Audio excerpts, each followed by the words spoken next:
right, that was Chicago's mayor speaking earlier today. As today, we are following those May Day protests. Another live look right now as we are awaiting President Donald Trump to take the stage. They're at an event in Florida, set to speak at the Villages there in Florida. Another live feed that we are seeing come into our newsroom right now is a live feed out of another part of Florida, as there is a vigil happening on the campus of the University of South Florida. We did receive an update today from officials on this really, really sad story. Human remains found Sunday during a search for a missing University of South Florida doctoral students were confirmed to the belongings of the second student that was missing. That's according to the Hillsborough County Sheriff's Office.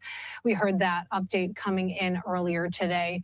The remains of the first student, who was a doctoral student at the school, had previously dated Britzy. They were found last week alongside the Howard Franklin Bridge there in Tampa. So once again, on your screen right now is a live look at this vigil that is underway there on the campus of the University of South Florida, remembering these students that were tragically killed.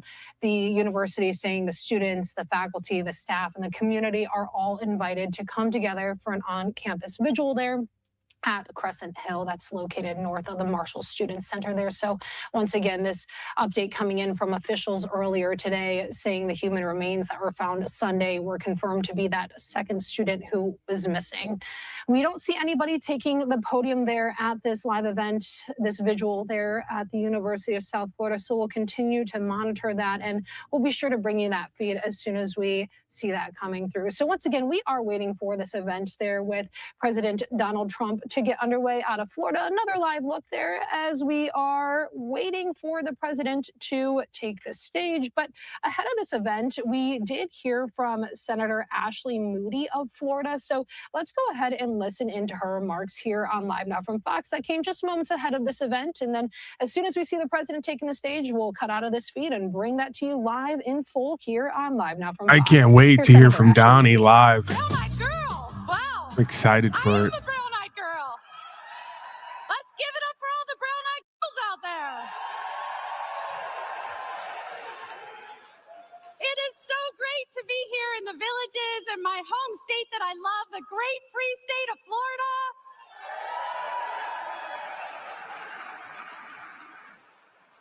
You may remember I was your Attorney General here for a long time during one of the most challenging times our nation had ever seen, and we fought fiercely against Washington to keep them out of our state, to keep our business open, our schools open, our churches open, and keep you from being locked in your homes.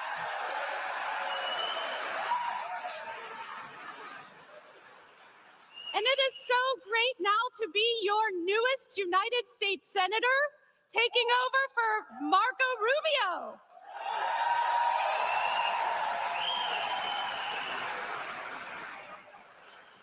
I have some big shoes to fill. I've decided throughout my talk to you today, I can say no tax on Social Security, and you're all going to cheer. At whatever time I say it, no tax on Social Security.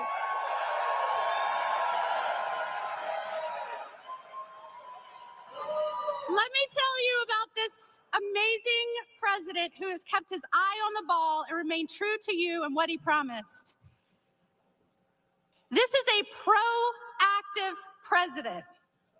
A president that said, I'm going to go to Washington. If you trust me to get back up there and do this job for you, our bosses, by the way, some people forget that. You, the American people, are our bosses. President Trump knows that. He is a proactive president. He is proactive not for partisans. Totally. He is proactive for the people, you. And we saw over the last 4 years what happens when you have a president. Can we say he was proactive, or should we say his radical handlers were proactive for partisans? They got a lot done, didn't they? They got a lot done that made this country weaker and less safe. Right. But this president said, I will go back to Washington, I will deliver for you, and I am so proud of him. Merely 6 days after the third attempt on his life, that he is showing back up here to report to his bosses and tell you what he's doing for America. This is hilarious. I thought it was. I was actually kind of bored before, but now I'm thoroughly entertained. I know it touched yours. They said, "How do you do this job?" And he said, "It's hard. It's hard to be the president of the United States of America, but I love this country." He didn't say, "I love Republicans." He didn't say, well, I don't know that he would ever say, "I love Democrats," but he didn't say, "I love Republicans." He said, "I love this country." And every decision that he is making right now is with. All right, and it does look like we are seeing President Trump pop out, so let's go to that here on Live Just Now from cut her Fox. off. Shut up, slave. Daddy's here now. Oh, they're gonna copyright me for this. And I love this land. Little Lee Greenwood, huh? Slaves. Oh, God bless the U.S. slaves. Shout out to all you slaves at home gathering around your television for your next dispensation of propaganda. Second verse.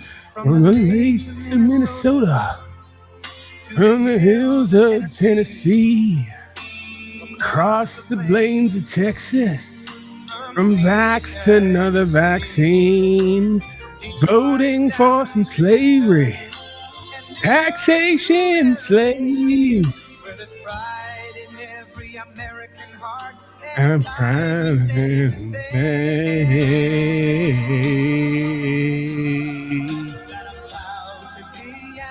Oh man, I think they're gonna copyright me for this. I gotta talk over it or sing over it. And I hope the man who died to take that vax from me, and I proudly stand up and defend my slave master, cause there ain't no doubt that I'm a slave. God bless the U.S. slaves. This is like, because it's my born day. It says on Facebook that it's today, but it's actually the 3rd. And this is like my celebration today. You know? Flags, trumpets, drums, Donnie, Lee Greenwood. This is America, people. Next to you and defend it still today. Cause there ain't no doubt that I'm a slave. I can't hit that high. I got to go 1 octave lower. I got to stay in my octave range. Yeah. Cringe. Well, thank you for noticing, Jake Allen. I am, in fact, the king of cringe. Again, nothing more cringe-worthy than voting for a master, thinking code is law, taking 14 shots for safety. I could literally sit up here with a fucking clown nose on and paint my face up naked with my big stomach hanging out, and nothing would even come close to as cringy as the rest of you folks. So I'm like freed up here. I'm liberated. Thank you for being here. All you slaves, thank you. A great place. I love Good to be here. We love you. We love you, slavery. Keep voting, keep praying. Proud, great American patriots of the villages. Are we happy with the villages? We like the villages. Now, you know, I shouldn't be here. There was just an attempt. I won't use the word, an attempt, they say, on my life. I should be indoors at a secure facility where I can quietly, beautifully, and safely play out my term, destroying everything that comes in our way, like bad countries that want to get nuclear weapons. We'll take care of that. So they want me to be in a secure place. I said, what's more secure than the villages? Here we go. Now, I heard the seniors were waiting at the villages, and there's no way we got like 97% of the vote. Remember all those frauds? They said, whoa. Remember Sleepy Joe and Kamala? They came up, oh, we love you more than Trump. And you said, no, you don't. You don't love us more, you bunch of phony bastards. But as you know, this is the single largest community of seniors anywhere in the world. And frankly, And frankly, it's the largest crowd you've ever had assembled. You know, it's very interesting. They built this, but when I first started, they didn't have this. We had a little tiny room, so we went outside. We had a tremendous crowd, but I don't know if you see what's going on. They have an overflow room that's bigger than this. Why the hell didn't I go there to start off? What's going on? And then they have outside, they have thousands and thousands of people, and we love them all. We love them all. We love it all. As they tell me to leave America because I don't want to vote for Masters. We're celebrate a policy that benefits every American senior all across this land, and it's called No Tax on Social Security. Let's cheer now because we're all gonna like ignore the fact that the whole point of America was supposed to be no tax on anything. That's literally why America went to war at one point, but we're going to ignore that because that's crazy conspiracy theory. But we're going to cheer for less taxes on Social Security benefits from your corporation. Yay. We're a bunch of confused slaves who don't know history. Yay. We don't know the law. We don't know our rights. Yay. No tax on tips. Wow. This is groundbreaking. No tax on overtime. Wow, no tax on overtime, but still tax on base pay because you're a fucking slave. Wow, no tax on benefits from the corporation that you were never guaranteed anyway. Benefits and privileges aren't right. Wow, let's cheer. I'm telling you, Dr. Phil. We have no idea what's going on.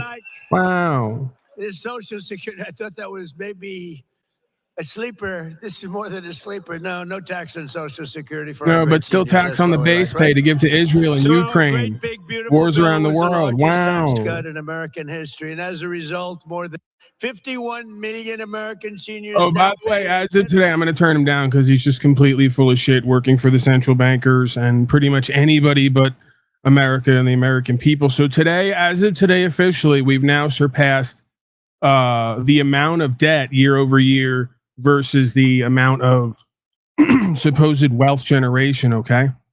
You know what happens when you get to that point in life, in a relationship, as a business, as a nation? Do you know what happens, folks, when you get to that point? It's not long for you. Not long left, right? So as they're telling you we're winning, we're doing better than ever, we're going to win so much, we're never going to stop winning, you're now spending more than you're able to create on any level, okay? That's when everything goes into the shitter. But just keep the fanfare going, keep the distractions going. That's a lot of fake news. A lot of fake news, right? That's a lot of fake news. That's a lot of fakers. Did you see where they had a study done and Trump on the evening news gets 93% bad publicity, 93. And yet, gotta be fake. Won in a landslide. Now, right. You know what that means? Now think of it. Means you're a complete dumbass liar. This is equivalent to saying, when my girlfriend met me, she was all the way on board, right? It was completely 100% approval rating. 4 or 5 years into the relationship, she's putting up with 20% of my bullshit. 80 to 90% of my approval rating is now gone, right? But we're going to go back to the day we met. That's not how a relationship, a business, an interaction, a nation works, for all those who are wondering. But again, we're being gaslit by daddy who can't do any wrong here. AI saying about hate. We hate. I said, that's not me. They changed my lips. I couldn't even tell myself. I said, I didn't know. This gets very... But think of it, 93% bad stories, only bad. And if it's a good story, they make it bad. You know, you can make anything bad. You could have a baseball team won 21-2, and the writer says they should have won by more. That's where we are. Okay, I'm going to turn it down now because I'm going to cite the article that I was just reading earlier. Federal debt now tops 100% of gross domestic product, a potent symbol of the gathering fiscal stresses on the U.S. Great time to go to war, by the way. Just print up currency, non-currency ad nauseum to really just fucking inflate/deflate over time and just really, create more chaos to bring in a new world order, some might say. It's been building for decades. It's on its way towards breaking the record set in the wake of World War II because it's all organized. It's all by design, right? We would never create a nation where it was infinitely prosperous, where everybody had rights and freedoms, and also we practice responsibility and accountability, because we would actually be the strongest, the bravest, the most courageous, the most prosperous, the most productive, the most caring nation, right? We would never do that because the Epstein Island going class doesn't want that as subjects, right? So it happens to make sense. They say that, they claim that. It's the absolute opposite of that, and for obvious reasons, right? So as of March 31st, the country's publicly held debt was 31.265 trillion. GDP the past year was 31.2. Okay, so United States corporation, as it's defined by its own code, is in fact defunct at this point. It's completely going out of business, while the Stockholm syndrome folks, who are completely dyed in the wool, mind and heart controlled, indoctrinated, are yelling that we're winning, we're doing better than ever. To visit your grandkids, bigger budget for taking a trip to someplace that you want to go, or extra dinners out with your family. You're going to do a lot. You're going to do a lot. You know what to do with the money. But I saw it recently. People are being interviewed. And yeah, why don't you sit down here? Come on, front row, Joe. Sit down. We'll see. I got to turn him down again because he's completely bullshitting. But he's right for the wrong reasons, because they are going to do, if everything pans out the way it always does, right? And we understand how this works historically, they're going to print up more non-currency than ever over these next 4 or 5 years. And you're going to watch the markets boom, right? You're going to watch houses. They already doubled and tripled over the past 20 years in price. You're going to watch an everything bubble take place where silver, gold, it's already been happening, homes, everything is going to be going through the roof. And all the dunces are going to be going, oh my God, I'm getting rich. My $200,000 house on Long Island is now worth $1 million. I'm fucking rich. I'm set for life. No, you're in an everything bubble. You're in massive inflation. You're in an organized takedown of the economy. You ever seen Goodfellas? Those of us who grew up on the East Coast know about Goodfellas. When you can't borrow another dollar from the bank, you can't buy another case of booze on credit, you light a match, right? And they shows the gangsters, they run the credit up on the guy's place. And then when they can't run the credit up anymore and the guy's drowning in debt, they burn the place down to collect the insurance money and they move on to the next restaurant, right? That's essentially what's going on here. They're strapping the American people with all this debt. They're going to burn the house down to collect the last bits of the money, and they're going to move on to the next scam. They're going to leave the supposed homeowners with the bill, right? And so many others. Frankly, look, they have the worst policy in history, but they stick together. Republicans have to stick together. If we stick together, we can't be, because we have great policy. Common sense policy. Under crooked Joe Biden, American seniors were ravaged by the worst inflation in the history of our country, devastating the budget, senior citizens. You know, when I say the history of our country, I'm always criticized because look, they correct me. Here's the perfect example of one of them. He's in the chat right now claiming we're doing great. Please call in. Let me put the number down. I never plan to take calls, and then we get in here and we tap the algorithm a little bit, and I get a little bit excited, and then I want some audience engagement. So. I'll put the number down there. I'll put the link. You can call in and tell me all about how we are doing great, and then make sure you tell me about all the rigged gamed metrics you're going to point to substantiate that. To pour into our country. This was an invasion. Legal aliens. That's the biggest problem. An invasion of our country. Tell them to turn up the microphone, will you please? Turn up the mic.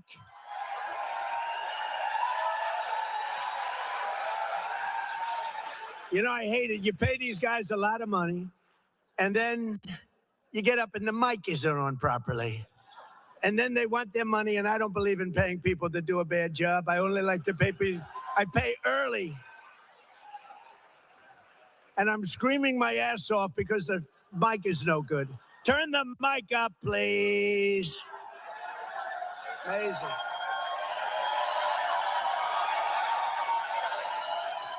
Yeah, Big Daddy taking charge while he games and slaves. The day I took the oath of office on January 20th, 2025, under the Trump administration, we're standing up for American seniors like no president has ever stood up before. And just as I promised, we're strongly protecting Social Security and Medicare, and we always will. We have a man here who knows more about Medicaid, Medicare, medical crap than any human being. Where's Dr. Oz? Where the hell are you? Stand up.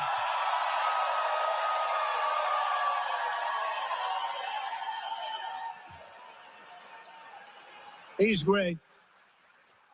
It's the most It boring really trip has I've ever worked made. perfectly, right? These people have created their own reality and their own world and broadcast it to everybody in the world. And as long as you have a device, you believe that this is our reality, right? While they're all just lying, deceiving, making shit up, ignoring reality, cherry picking who they're going to interact with so they can deny everyone else's experience that they don't interact with, right? But they work Fascinating. together, and it's great. Slaves just follow along. They buy into this You know, I brought hallucination. somebody else with me. Central casting for a Treasury Secretary. If you're casting a movie, look at them. They're already excited. You know, a lot of people didn't know him. He was very successful, great success actually, but people didn't know him. Now he walks down the street and people are asking for his autograph. It's crazy. Scott, stand up, please. Scott Bassett.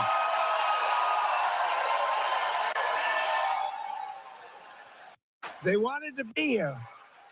You know, I gave him an option. I said, I can meet you guys later. No, you're going to the villages. We want to be with you. So it's sort of cool. We got a lot of celebrities here, actually. But together with the Republicans in Congress, we've removed nearly 300,000 illegal aliens from the Social Security roll. There goes your workforce. And we've removed more than 100,000 migrants from Medicare eligibility. 100,000, and the number's going up. Yeah, that minimum What we're wage really is going to doing be is through the saving roof if Social that's true. Security, because it was so rife with fraud, and the Democrats didn't care. They couldn't care less. All they care about is Trump derangement syndrome. They are sick. They Totally. are lunatics. We're dealing with lunatics. You can do, but I've learned. By the way, you know, that time cult I've tactic learned- works perfectly now. If you say anything about the rule of law, due process, God-given rights, freedom, or anything that's based in American fundamentalism, and the Trump tards and the collectivists don't like it, they just say, you must be from the other side, right? Whether they're a left tard or a right-winger tard. They just say, oh, you're one of them. Because neither side gives a fuck about what's true and what's right, oddly enough. Trump derangement syndrome. They're all gonna- culted out. TDS, it's commonly known as TDS. This man, an incurable case of TDS.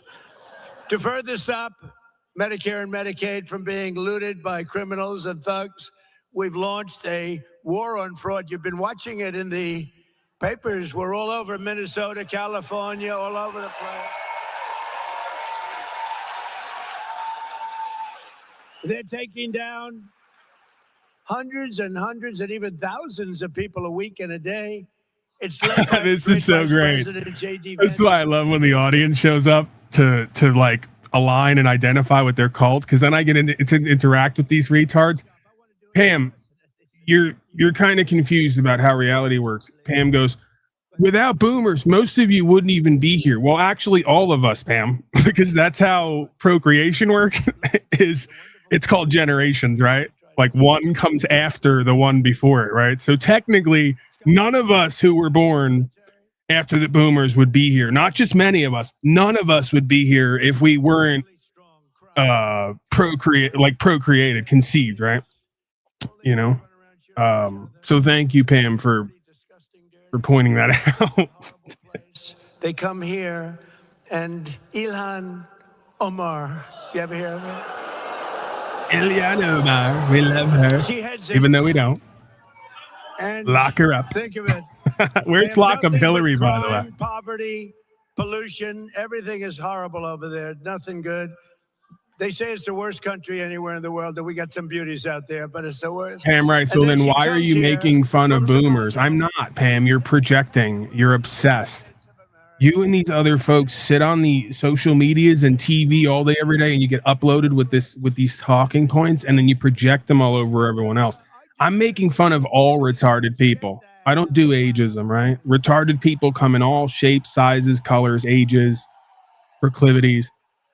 That's what I'm doing here, okay, Pam? Please take your medication. Take your blood pressure medication. Relax. It's gonna be okay. But I think I would imagine that. No tax on your Social Security now, Pam. You should be I would imagine. over the moon. Of course, I have nothing to do.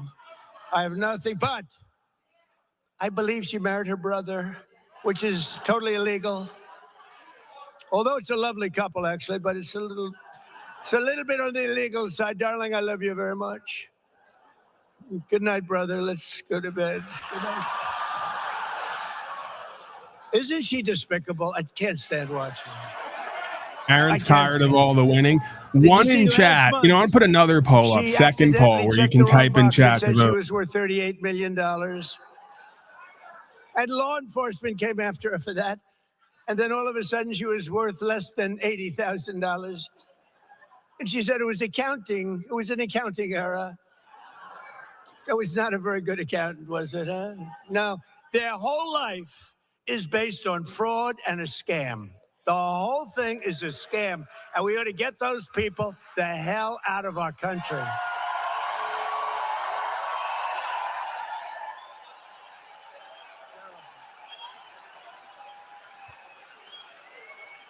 To get better care to our seniors much more quickly, my administration has dramatically accelerated Medicare prior authorization's a big deal.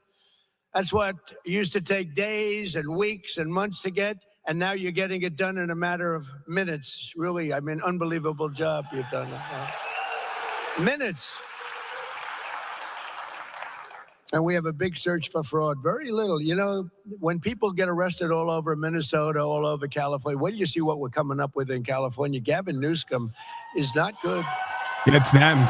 It's the other side that did all this, right? But he gave the worst interview a month ago. Did you see It's it? all Where you he need said to he was know, right? incompetent Because and- somewhere right now there's a leftard doing the same speech, just like the media. We play you the clips here of all the media literally repeating from a script the exact same words.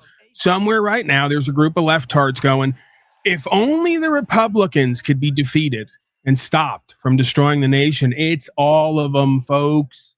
Can we get with the program? It's all the politicos. It's all the political science. It's all the politicians. They're destroying the rule of law, what made America great, rights and freedoms, using corporatism, corporations, policy, and code to interfere with the people's rights, property, prosperity, and future. Can we get a clue on what the antichrist, anti-American spirit is? It's statism, folks.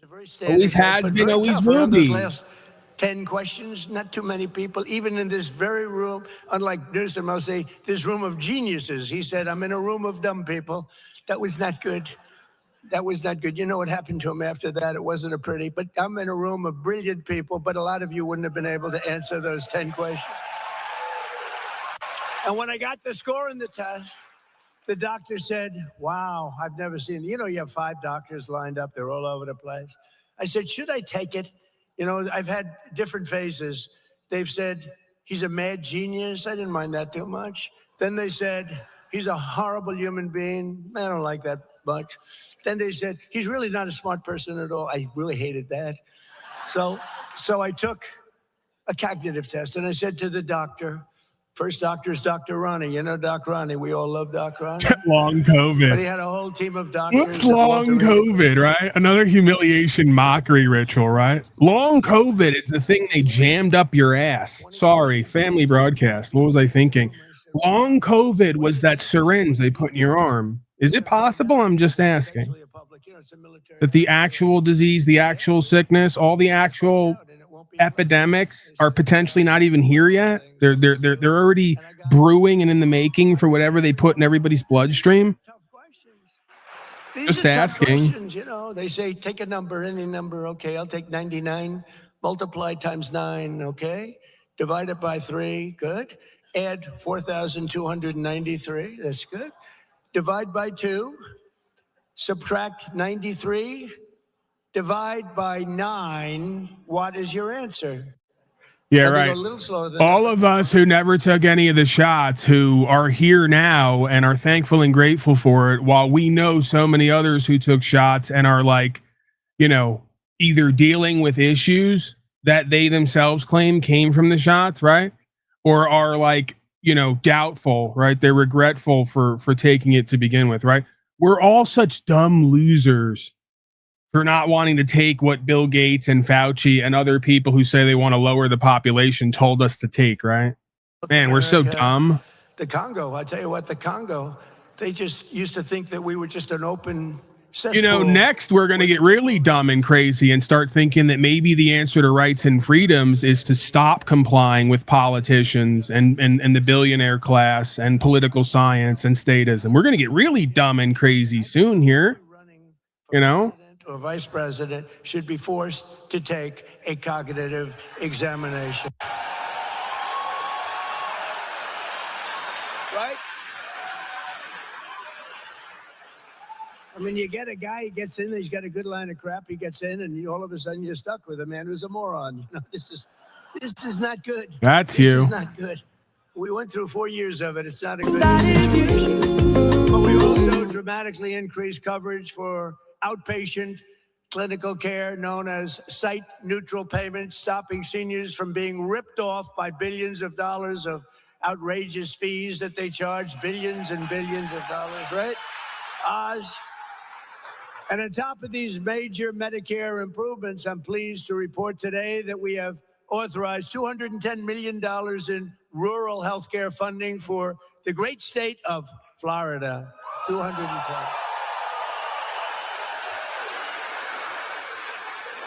We're taking some of the money that they scammed. You know, we're catching billions of dollars, billions. Minnesota, it's like you ever hear the expression, shooting fish in a barrel? It's like shooting fish in a barrel. And that governor and that attorney general are so crooked. It's so horrible. It's so horrible. Boy, oh boy, oh boy. Well, stranger things have happened, I will tell you. By the way, and our attorney general is doing a very good job, isn't he? Todd Blanche, she's doing a very good job. A lot of action. There's a lot of pent-up action. Perhaps most importantly for our great seniors, I've secured the largest reduction in drug prices in American history. You say it. Under my most favored nation agreements, we are delivering you the record-setting discounts with price differences of 400%, 500%, and 600, 700, and even sometimes 800% reductions. Now, some people would say it's 80, 90, 70. It depends on the way you phrase the statement, but it could be 500, 600%. It could be 90%. It doesn't matter. We've gotten you the largest reductions in history, the largest reductions. We were the most overpriced. We had the highest price for prescription drugs anywhere in the world, and now we have the lowest prices anywhere in the world. That's all you have to know. Right. This is what's so fascinating. For years, they told us, by the way, both sides are telling us, no matter who's in, that just do what the people in power tell you, and maybe you won't die or be criminalized. Right. But again, they all told us, trust the experts, listen to the authorities. Well, did you guys miss the press release? You guys didn't miss the Vax appointment, but did you miss what's happened recently over the last year or so? All your experts and authorities came out and have officially admitted that it was a huge mistake. There's many doctors who now say their whole practice is devoted to treating vaccine injuries, right? It's literally the talk of the town in Congress and at Senate. Oh, that's right. You folks don't give a fuck about what's true and what's right. You don't do any research. You don't understand history, and you have zero instincts or intuitions. You know, many of us here are in a minority, and we're surrounded by folks. The majority of the population who populate this realm are complete NPCs. They like literally have zero intuition, instincts, care to seek the truth, or even be or live free, right? They're just completely given over to whatever the thing is of the day, right? Whatever the prevailing supposed belief and wisdom is. They're just bought in. They don't think for themselves at all. It's the same, except the price, one's $87 and one's $1,300. They said, this is ridiculous. And it did hit me the right way. And we went to town, didn't we, Oz? We went to town. And we shamed the drug prices because they were for years saying, well, you know, it's research and development. I said, well, it's research and development for them also, right? But we got them. They weren't easy, but we got all of them lined up. But they said it didn't matter. We got them. The guy in chat's going, I'm lying. Prove it. You've already made up your mind that I'm lying before asking me for the proof or looking at it. So that proves that no amount of proof would change the fact that you're not looking for proof. You're looking to deny what I'm saying because you're in denial. Why do I have to provide you the doctors' names? I just told you they're doing active live Senate and congressional hearings where one doctor after the next is showing up to testify in front of Congress at open court to their experiences and what they've been doing with their practice and what their understanding and belief is. You go look it up. You go do the damn research like I have on all of these topics for thousands of hours of not only research, but direct experience in my own life and dealing with the lives of others privately, right? Through counsel and various forms of co-creation and communication, right? However you want to look at it.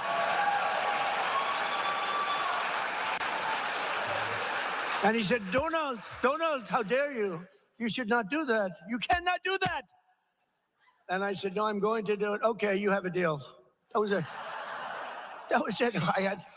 And I told Oz couldn't believe it. He couldn't believe it. And we had the same thing with Germany. We had the same thing with other countries. I said, look, you're not going to do it. We're going to tariff the hell out of you at double the number that you're talking about.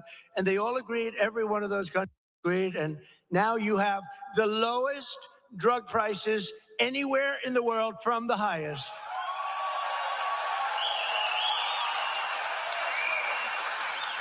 And that alone should win us the midterms. But, you know, the fake news doesn't like to write about it. They don't even like, I noticed a couple of the cameras went off when I was talking about it.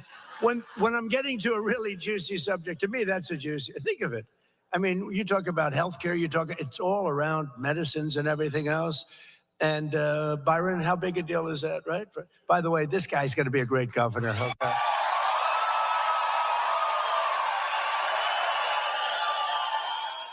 Gonna be great. Ag commissioner, you just stand up. What job he's doing. What a job he's doing. My ag commissioner, who I endorsed for a long time. So I just want to thank you all. You guys are doing a great job. Byron, you're going to be fantastic. We have somebody named Ashley who's very respected. Will you please stand up? Senator, our great senator. I suppose you're all leading like a lot. But remember, make it too big to rig. You got to go out and vote. Don't assume anything, you know. We did great in the second election. It was a rigged election, but we did great. And I said, well, I had the ultimate poll because we won the second election by a lot. So that's a good poll. So we did it again. And I said, too big to rig. You got to make it too big. They showed me leading by a lot. I said, don't be fooled. Just go out and vote because they are cheaters. They cheat like hell. But all of you have to do, and really what you want to do is Trump, and I didn't name it. This was named by Bobby Kennedy and Dr. Oz. I did not name it. Is that right? I said, what is that? TrumpRx.gov, okay? I said, everyone thinks I put my name on it. I don't think I'm going to put my name on medical things. I mean, you know, medical things can be very dangerous to have your name on, to be honest with you. But it's setting, I guess, records from what I understand. There's never been anything like it. So TrumpRx.gov, go to it and buy your medicines for very little money. Very little money difference. Nobody's ever seen anything like it. And I wish the press would talk about it, but the word is out, and it doesn't probably matter that much. The word is out. They don't want to talk about. They only want to talk about the bad. But this is really something that's special. I'm very proud of it. Today, I'm thrilled to announce that starting on July 1st, we will also provide Medicare patients with the coverage for weight loss drugs like Ozempic, Zepbound, Wegovy. Wait a second. It will be available. This is incredible. Hello? Anyone? Right-wingers? Conservatards? He's now promoting Big Pharma again, just like he did Moderna, Pfizer, all the other lockdown specialists. He's now promoting Ozempic, which as of recently, it's literally like listening to your grandfather who's completely full of shit talk, right? If you've ever had a grandfather who's just completely delusional or full of shit, right? Misremembers everything, like thinks that they're the biggest and baddest and greatest. That's this guy. And he's like, and you're like, Grandpa, you're now promoting Ozempic, and the most recent like studies are showing it's destroying people's bodies and organs. And you're up there going, we're going to make Ozempic cheaper for everyone, right? This is the world we live in. Just one thing after the next. They don't stop showing you who and what they are and what they're about. You know, insulin was at like anything to make another $1,000, $3,000 dollar backed by nothing, right? $25, but it kicked in.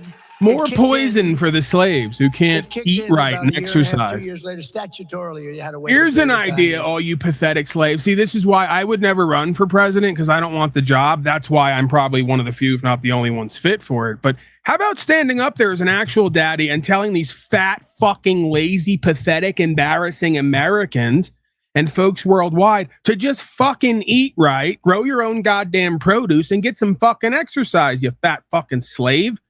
Instead of telling them to take 15 different medications to keep them, slugging through the mall, keep them waddling through the middle aisles at the local Walmart where all the poison boxed non-edible food is that just tastes so good, don't you know? Imagine that reality. Sorry, Paulie's in common sense again. People don't like that. Don't do common sense, Paulie boy. They don't like health. We're also taking care of the financial health of our seniors. As you have probably seen, the 401ks and retirement accounts of millions of American seniors are skyrocketing like never before. You know, we're in a war. Right. This is right. That's another great point. We're not even we can't even hear Daddy because there's just so many ways where they're full of shit and I can't help myself. That's right. Daddy now wants $200 to $400 million to build a ballroom, and the magatards are all over it, right? They're all for the wasteful spending because they, again, have never done anything in their lives. They can't even use instinct or intuition to make a determination that it doesn't cost $200 to $400 million to build a fucking ballroom. But when you're Donnie Trump and you work with the mafia for decades, right? And you got Kickback City on the back end and Kick Up City, just like we're at Vegas again. It's 8th Rothstein in Vegas, casino style. Well, when you're in that world, sure, everything costs 10 times what it would cost anyone else to build it. Everybody's getting paid off and scamming. I thought the stock market would go down much more. I thought the oil prices would go up much more. I said, but we have no choice. Whether it does or doesn't, I have to do what's right. We can't let them have a nuclear weapon. So I called in Scott Bassett and all of my people, mostly my financial people. And I said, all right, folks, congratulations. We just hit the highest price in the history of the stock market. So I said the Dow would never hit 50 during my 4 years because it was too much. I can't do it. Okay. You know what? I'll pull it up. Maybe it could hit 50,000. They said the S&P could never hit 7,000, right, Scott? That would be even more unlikely. Maybe at the end of the 4th year, but probably not. It would be 5-6 years out. And we hit 50,000 on the Dow before the end of my first year. We hit 7,000 on the S&P before the end of my first year. The stock market is rocking and rolling. Your 401ks are at the highest they've ever been. I don't have to listen. I don't know how the hell you could be doing badly. But your 401ks are setting records. I have people coming up to me and saying, you've made me a hero to my wife. You've made me a hero. I've had numerous policemen. I had one guy from years ago. Now let's give the slaves a history lesson because Donnie either doesn't know or doesn't care, or he knows and he's a paid liar to just convince you everything's good. What happened to the stock market leading up to the Great Depression? Well, turns out the stock market crash of 1929 was a result of an unsustainable boom in share prices driven by irrational exuberance and overconfidence in the sustainability of economic growth. Key factors contributing to the crash include a credit boom, buying on the margin, loose money, speculation. And we can go on, right? We can go on with the distrust of a currency or an economic or political system and global rising tensions and folks, being affected by the climate, so to speak, right? We can go into all these ideas, but all these ideas are, again, repeating themselves. If history doesn't repeat, it rhymes. So we're seeing the same thing playing out now. Going into 1929, there was speculation, there was booming, there were bubbles. And then coming into 1929, we had a sharp decline and the bubbles burst, okay? So while Donnie's sitting here telling you that we had record stock market, as well as record real estate and every other asset or speculative asset in an everything bubble, it's because you're about to see a bust at some point. You're about to see a greater depression, potentially 2.0, all by design, all engineered, and all for the same exact reasons. But don't tell the average voting, tax-paying slave that. They don't know. They don't want to know. They're not going to do the research. Donnie's great. We talked about it. I thought oil would be much, much higher than it turned out to be. I mean, it's not low. It's certainly not low. It's going to come crashing down as soon as this war is over, and they're getting decimated. They have no Navy. They have no Air Force. They have no anti-aircraft equipment. They have no radar. They have no leaders. Their leaders are all gone. Very sad. Very fine people. But with all of that, I said we have to do it. So I think you understand. But I am surprised. I thought the stock market would go down by 25%. I thought that oil prices would be at much higher than they are right now. They're not nearly as high as I thought. And we're going to, look, we're winning so big. We're winning again. Their Air Force is gone. Their ships are gone. They have a Navy, 159 ships. That's a pretty good Navy. Within the first week, 159 out of 159 ships are right now lying at the bottom of the sea. The Navy is gone. Yay. We went into more debt to do central banker wars around the world for New World Order. Yay. It's a little hard to figure out who their leaders are, frankly. Their leaders are gone. More nuclear weapons and terror attacks that were just about to happen, that some folks would either made happen or allowed to happen, right? Which they've admitted to over and over again. Should we bring up the neoconservative think tank? All the top secret files that got released in the early 2000s. You remember 911, right? I know it's a conspiracy theory to say anything other than that Middle Eastern terrorism was responsible for it, right? Even though all the Republicans and conservatives were brainstorming, blowing shit up and blaming it on people. Should we play the Clausen video of him admitting that all the wars are staged, that they're always blowing shit up and blaming it on people so they can do what they want to do with corporate takeovers? Which is better, Sleepy Joe or Crooked Joe? Ready? Sleepy Joe. Crooked Joe. I love it. It's free polls. If I went to a pollster, they're all funny. If I went to a pollster, I'd pay $1 million for that question. Give me $1 million, sir. And then they don't go to interview. They just put it down, whatever they want. They say, we scoured the countryside. They didn't scour. They said, right, okay. So let's now turn him down. We've reached the point in the broadcast where, because it's all a loop, right? All of history is a loop. The broadcast becomes a loop covering the loop. So let's go to the usual loop. This is Clausen, over 12 years ago, Israeli lobbyist. And this was covered. This is mainstream news. If you want to go look it up, they wrote articles about it, commenting on how he stood up and admitted that all the main wars that we've seen in United States history were either made to happen or allowed to happen, meaning they knew there was going to be attack and they didn't stop it so they could get to what they wanted to do all along, right? And those who've studied history and warfare understand how this works, right? And that this is a common theme, the Hegelian dialectic, right? You allow yourselves to be attacked, right? You have the intelligence, you know what's going to happen, you know it's not going to be extreme. It's going to be just enough to substantiate a takeover of another nation that you've been wanting to do expansionism and imperialism on, but you don't have a reason to get it done, right? You can't get everybody behind it. Well, the best way to get everybody behind it is to make it appear as if these folks are a threat to you one way or the other, right? So for 30 years, they were saying any day now, Iran's going to get a nuclear weapon and they're going to attack. We got to do something about it, right? Any day now for 30 years. So let's go back over 12 years ago to Clausen standing up and admitting all the wars are staged and that he and others, well, he says some folks might say, but he basically says that we got to blow up a submarine or a boat.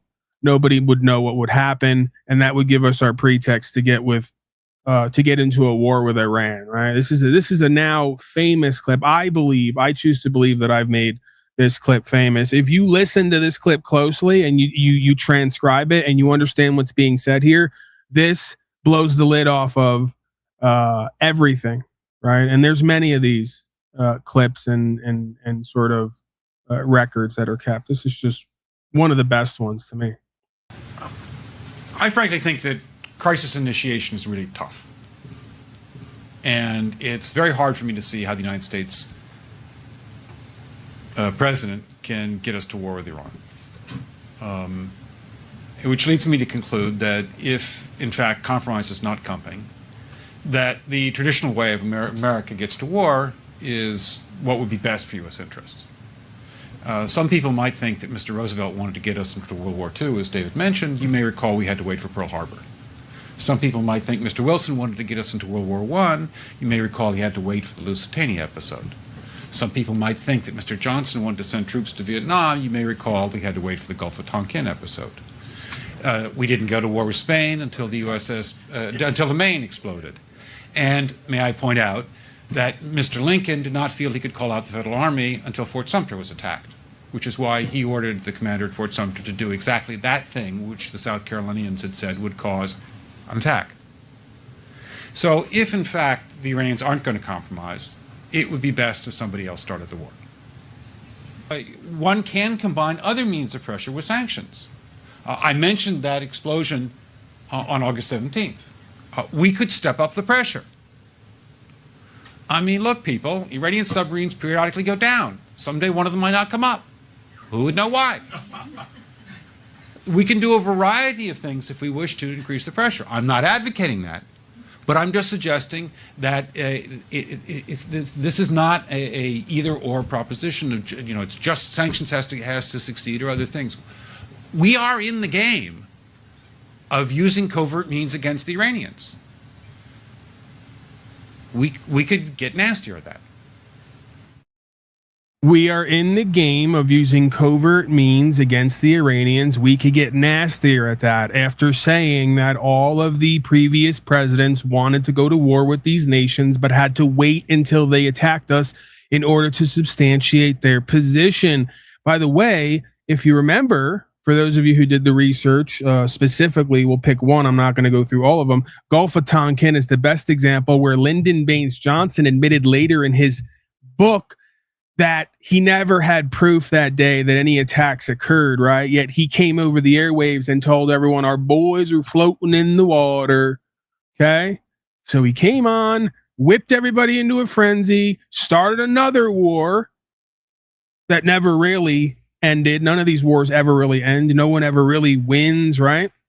Got everybody deeper into debt for the central bankers, you could argue. There's central banker wars, all on the pretext, the notion that boys were floating in the water, all later recanted and admitted that these were false statements and spotty intelligence at best, at worst, outright fraud and corruption. See, I don't do the spotty intelligence deal over and over again, right? I tend to believe this is outright pimping and hoeing and corruption. They know what they're doing. They know who they're working for. They know the spirit behind who and what they're working for, because many of them have admitted it in their own ways, either directly or indirectly.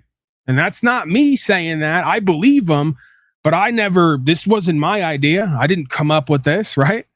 I went to their writings, their texts, their signs, their symbols.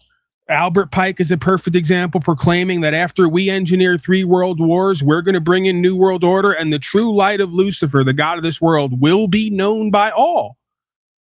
Hell, one of the precursors, according to these folks, in the COVID shot was named Luciferase. Right? Can't confirm or deny, but it all starts to make sense, right? When you look at this world and the couple common themes that go on here from the beginning of time, seemingly till the end of time, it starts to become clear that what we see as scripture, right? Biblical prophecy, is in fact some sort of revelation of the spiritual power dynamics of this place and what goes on here.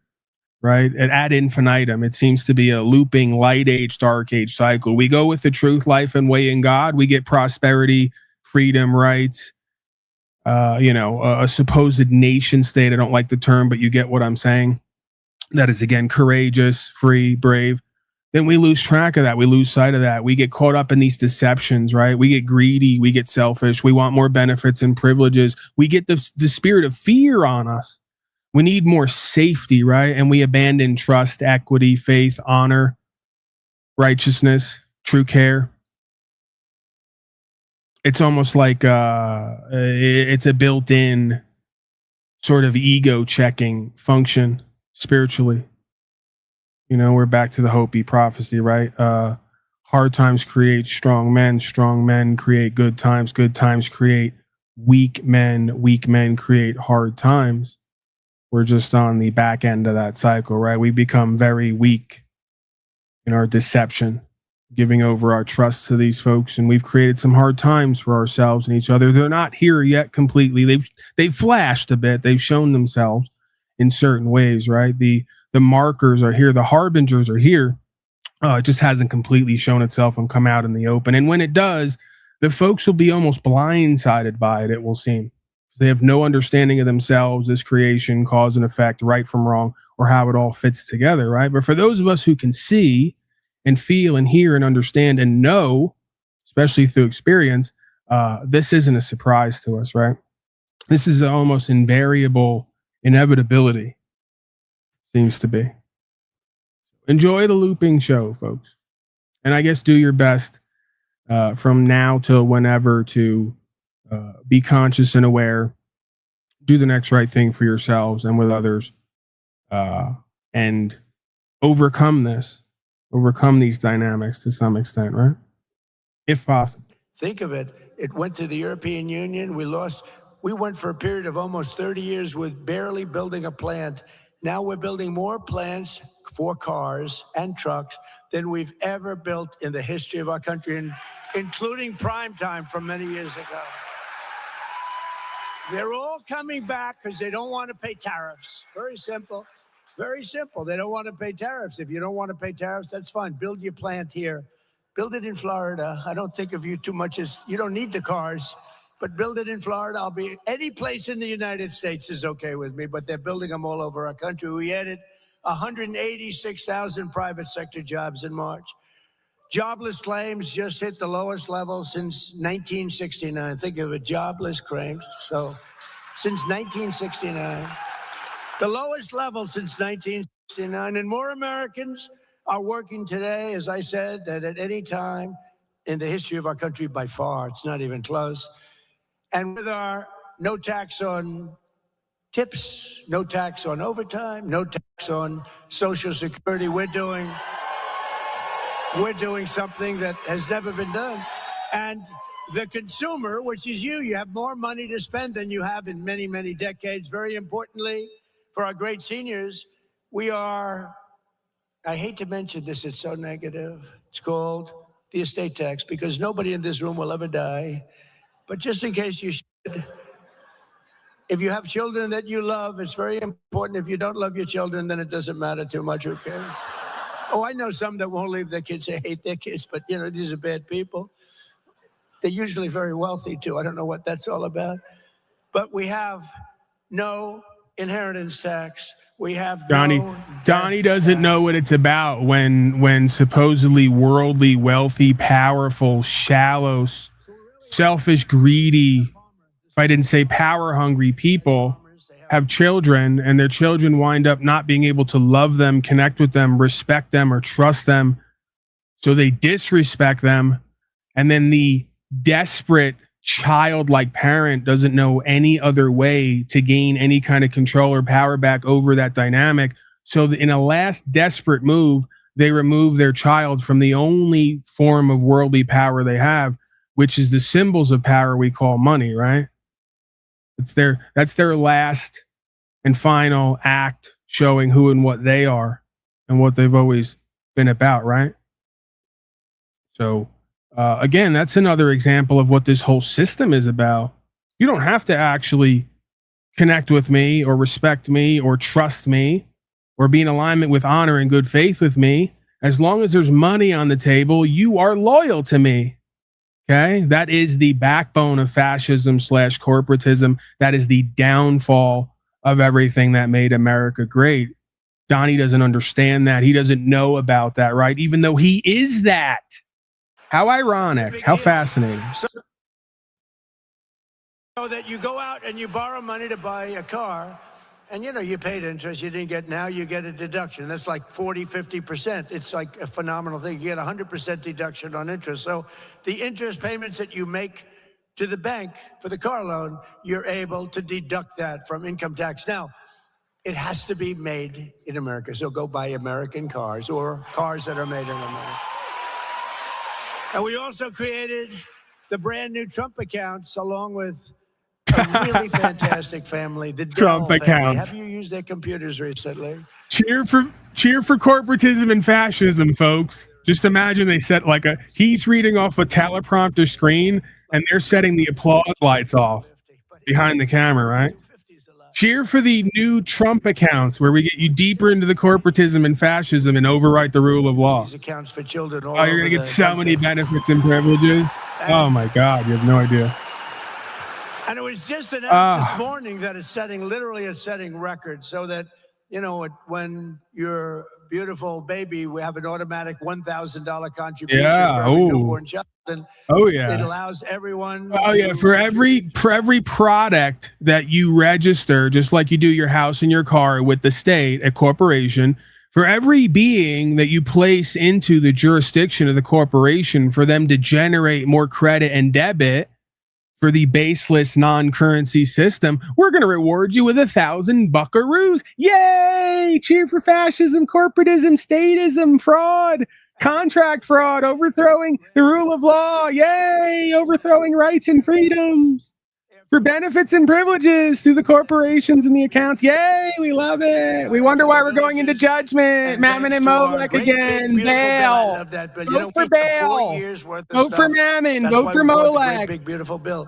We were going to have 19 big beautiful bill. And I said to Mike Johnson, John Thune. Big beautiful bill? You mean that starts with all B's that just happen to be the same letter that corresponds with the 6 if you look at it?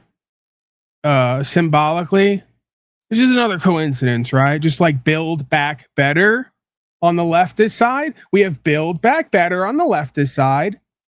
You just look at the small b, the way it looks, it's 6666, and then we have Big Beautiful Bill 666 Luciferian encoding right in your face again, because we love mockery, humiliation rituals, because acts and bills and credit and debit and corporations and banking never made America great. It's what took it down. It's what the founding fathers tried to abolish. It's what they fought a war to get away from. You're cheering for it. Tax refund of double the size of anything slave. they've ever gotten. Think of this. Unfortunately, for years she's gotten peanuts, and now she's gotten a tax of double the size, and in many cases 4 or 5 times the size of anything she ever got before. So Mary Alice is now considered a rich person. Come on up, Mary Alice, say a few words. Come on up. Oh, look at her. She looks good. Does she have an 8-year-old daughter? A rich woman. Come on. Thank you, President Trump. It's such a pleasure to meet you. Hey, wait, let me get this out. You want me to get that out? There it is. Right back to ancient times where Pharaoh comes out, they bring up one of the peasant slaves, they suck dick in front of everybody. Like to thank President Trump for everything he's done for all of us. And the big beautiful bill helped my husband and I so much this year. We were so shocked when we picked up our tax return and the accountant told us how much money we were getting back. We were just all right, we have another dumbass down there who's equally in the same slavery created by the same people but thinks they're different. Brenda, let me help you out. Apologies, but Canada does not want broke-ass U.S. Americans come to Canada to burden our economy and healthcare. Hey, dumbass, there's no such thing as free healthcare. If healthcare is paid for by the state, it has to be taken from the taxpayers. Okay? So you're already a slave, you're already burdened, you're already in debt, you're in a credit-based system with no currency backing your system, no actual money, gold or silver. These are all promissory notes. Get your head out of your ass. Okay, it's going to be a coordinated collapse, and it's going to be worldwide, one nation at a time. We've already seen the start of it at other supposed common law nations and supposed sovereign nations. Be one by one. dominoes, essentially. Okay, you're not special, you're not unique, you're not different, you're not separate from, you're interconnected or interdependent / codependent. So Canada Corporation and all these other corporations better hope these corporations don't go bankrupt and out of business, because they're all going to be turning to each other for who's going to bail them out, who's going to foot the debt, who's going to sign off on the next piece of promissory note credit, right? Get a clue. Please get a clue. Every single one. We didn't get one vote positive because they're just like a sick unit of people. Just like the State of the Union speech. I introduced people, the mother of somebody who was slaughtered by an illegal immigrant that right. came You wouldn't mind the corporation taking 40% or more of what you make yearly to redistribute your wealth to a bunch of slaves who refuse to care for themselves, so they rack up a bunch of medical bills. You think that's a great thing. You love that because you have no idea what a republic is. You have no idea what the common law is. You have no idea what responsibility and accountability is. And you have no idea what community is or family. The state was never supposed to get involved to take other people's value, to give it away to others so they could be taken care of at a centralized location and institution, okay? No idea who and what you are, where you come from, and what it's supposed to be. Those things with the legs more than anything else, and he was very badly hit hard in the legs, and he brought that helicopter down. Right, so imagine this. The beta male, effeminate males like Turdo and Donnie, who literally run from draft situations. Donnie's another draft dodger, just like George Bush, right? They're all cowards. They all run from war, draft dodging, but they decide to do the will of their corporate masters and central bankers and start starting wars around the world and getting people's limbs blown off. And then they send them back here. And I'm going to give 40% of what I work for every year to these morons so they can pay a human potato with no limbs to sit somewhere in a depression and be medicated all day. Because he and others had the great idea of doing wars around the world for fascism and statism. No thanks. You all want to be a part of this unspoken social contract of slavery and genocide and supposed wars for debt / profit? Do it on your own time with your own funding. You're not getting a fucking dime of what the fuck I earn or co-create. Are you kidding me? But you fucking pathetic slaves are all for it because you're dyed-in-the-wool collectivist, socialist, fascist, statist, Satanists. I don't want to insult Axis, Rat Blood, and other Satanists who are actually more well-behaved than the Christian. I'll call you a Luciferianist. How about that? I don't think he's a Luciferian. He has an issue with the Satanism thing. Office, and I say, wow, look at how high these prices are. And the Democrats start screaming, affordability, affordability.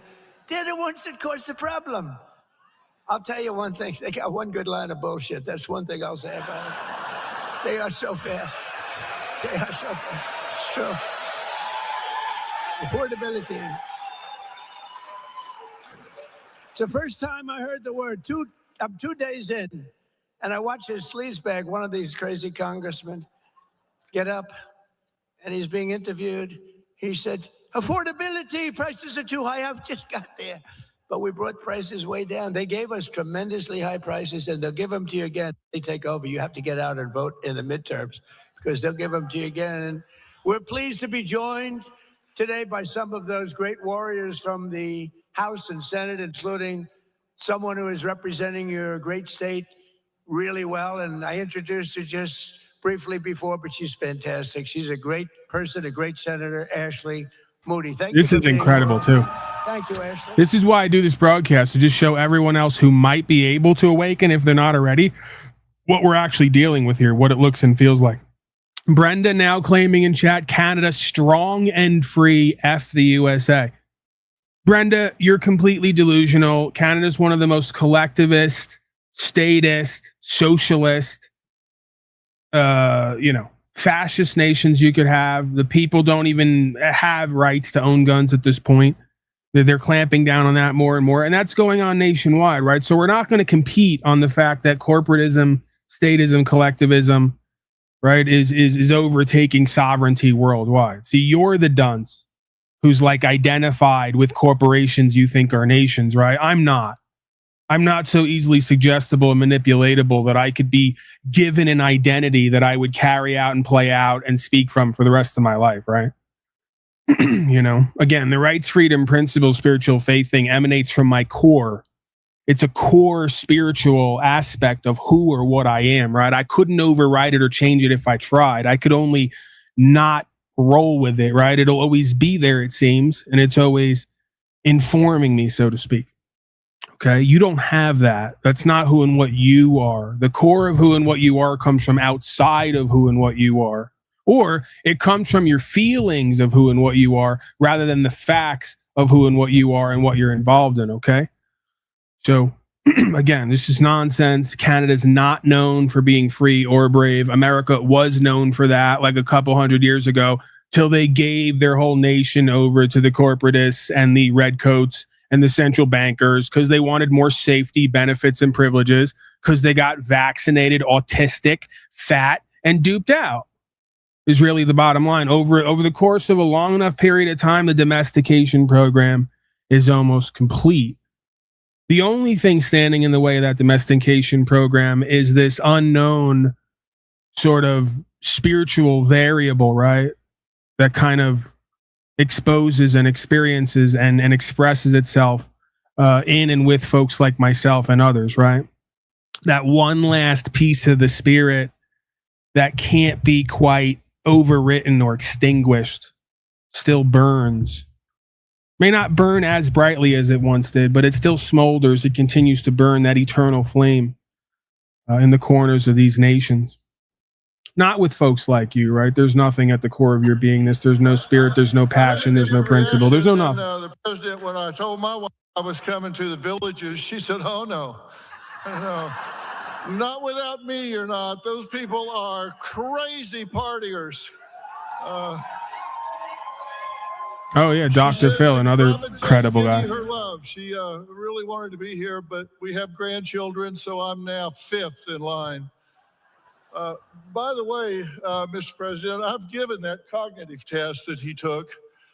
I used to administer those, where you give them 9,000 divided by 2, 6, 7. I recall one guy did that about the president's age. Took about 6 minutes to go through it.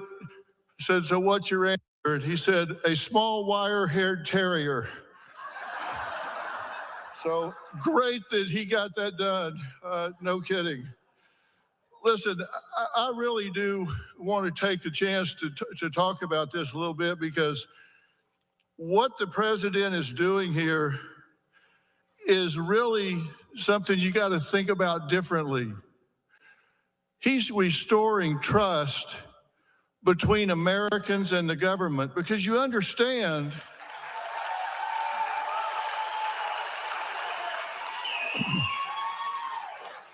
you understand that this was your benefits were never supposed to be taxed. Right, fake corporations masquerading as nations, actors masquerading as politicians, masquerading as patriots, and fake doctors, right? It's just this is one big Erica Kirk funeral, just day after day on repeat on loop, right?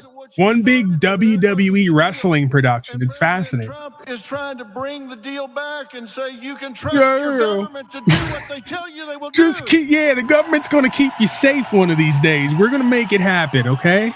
Never has before for thousands of years, but we're going to get it done. Trump is fighting to restore trust between Americans and the government, and he's trying to right a wrong here.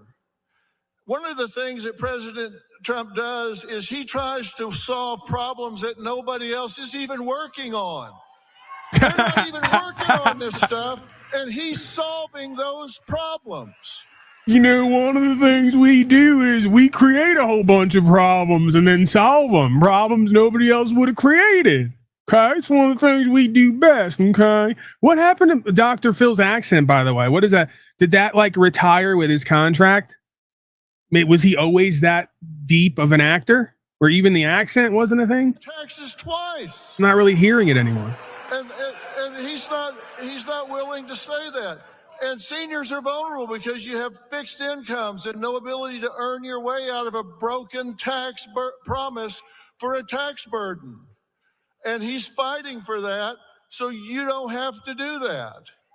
And I think everybody should recognize he's fighting for something you can't fight back for. And that is so important. And it's really Okay, well, this critical. is Dr. Paul, and I want to encourage all the seniors to get a hold of OnlyFans, right? Start selling some pussy to someone else other than your pimp daddy, Donnie. Start selling some pussy to other slave hoes and citizens on the ground, right? Cut out the middleman. Why don't you do what every other young, respectable, honorable American's doing right now? Get on the Only Slaves. The fraud in America. So you can pay that light bill, Granny. Only Slaves. Hashtag Only Slaves. We're trademarking it. And here's a little reminder. Here's Little a reminder. little reminder in case your mind is playing tricks on you. You matter. You are important. And you are important to this president. I know him, and you are important to this president. Totally. Here's a little something you could take to the bank with you.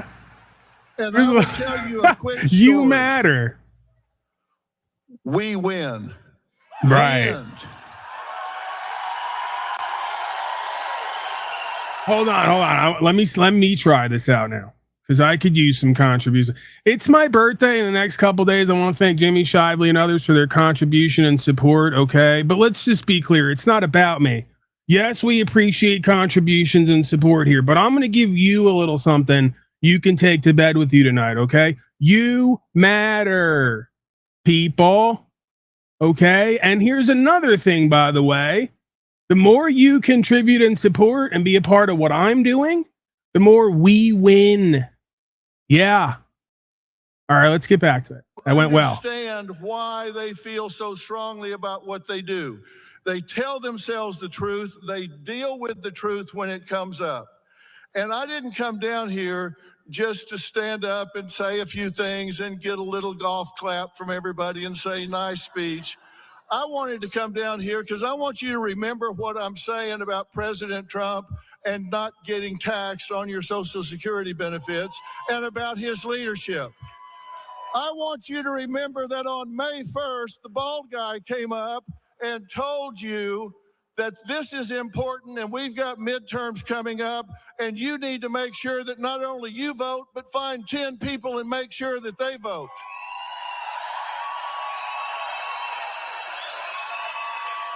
Because we have a president that stopped apologizing for America and started taking pride in this country. I don't want you to just hear me. I don't want you to just hear me and give me a little golf clap. I want you to hear me and say, on this day, we decided we are marching for the USA. We are marching for the USA, and we are marching for this president. March for the USA. U.S. slave. U.S. slave. U.S. slave. U.S. slave.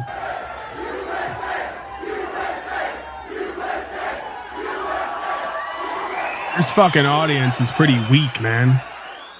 I shouldn't have to instruct them to get a U.S. slave chant. It should be in your blood. It should be in your DNA. There it is. Justin Johnson is on board. Thank you, Phil. That was great. No mask, no way on board. Just in finishing up, I just want to say, Phil, that was fantastic. Thank you. So true. You weren't supposed to be paying those taxes. Totally. Now you're not. So today we delivered the huge win for our great fishermen. And now, can you folks, here's where I have to because I did the bit, but the bit is attached to reality. Can you imagine what it's like to be me?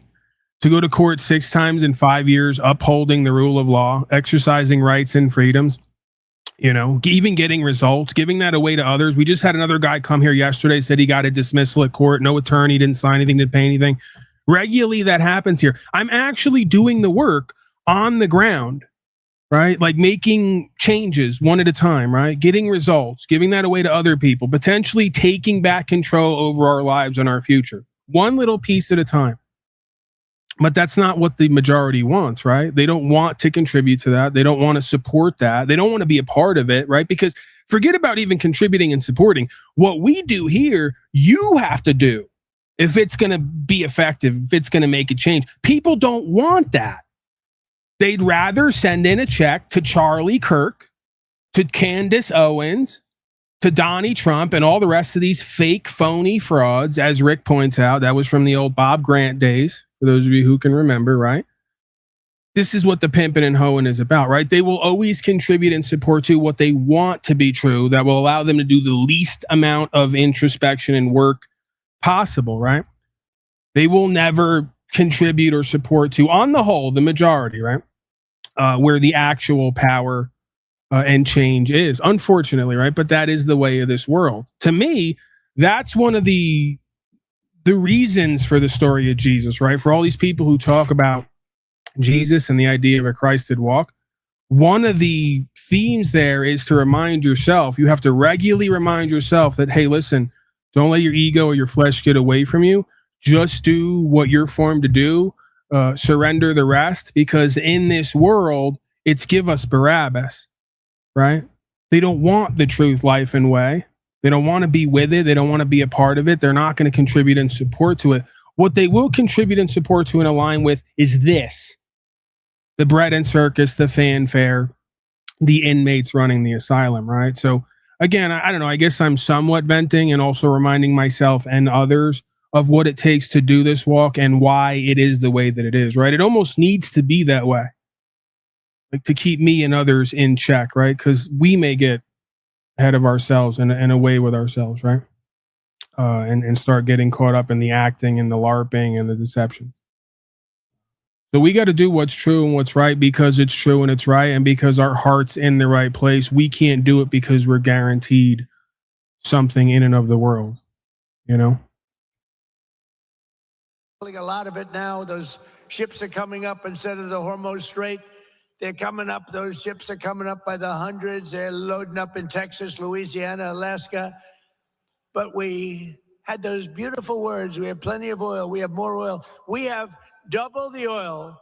If you add up Saudi Arabia and Russia, we're more than double what they produce together. Think of that. The words are drill, baby, drill. Oh, yeah. And as you can see, we rebuilt. We're never going to get through this. I can't even through one statement. So how about water, baby, water? How about all the technologies that have since come about that have been sidelined, where we could pretty much have free energy, or just like radical changes in energy production, including how we move vehicles around, right? Well, we're not going to talk about that. Why? Because Daddy Donnie is in bed with, you guessed it, the usual suspects, the same folks who were behind the last wars, right, in the Middle East. You know, the contractors, the DARPAs, the Raytheons, you know, all the folks who come in after they blow shit up with one company, they come in to rebuild it with the others, right? Halliburton, there's another name. I gotta jog my memory, right? Because I've forgotten more than the average slave actually knows. But yeah, Donnie's in bed with big oil, big gas, defense contractors, you know, all the rest of it. So yeah, we're leading in America, we're making America great again, which would look like giving everybody mass access to all the free or limited energies that can be reproduced either for the lowest cost ever and create radical independence, or we can still be tied to big oil, right? Just like we're still tied to big pharma and big everything, right? Because even though Donnie says he's a conservative Republican for limited government and limited interactions and limited wars, it's exactly the opposite, like it always is. Donnie is the swamp. Just like Donnie supported glyphosate companies and the other lobbies just a couple weeks ago, right? After he had Billy Gates to the White House. Donnie's doubling and tripling down on all of it, all the agendas in the name of conservative. Tiger. We got critical race theory out of our schools. We abolished DEI all across our federal government. Our people are prospering again. Our country is winning again, and America is respected again, perhaps respected more right now than ever before. And if you go back 1 year, 1.5 years, we were a laughing stock all over the world. We had a president that couldn't. The man asks, are you familiar with what the petrodollar is? I think I am, but everyone thinks they're familiar with everything. So I'll just say no, because I don't know completely what it is. Why don't you tell me all about the petrodollar? And while you're at it, why don't you explain to me how it's better for American supposed common interest, the common sense interest, to be tied at all to a dollar backed by nothing, let alone a petrodollar, instead of gold and silver, which was supposed to be the original lawful monetary system. Okay, why don't you explain all that and how it all works to me, where what you're trading as supposed debt notes or assets are tied to companies and corporations and lobbyists and are all centralized or monopolized? Why don't you explain that to me? Because I'm not smart like a lot of you legal beagles.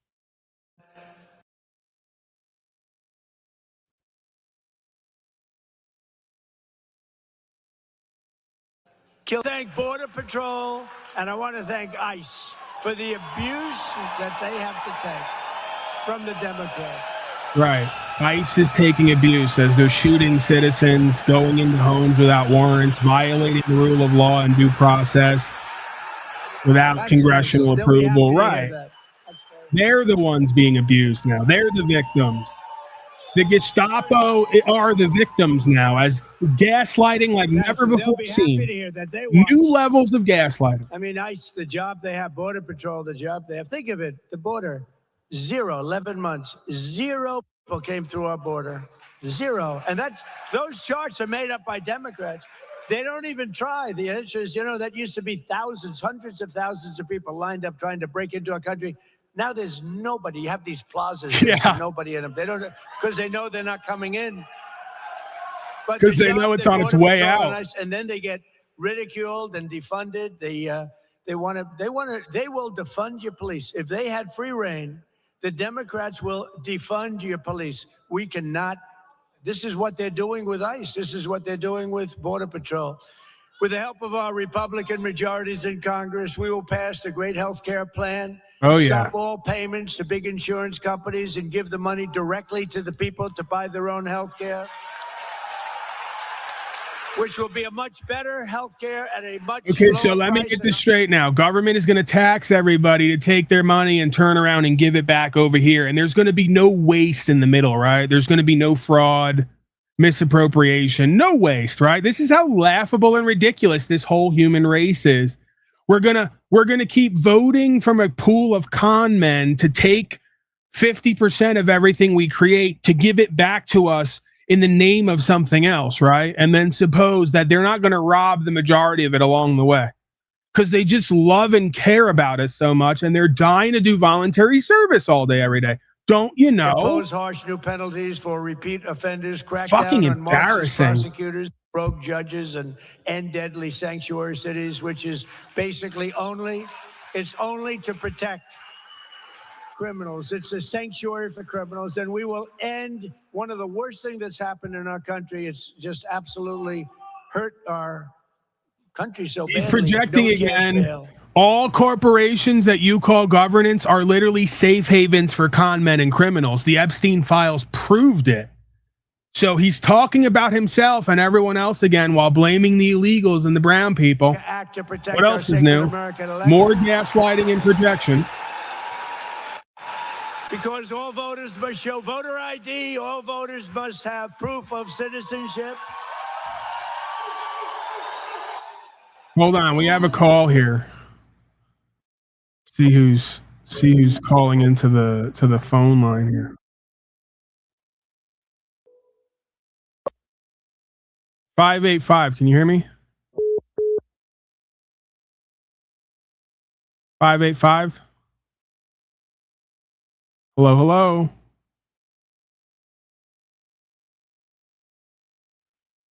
Can you hear me?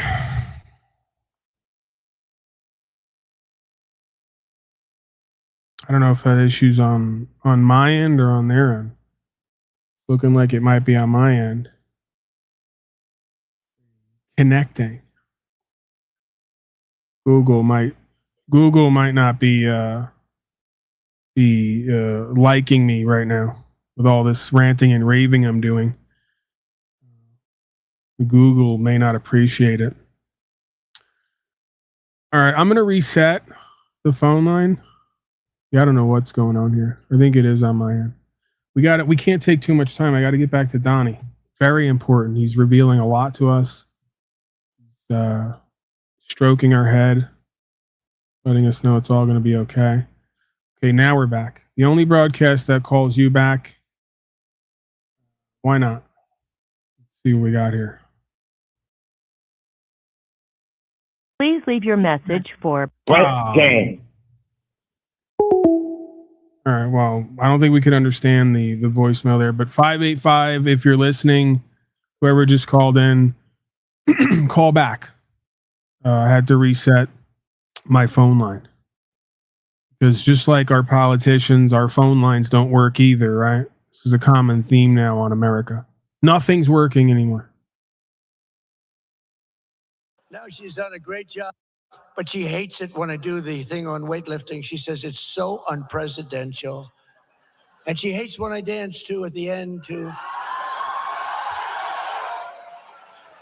Never under pressure, aren't you afraid to be espousing your opinions on YouTube? No, sir, ma'am. I've been doing this for decades, over 5 years on my original channel. It was shadow banned. They tried to take it away completely.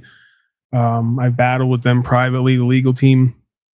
We've kept it. They've pretty much gotten away from the majority of their power games and the things they used to do. There's still some light shadow banning at times. I don't think they're giving me at all full access to certain tools, features, amenities. They take subscribers from time to time. They don't give notifications when I go live. There's still some of that, but it's like 60 to 70% better than what it was. Again, I've been locked up over and over again. I've been to court. I've gotten favorable results. All things considered, I really can't complain. I've had Department of Homeland Security interview me. I've had multiple agencies interview me over the time of me doing what I do. They seem to know of me. They know what I do. They say they agree with me for the most part. I don't think that, I think that this is a bit more complicated than folks want to accept or even look at, right? So I think a lot of these folks, especially on the conservative Republican side, if they actually knew who I am and what I stood for, and I could articulate it in a way that they could understand without maybe the performative aspects of how I present it here at times, 90% of them are going to agree with me. And then how we get that done and what we're going to do about it is usually where we part ways, right? So again, I believe that there comes a time, if you want to talk constitutional philosophy, because again, Republicans, conservatives seem to be able to relate to that. Constitutional philosophy from the founding fathers is when something is not based in rights and freedoms, you got to ignore it. You got to withdraw your cooperation and compliance as much as possible, regardless of what happens to you or others, right? So that's seemingly what needs to be done. That's the only thing that's going to have an effect here, right? Continuing to pay for it, disagree with it while you complain, vote to try to make a difference, right? I don't think it's going to change. So, you know, again, I think leftists, a lot of them agree with me as well. Hello, hello. How you doing? This Tim? Yeah, can you hear me? Yeah, that's Brent, this BCJ. Yo, one of your mods blocked that banned me, man, for free speech. What are they banning you for? That's right, they hate free speech. I got muted. All right, what's you know your name? I'm BCJ. I'm in Rochester, New York. Yeah, they muted me for free speech. Are you sure that you're... Try to type in the chat. They muted me for free speech. Someone muted me. All right, well, there's only one person, Jeeps. Jeeps, did you do that? Sir, I got you. I got your back, okay? This is the only broadcast here, like Donald Trump, that really cares about you and the people, okay? So I'm not a Trump supporter. I'm a Democrat. Well, I know. I'm just saying in general that, like, whatever side you're on, that's the side I'm on as well. I'm kind of doing a wink and a nod bit right now. But seriously, I'm launching an investigation as we speak, sir. You have a voice here. Okay. Right. Yeah. I voted for. I voted for Obama twice. Let me tell y'all something in the chat. We do not know. Let me get that to y'all head. Right. We do not know politicians. Y'all worship politicians. I worship Jesus Christ. Okay. And I love Gangsta Granny. I love her how she speaks out. See, I used to live in a MAGA neighborhood in Charlotte in the suburbs. I had no problem out with white people. They respected the ground I walked on. They tried me. You know, I stood my ground as a black man. I said, you know what? Let me tell you something. You keep your politics for your color to yourself.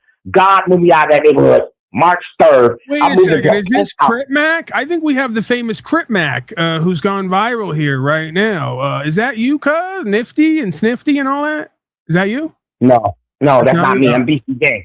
I'm BCJ. Okay. I'm in your comment section. Well, you might be bigger than Crip Mac then. You might be the next up and coming. I'm way bigger. I'm way bigger, brother. Right. I'm a host too. I frequent your channel all the time. Okay. And you see, this country is so divided. He divided this country. America's been. Let me say something. Dr. Martin Luther King Jr. didn't die for this country to be like this. Nobody's illegal on stolen land. If that's the case, won't he send his wife back? Okay, let's go back. Let's go back, 'cause I want to seriously engage you, right? How do you come to a determination that we should be voting for either side when, from my perspective, both sides are literally fucking the people, taking their rights and property? They are screwing everybody. Everybody's getting screwed. It's Republicans on Obamacare too. They're getting health care taken away too. They're not, Tim. They're not. They don't have no knowledge. People did November 5th. I was so applauded. November 5th, 2024. The people really voted. See, Harris was a threat. See, Harris was a serious threat to these people that voted for Trump again. See, let me tell you something, brother. I studied participation coming to high school. I've been studying politics for almost 40 years. I studied this stuff in high school. You cannot run. Let me tell you something, my brother. My dad served this country. My son, Brent James Jr., served the United States Navy. He protected all y'all. He protected MAGA. He protected everybody. I got to stop you because this is another narrative that the politicians and the state has put forth. I don't remember us ever being invaded, so I don't ever remember. I understand that, but check your finish what I'm saying. Just let me finish what I'm saying because you can talk. I have no problem with you expressing yourself. I'm gonna give you the floor. Just let me finish. We've never been invaded. I've never had to turn to any agents or servants and say, protect me from some enemy from without. What I have had is agents and servants trying to take my rights, my property, tell me what I'm going to do on the land I was born on, and claim that it's for safety when it's the antithesis of rights and freedom. Okay. So, yeah, I can't go along with that narrative of these folks are protecting me. No, they're protecting the corporation and its central bankers' interests around the world and doing wars with other nations who don't want to comply with their policies and procedures, right? That's really what we have going on here is United States and other common law nations have been infiltrated by centralized companies and corporations and banking cabals, and they're being used as front men and hit teams for economic hitmen around the world, right, to push their globalism and their new world order and their central banking systems. So we're being pimped again, right? We're being misused and abused again. The men and women who sign up to protect our land and uphold the law of the land and express rights and freedoms are being misused and abused for central banker wars around the world where we've never been invaded. See, the terrorists are in the Epstein files. We need, if these folks are going to protect men and women from terrorists, foreign and domestic, I know where we could start. I got a clue on where all these military folks could start, right? I can't say it directly, but I think you get where I'm going, right? Yeah, I get you, brother. I'm on me and you on the same page, finally. Some of these hoes, they like to kick me out their platforms. I got banned from Facebook. You know what I'm saying? I created a fake page. Are you Snafu's dad by any chance? Huh? Are you Snafu's dad? We got a guy who comes to okay, you're not. No, my son don't do social media. Okay. No, well, that makes sense. He's military. He don't do social media. You know what I'm saying? He don't do social media at all. I said, but I'm gonna follow you. I'm gonna see what you to me, man. I'm gonna be in the comment section. God bless you, brother. Yeah, do your thing, bro. Blessings to you as well. And Jeeps, whoever that is, go easy on these folks, please. I've told you this in the past. You have moderatorship to post links to give people information on where we're at, right? So they can come to the Telegram or whatever else. Please go easy on these folks, right? She probably got a little uppity because you said something about a Democrat. She Yeah, presumed yeah, yeah. you were a I'll do that, slave. brother, for the sake of her, because I'm black. I'll do that. All right, that bro. too. That I'm too. blessed. All right, thank you. Yep. I tried to tell these Unslavians about the black people, right? That like I might be an albino, and they switched me at the hospital, right? Might have been one of the black mailmen that actually had sex with my mother. I don't want to believe that, but it is possible, right? So I have a special place in my heart for black people, and I have to tell these other white folks around here who aren't like me. They didn't grow up like me. They don't have the instincts and intuition like me. They haven't been oppressed like me. Okay, they don't know the struggle, and I have to tell them, listen, hands off of our people, my people. Okay, can't have this around here. Well, thank you. Let's get back to Daddy. And where are we at on time? Okay, we're coming up. I could feel it, man. I got these broadcasting instincts. I knew it was the second hour coming up. Eliminating taxes on Social Security and expanding Right. tax breaks. We're excited for that. Let's get back to what we're excited about, what they told us to be excited from the about. Villages for another event in West Palm Beach, Florida. So we'll keep an eye out for feeds of the president there in Palm Beach, Florida. Once again, President Trump there speaking to an overflowing crowd at the Villages in Florida. All right, I'm your host, Anna Marsick. It's time for us here on Live Now from Fox to step away for a quick 2-minute commercial break. We're tracking a lot of big stories today. We'll be right back. Big stuff, big stories. All right, folks, this is the perfect time now. Contribute and support. Did I mention You Matter? Okay, there's links at the top. If you got videos, audio clips, news articles, send them over. consciousness.is.rising at gmail.com. There's also some gift links there. Because I'm amazing, and I'm only amazing because you're amazing. We're amazing, okay? We're going to keep winning here. We're going to win so much, you're going to say, stop winning, Paulie boy. And I'm going to say, no. Winning is what I do. What else do I have here? I had something else I wanted to mention. Right, Justin Johnson on the You Matter train, which is actually true. I mean, I can do the bit where like I'm grifting and whatever, but the reality of it is you do matter. I mean, if you decide in the material world to be who and what you are truly spiritually and bring that to the physical world, then you in fact do matter here, and you are able to potentially make a change. So, yeah.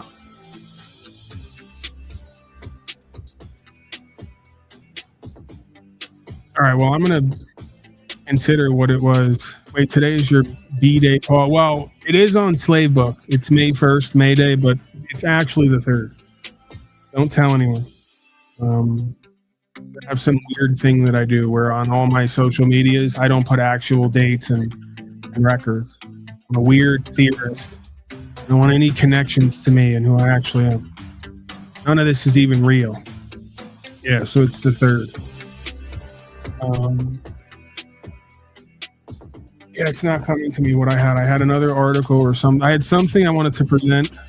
I don't remember now. Well, it'll come to me at some point.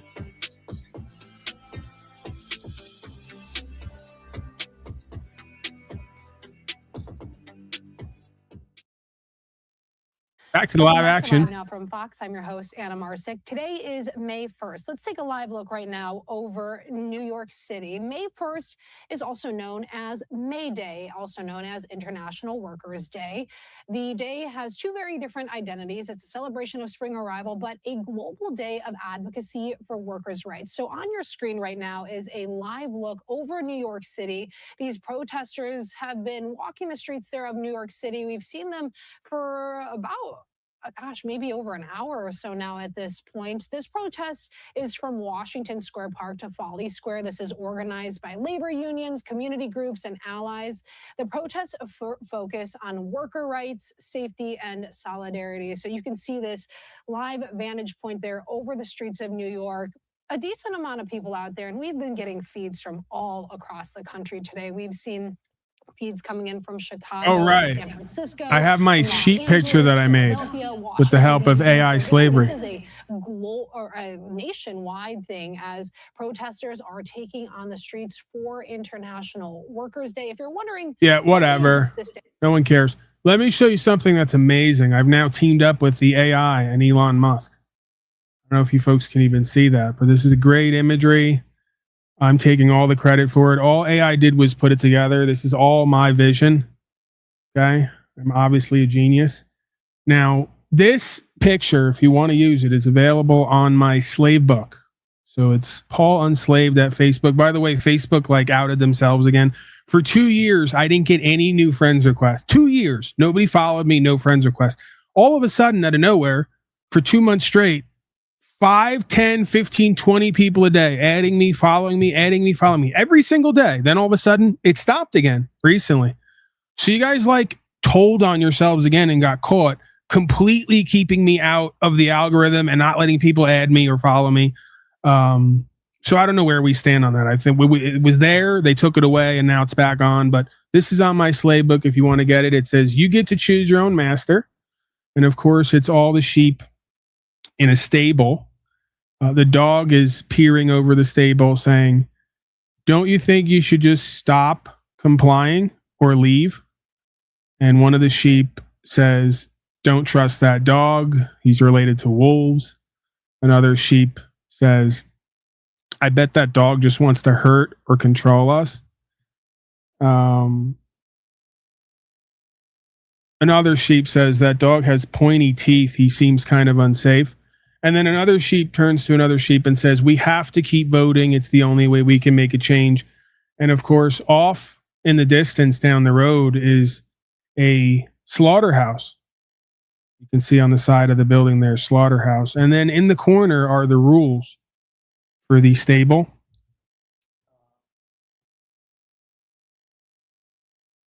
I can't even read it. I don't even remember what my own rules were.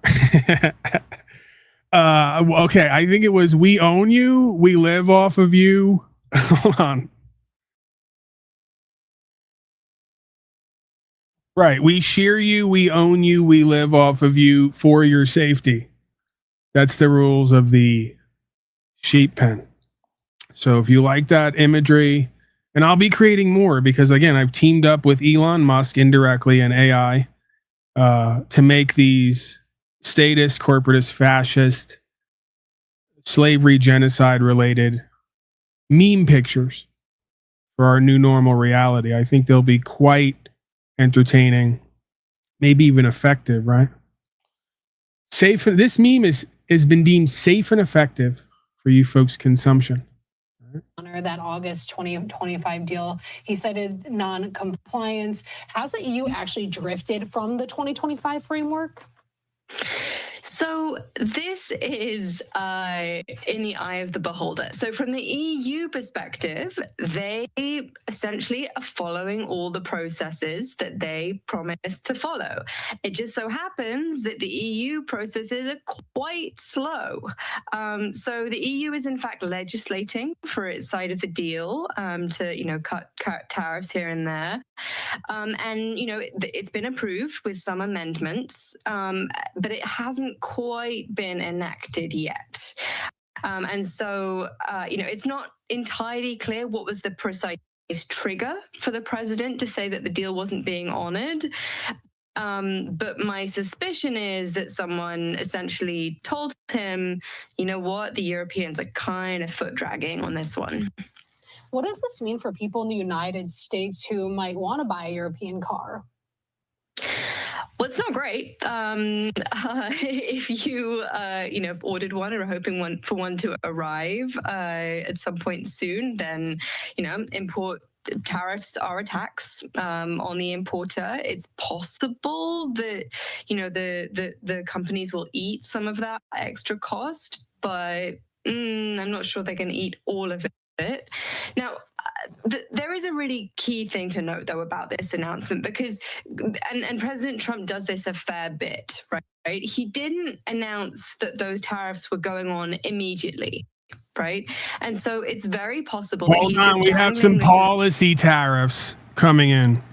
Paul Enslaved, the panel versus president, of course, many years running, whether the elections took place or not. We hold our own elections here, and they're rigged, okay?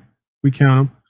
But that's the American way. So YOLO Swaggins writes, I'm paying to win. And of course, contributions and support, all comments will be read. Okay. So you get to the front of the line. That's a perk. That's a benefit and privilege. You may or may not get other places, but the way that you get it here is different from anywhere else, right? It feels different. So yeah, he's paying to win, and he's going to win. Say we're winning here. Thank you. The president YOLO effectively swag. priced the average American out of the European car market by doing this? I mean, yeah, a lot of the European models that they're trying to sell into the US, the higher cost models are already going to be pretty expensive. So maybe the hope is that those consumers will be able to eat some of that extra cost. Some of those lower price models, that is a really substantial price hike, and so yeah, you would expect to see your average car consumer just switching to a different brand. Obviously this is an area of high uncertainty. Like there are lots of trade barriers against cheap electric vehicles that are available in lots of other countries in the world. It's not like cars are super cheap in the US, and so this is a measure that just really isn't going to help that. So Trump's Truth Social post there says if they produce in USA plants, there will be no tariff. The administration's also touting a record $100 billion in U.S. domestic auto investments. Is this new tariff about creating American jobs, do you think, or is it just a massive tax on American consumers who might want a European car? Well, in the short run, it's I think, just as you say, a massive tax on American consumers. In the long run, obviously, President Trump is hoping that businesses respond by setting up shop in the U.S. and producing in the U.S. And, in the long run, the uncertainty about whether there will be these tariff announcements, could encourage companies to make those investments in the U.S. I think there's a few questions around that. One is, how many jobs will that actually mean, given levels of automation and so on? Two, can they get the components for cheap? Will they be competitive? And three, actually, could it end up just putting companies' plans on pause while they wait to see what the terrain is? Because what you don't want to do is set up an expensive factory in the US and then see rivals from overseas just undercut you with no tariff that you were expecting. Do you think this leads to a full-scale trade war? I think history suggests that the EU does not like to hit back very aggressively. The EU prefers. Come on, this propaganda is boring me. I want some more exciting lies. The EU does not want a trade war with the US, and so I think they will try to do what they can to placate the president. That said, I think since President Trump made moves on Greenland a few months ago, I think the EU, they have been emboldened. And I worry that at some point they're going to say, you know what, no, you can't just, carry on threatening. At some point, we've got to show you that we can't be, pushed around like this. And so there may be some kind of tit for tat there. But that's not my central prediction. I suspect that the EU is going to say, you know what, this deal is there. We're going to push it through. Please hold off. So these tariffs are set to start next week. Does that mean if I were to walk into a dealership next Saturday, I'm going to see a 10% price hike on the window sticker immediately? Or is there a lag? Will the old inventory maybe clears out?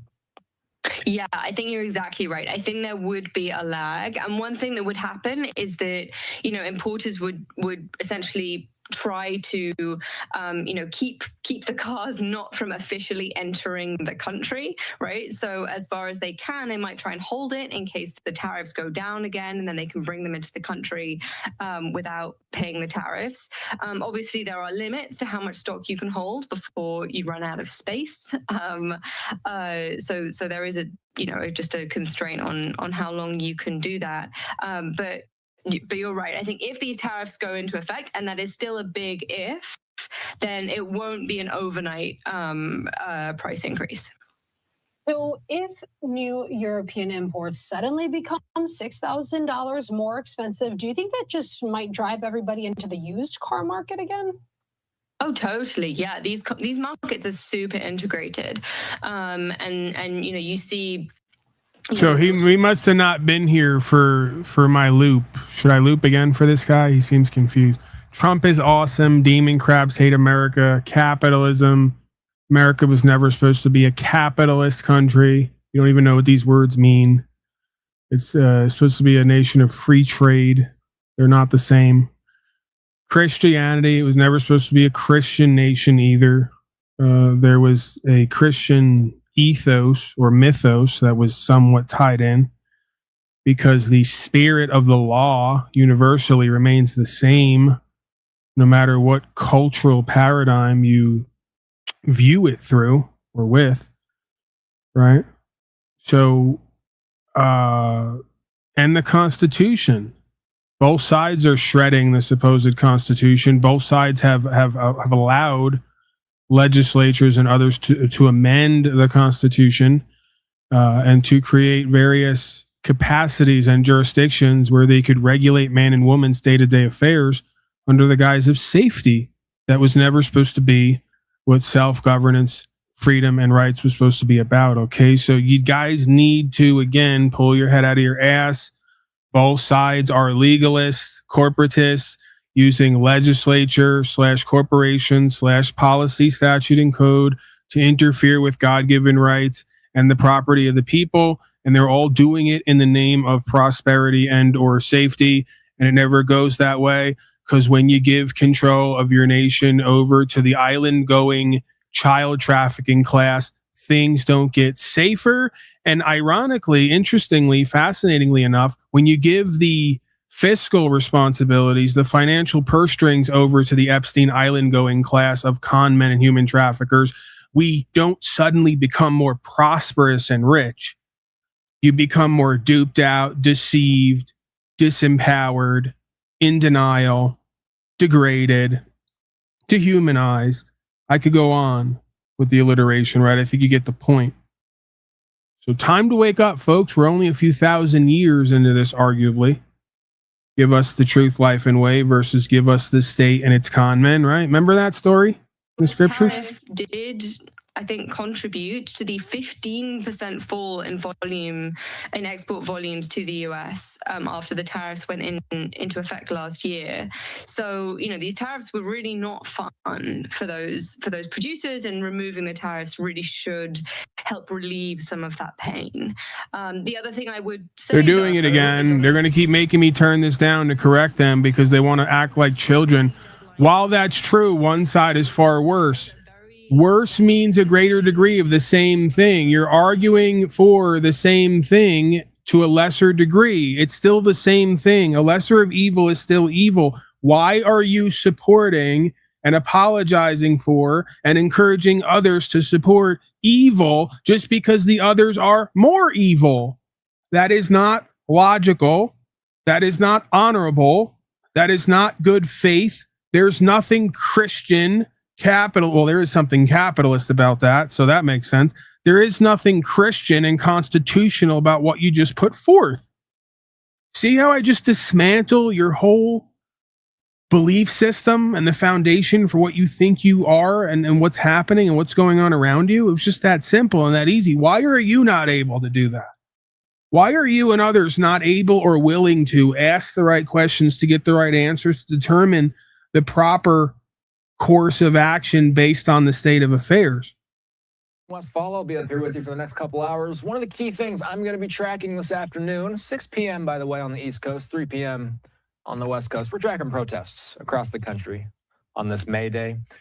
Live look at Minneapolis, the place where we've seen so many scenes like this in recent months.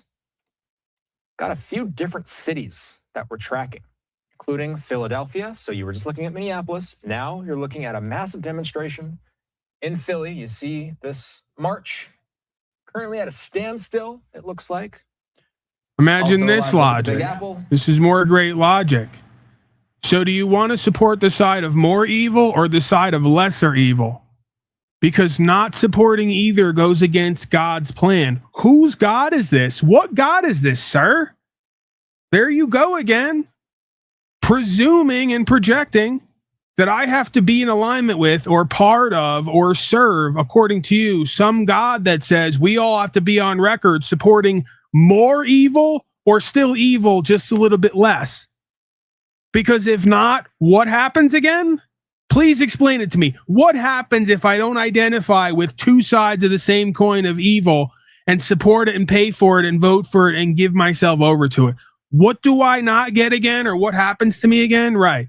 You make absolutely no sense. You're now proving on the fly by asking a question you think makes you sound smart that the God you worship is in fact a deceiver who gets everyone to support evil regardless of the outcome.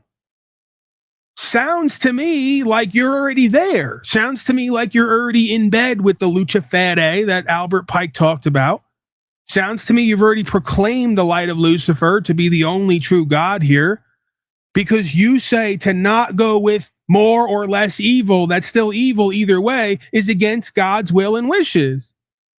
Maybe I just don't perceive God the same way, or maybe there's multiple gods and I don't serve the one you serve. Now it all starts to make a bit more sense if you bring that perspective into view. Thank you for that.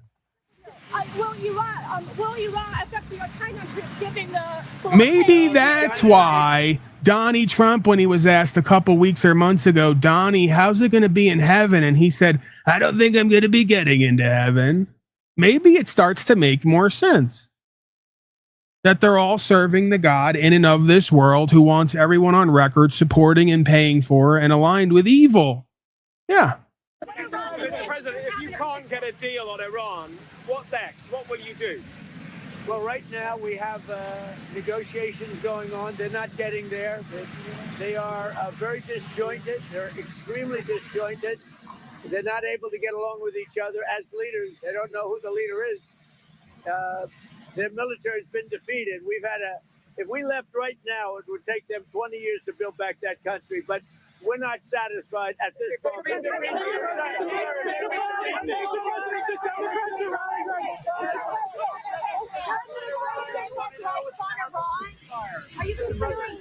We have to do audience engagement here. It wouldn't be right if we didn't have this obligatory comment. Where is it? You idiots talking about God, LOL. Only one God, Jesus. You all going to start crusades again. Please call in. I'll put the number up. Explain to me how you got the experience firsthand, the testimony of Jesus being the one and only true God. And make sure you don't use any hearsay, right? I don't want any, hey, a king gave us a book where he says that someone else said that Jesus said. No triple hearsay. No double and triple hearsay. No text you get to cite for your own firsthand testimony, witness testimony and experience. Please come up here on the phone with me and give me your firsthand witness testimony on how Jesus Christ is the one and only God. And if you can't do it, you just proved how easily indoctrinated, suggestible, and manipulatable the average slave is. Because 2,000 years later, we're still proclaiming God to be whatever a king scribe said it was. Okay? God, you humans are so embarrassing and predictable. You had the CENTCOM commander come in here yesterday. Was he briefing you on a different approach, options? What kind of options? How would it look different? Options. I mean, do we want to go and just blast the hell out of him and finish him forever, or do we want to try and make a deal? I mean, those are the options. Do you want to go blast the hell out of him? I prefer not. Forever? On a human basis, I prefer not, but that's the option. Do we want to go in there heavy and just blast them away? Or do we want to do something? They're a very disjointed leadership, as you can understand, Peter. Very disjointed. I mean. So the man in the chat claims, I love this. Paul, I think you're Satan right here, live in our faces. Well, if that's true, and you're with the Creator God, you're with the truth, life, and way, then anything you're aligned with or speak has to be more powerful and overwrite and outrank whatever it is that I'm expressing and putting forth. So go ahead and come up on panel. Go ahead and call in and present that. All right, present who and what you are, what you stand for, how and why it makes sense to you, and show us all why it's more prominent and powerful than whatever I am and what I'm putting forth, and how and why it's a deception. Make sure you show us and tell us too how and why what I'm putting forth is the deception and I'm the deceiver. I'm open for all of it, sir, ma'am. Not hiding from it, quite the opposite. For instance, we're stocked and locked and loaded. Right now, we have more than double what we had when this started. But, you know, we're all over the world. We're in many, many different countries, many different places, all packed up. Now, what happened is Biden came in like a stupid fool, and he gave a lot of what we had to Ukraine. And $350 billion they spent. We don't do that. Everybody has to pay. The European Union pays us, but Biden didn't get money. He got nothing. But he gave a lot of the inventory away. Now, relatively speaking, it's not that, but it was a lot of inventory. He gave it to Ukraine. We built it up, but we have inventory from all over the world. Are you going to go to the G7? The G7 is in France in June. Will you go to it? Probably. Mr. President, President NATO. What about NATO? Did the king change your mind? King Charles? No. King and I had he's just a great person. He's a high quality person. I love the job he did in Congress. He actually got the Democrats to stand. He's a wonderful person. She's a wonderful lady, a wonderful queen. The Democrats. It's just that easy. If we just keep shell gaming and pointing to left side, right side, nobody ever notices the 3 shell Monty game where everybody keeps losing their money and their rights. Oh, the Democrats. Oh, the Republicans. Are the Democrats and the Republicans on the ground who keep voting and paying the tax ever going to come together to ask why both sides of their supposed leadership are corrupt con men, frauds, and fascists? And funding and stocking private prisons and all the roads. Should we go down the list of all the things? Human trafficking, pushing drug companies, poison drugs on everybody for profit, funding and stocking private prisons with slaves who aren't even causing loss, injury, and harm. They're just not following codes. Do we really have to go down the list? Restart the war, or you're going to have to make a deal. Is that correct? Are you happy with the blockade? The blockade has been unbelievable, powerful, 100%. It's been actually unbelievable. If we left right now, we had a great victory, but we're not doing that. We're negotiating with them. Their teams are unbelievably disjointed, but we are negotiating. Mr. President, the NASDAQ and the S&P 500 posted their biggest monthly gain since your first term, sir. Can you talk about what this means to you, the stock market performance, and do you believe that this is going to continue throughout the rest of your term? Thank you. The stock market is hitting record numbers. We have more people working in the USA today than we've ever had working, as you know. It's in many ways. Now, when this war ends, gasoline and oil and everything is going to come tumbling down. But right now, as of this moment, the stock market has hit record highs. We have more people, again, working in the United States today than at any time in the history of our country. We are really doing well. Now, gasoline's high. Other prices are way down, but gasoline's high. But when this is over, you'll have a world without a nuclear weapon with Iran. If you allow Iran to have a nuclear weapon, the world... The nation they've been saying for over 30-something years is going to bomb everyone anytime now, but hasn't done it yet, is not going to be allowed to have a nuclear weapon. I feel so much safer knowing the Epstein Island-going class who started 50 wars in the last 200 years with everyone around the world are going to be the only ones with a nuclear weapon. Doesn't everyone feel so much safer with the inmates running the asylum? Also, and regulation cuts, and it's one of the reasons we're doing so Beyond well. embarrassing. So we have no tax on tips, no Beyond tax on hypocritical. seniors. We have no tax on overtime. And you know, we something that nobody talks about. If you buy a car, if it's American made, you get a deduction on interest for income tax purposes. And by the way, very importantly, right over there, the greatest. You're gonna have the greatest ballroom ever built. The greatest $400 million ballroom ever built. Better be. You're going to be hosting the first ever UFC fight at the White House in 45 days, sir. Can you preview the event? Can you talk about the card and what they this have means? some of the greatest champions in the world. The arena, they're going to start building it over the next week. It's right here. It'll be about 5,000 seats. They'll have 100,000 people down by the ellipse with screens, and it's all free. It's going to be great. I got it. Everything's free. President Trump, It's all earlier free. today, last time we saw him do a reporter gaggle taking Hey. questions outside the White House. Hey, earlier retards. today as he was For the retards in the back. In politics, there's nothing free. Okay?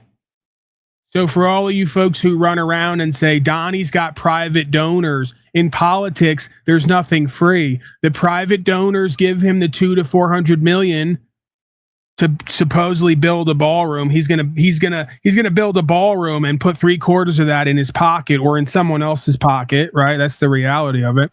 But he doesn't have to go to the taxpayers for it because his private donors are going to get special secret favors from the people in supposed power who were never supposed to have power. They're supposed to have duties and obligations. But see, in a world of pimps and hoes, slaves love to be slaved. The hoes love to be pimped on. It makes them feel safer. Give me that good game, daddy. Lie to me. Tell me you love me and you're going to keep me safe before and after that beating, right? So, yeah, get a clue on how power and value systems work. Get a clue on how collectivism works, group dynamics works. Get a clue on how mafiosi works, aka political science, and you'll know there's nothing free in life. Because every time something is given, something is expected or given back on the back end, right? Isn't that just life most of the time? Not every time, but most of the time, okay? And if I'm off anywhere on this, please call in 602-730-0122. Tell me where I got it wrong. Do it quick. Please, I need you.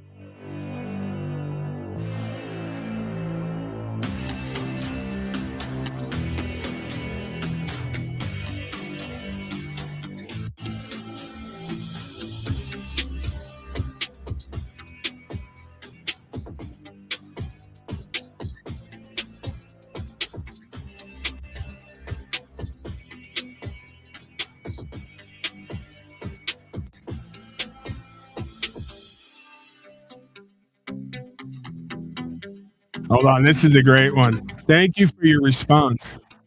God, truth, life, forever. Get a clue that the American people are not nearly as you seem to like to believe. How ironic.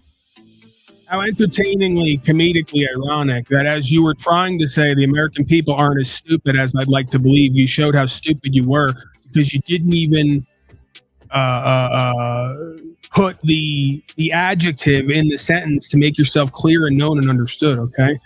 So stop talking to them like they are morons. They're absolutely moronic.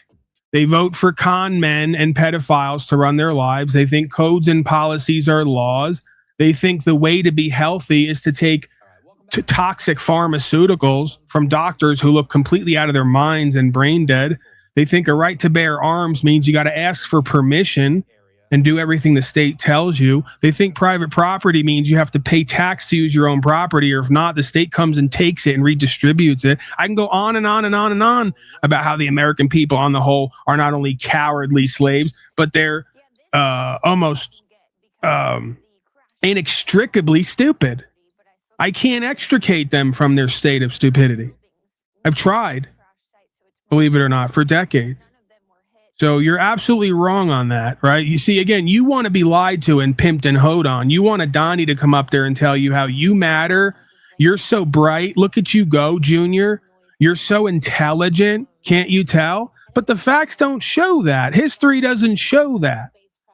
My real experience does not show that.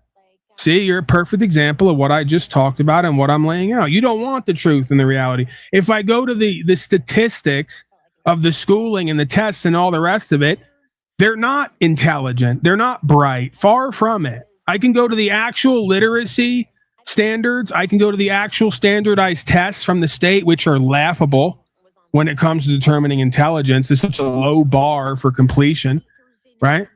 We can go to the actual literal standardized tests and their results, or we could just go to history in general and mainstream experience. So what you just said is a cope. It's what you want it to be. It's not what it actually is. Anybody that 85% of the population would listen to Bill Gates and Fauci have to be beyond retarded. They're not only stupid, they're completely broken and domesticated and abused and pimped on. See, because one follows the other. You have to be stupid to get pimped on, and you have to be really broken and abused and stupid to keep getting pimped on and call it something different than what it is. Right? See, strong minds, intelligent minds, intuitive hearts don't do that. And if they do get involved, they figure it out very quickly and they depart from the situation. So you're actually completely wrong. You're coping. That's what you want it to be. The reality shows the complete opposite to be true. Most people are so weak-minded and weak-hearted, they'll literally believe and support anything historically given to them by anyone historically. Property, the 5 people, and I feel like I'm here to help, like have a ceremony of some sort to help these souls to the other side. Farroor, who heard and felt the crash, says the shock hasn't worn off. It feels like I'm in the twilight zone, really. Like this doesn't even seem real. Now, the NTSB and That woman SAA must have just are investigating, and that woman must have just started a live stream, right? This is what you need to understand.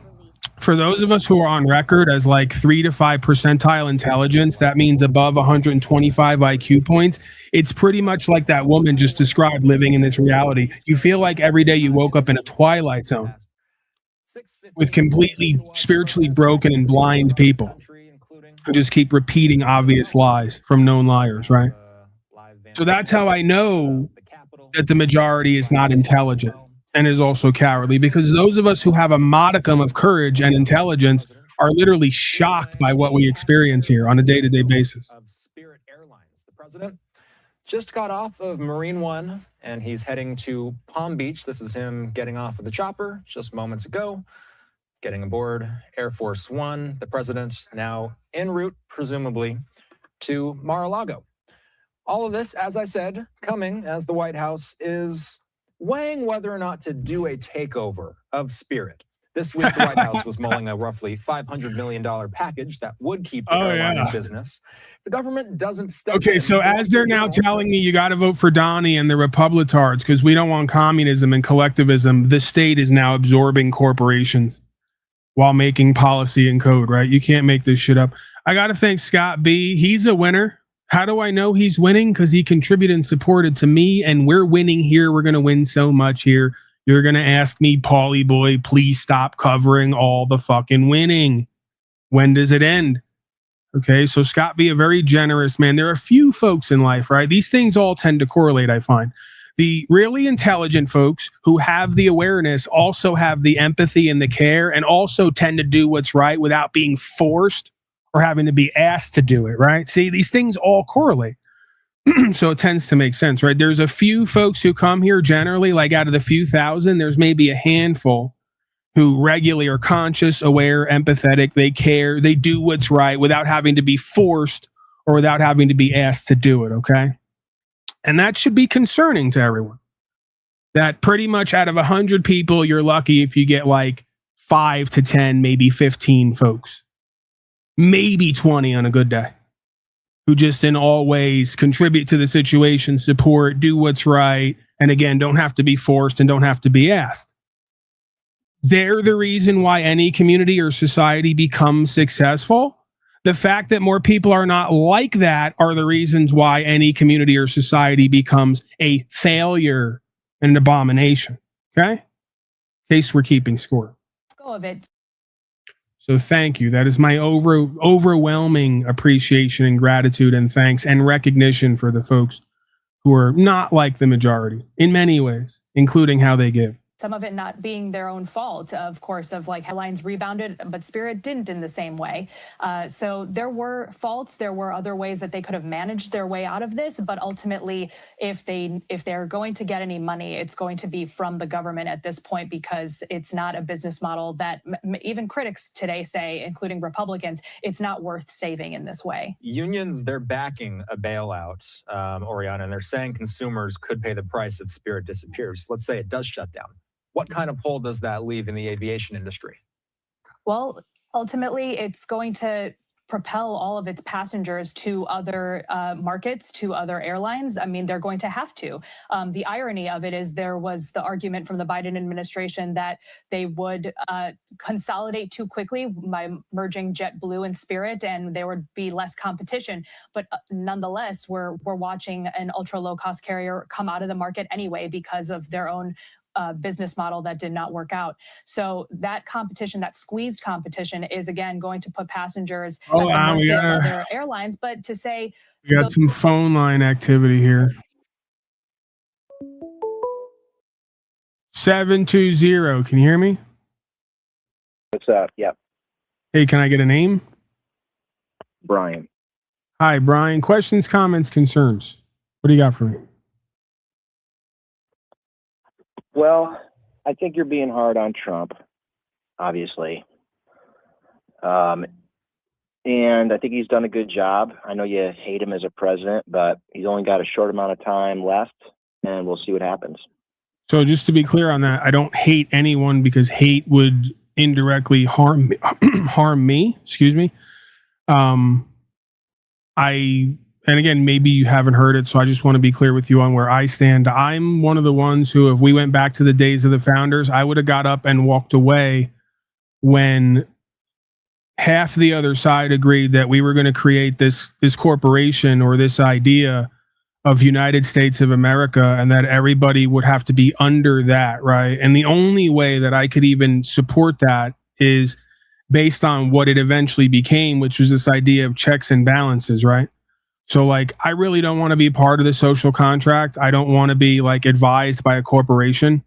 I don't want to be governed by presidents, vice presidents, treasurers, right? If they want to upkeep the public ledger and do whatever they do, great. Go over there and do it. Leave me alone. So yeah, again, I'm somebody who I'm under God. I'm with God-given rights. I want a true republic of self-governing beings who, if they're not disturbing the peace, they have little to no interaction with anything you would call government, right? If they do disturb the peace, then the peacekeeper comes, the sheriff, and we have a discussion with the community on who this person is. What are they doing? Is this normal for them? Are they causing loss, injury, and harm? Do they owe a debt? Do they have to compensate? And if not, we let them go and be free, whether we deem them to be crazy or not, okay? So, again, I'm a purist, if you want to call it that, right? I'm a foundational Republican conservative. I want a true republic. I want true conservation of the fundamentalist ideas that made America great. And I believe what makes us all truly human, which is this idea of a dangerously free society over a supposed comfortable, safe, enslaved society. Dare I use the term society, right? I agree with absolutely everything you just said. I really appreciate you speaking out on all that stuff. And, you know, we use the word democracy, and, you know, Republican system is a sect of democracy, but it is different. And I think, everything you said, I completely agree with. You know, the question is, you know, we need to elect Congress people that don't necessitate a president to use executive orders. And it didn't start with Trump. It's been a part of the gridlock since my entire lifetime, since I've been tuned into politics, it seemed. Maybe it's happened before that. Right, but what makes you and others believe, I know you can't speak for others, so I'm just going to ask you, what makes you believe that politics or political science, as it's termed, can ever be anything other than what it's been shown to be over and over again throughout history? Where do we derive this belief that getting these people together up on a hill somewhere, removed from the day-to-day interactions and operations of the people are somehow going to give the people more rights, freedom, and prosperity. How does that mechanism work? It's about wisdom and selecting the best of us to make the decisions. The best of us don't go put on suits and LARP all day and pretend to create products and services. Well, you see where I'm going with this? I agree. Anything you I see, agree with you, I'm a yeah. trickster, right? I ask questions that I know the answer to, hoping you'll answer incorrectly so I can point out how there's a flaw in your system's dynamics. So again, I see. The good people, humble good people who want to do what's right and make a change, don't go LARP and perform and lie all day and act like wannabe pimps. They just do the next right thing all day, every day in the corner of the world where maybe nobody's watching but God, because that's what needs to happen. Yeah. You know, there are a few guys out there, I think, that are the genuine article. Like, I think Thomas Massey and Rand Paul are, I think, the closest we have. Can you give me examples of them not complying and cooperating with paying the slave tax or following the millions of policies and codes or supporting voting for these people to make policies and codes, which you can argue are all the overthrow of the law of this land? Because anything that is not moving toward rights and freedoms, which policies and codes don't create rights and freedoms, they restrict rights and freedoms. So code making, policy making in general, you could argue philosophically, is anti-American. I agree. I mean, I know they like to say that it's for all the big corporations so they don't dump poison in the river and kill the endangered beaver species, but that's not really what's actually going on, right? No, so policy and code, what it actually does is protect a few from retribution who are in the corporate monopolies while criminalizing everybody else who's involved in free expression and free trade. Yeah. I'll give you an example of what policy and code and legislation does. My channel was shadow banned and I was demonetized. And if it weren't for a small contingent of folks who regularly contribute and support to me, I'd have to go do or be something else. And that's fine. But the point is, the Googles, the Donnies, the CNBSs and Fox Noises and all the rest, they have more numbers and support and contributions and funding than ever. Right? It's the boomers, man. Yeah, they do. But I think there are folks like yourself and other web influencers that it's just a matter of time. Be clear, sir, and I'm not picking on you. I'm not an influencer because, and I want to make the distinction for you. We have a generation of influencers who don't do shit, but want to tell other people to do shit that they're not doing. I'm active in what I do, and I've been active, right? So if I am an influencer, that comes from the fact that I live my truth. I live what I speak, and I put up or shut up, right? So again, I'm not picking on you. I just want to make the distinction for everybody else that if we want to be influencers in this life, or if we're going to be called influence, the only way that could be legitimate is if we're doing what needs to be done. If not, it's another fraud. It's another deception. It's another corruption, right? We've had too much of that for too long. See, Donnie is the fake influencer.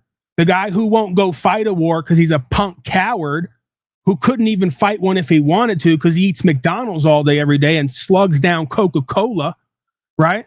But he's going to send a whole generation off once again to do war because he's a war master, right? So we need to get away we don't from want the fittest guy. Go ahead. We don't necessarily, I do agree that we need men of character, and generally men of good character eat well and treat themselves the right way. But we don't, that's not how we select folks. And, you know, I didn't actually vote for, I'm all over the place politically, because I'm from upstate New York, and I went through the college system there and then moved to Colorado, and now I live in Florida. And I've moved from, I'd say moderately left to pretty hard right. Where are you at now, if I can ask? Because we're actually tracking the same thing. I'm originally from New York, went to Colorado, and I'm now in Arizona. Wow. So I'm just curious on when it comes to synchronicities, how much are we in algorithmic alignment? Yeah, are you willing very, very close. Are you willing to? I'm getting that you don't want to disclose where you're at now. I'm in Northport, Florida. Okay, so not the same state, but a similar trajectory, you could argue, in a sense. Yeah, raised in the system, and taught to think a certain way, and then you get out in the world and you work and you earn money and you pay taxes and you find out what the real system's all about, and not what they teach you in school, and then you figure it out. And for me, hearing Ben Shapiro's arguments on abortion blew my mind, because he talked about, not to change the subject, but this is kind of what turned me into a Republican, and it could be useful for other folks who are, kind of on the fence or trying to figure out where their ideology is. But he had this argument that, it's the same argument that a slave owner had, that, this is my property, it's my prerogative, I can do with whatever on my property I want to do. And it's the same argument, essentially, that the women who are advocating for abortion and men who are advocating for abortion, it's that, it's her body, it's her property, it's her choice. And obviously, I don't know where you stand on that issue, but it's fundamentally a different person, it's a different individual, has different DNA and is alive. There's not a single thing that grows that isn't alive in the physical world. So sure, this is why you could argue the folks who put the idea of the guarantee of life, liberty, and pursuit of happiness philosophically, why they included that in there, because for them, the way they interpreted the law and codified it, once you become aware that there is a life there other than yours, that being has a right to live that life and not have it taken from them, right? Because based on this ethos, this philosophy, God gives life, God takes life. So we are only facilitators and co-creators in that. We are not the alpha and omega, right? Let me get my dog out here. Morty, come here.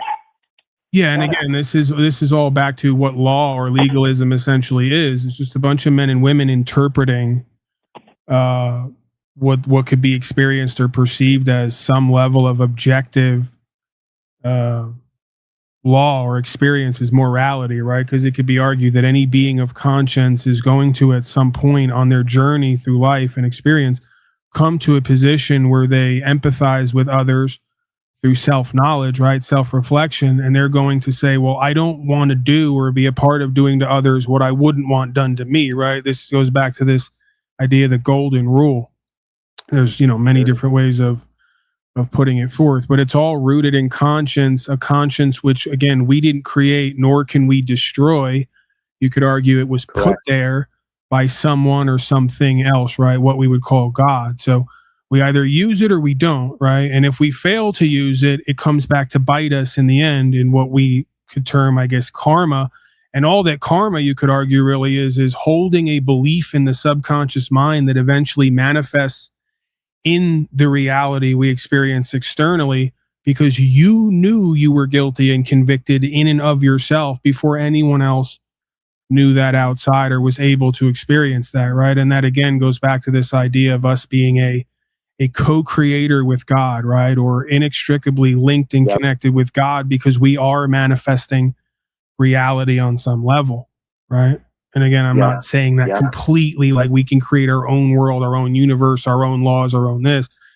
I'm saying exactly what I just said, that if you do wrong long enough and you hold a subconscious belief that you were guilty, eventually you will create a conviction and a guilt experience outside of yourself, because as within, so without, as above, so below. And that's exactly what the Epstein class is going through right now, right? It's all coming out cosmically. I believe that this is all planned politically as well, because the system is they're doing a planned implosion, right? The co-creators of culture and society know that with creation comes destruction. They don't avoid it, they embrace it. They will destroy what they've created in order to create something else, right? So usually you have two jurisdictions going on here. You have the willful and the unwillful, right? The ordered and the seemingly random. But even the seemingly random has order within it or around it. So yeah, these folks have done this for so long, human trafficked and fucked children, and done it unrepentant for so long and profited off of it and mocked and humiliated the people so much, while holding the belief that they know what they're doing for so long, that was only a matter of time before everybody else experienced exactly who and what they are and what they've experienced. Because as within, so without, as above, so below. Now the kicker is here is the part of this idea of as above, so below, because the average tax-paying citizen slave is equally guilty for what they've supported and paid for and been a part of, what they've facilitated and ignored this whole time, as the Epstein class is in taking part in it, right? Because again, on the quantum and metaphysical level, there is no separation. We're inextricably linked on the highest or lowest level, however you want to perceive that, because again, perception dictates higher or lower. But yeah, the people who keep paying for this, ignoring those of us who've been revealing it, including the story of Jesus, who came to reveal the exact same thing, that the lawyers and the bankers and the legislators are sacrificing the society's children, right, to Mammon and Molech. They're profiteering off of sacrifice and rape and all the rest of it, essentially human trafficking in all of its forms. So, So why do you think we can't vote for, because it really comes from us, because I think the system is divinely inspired.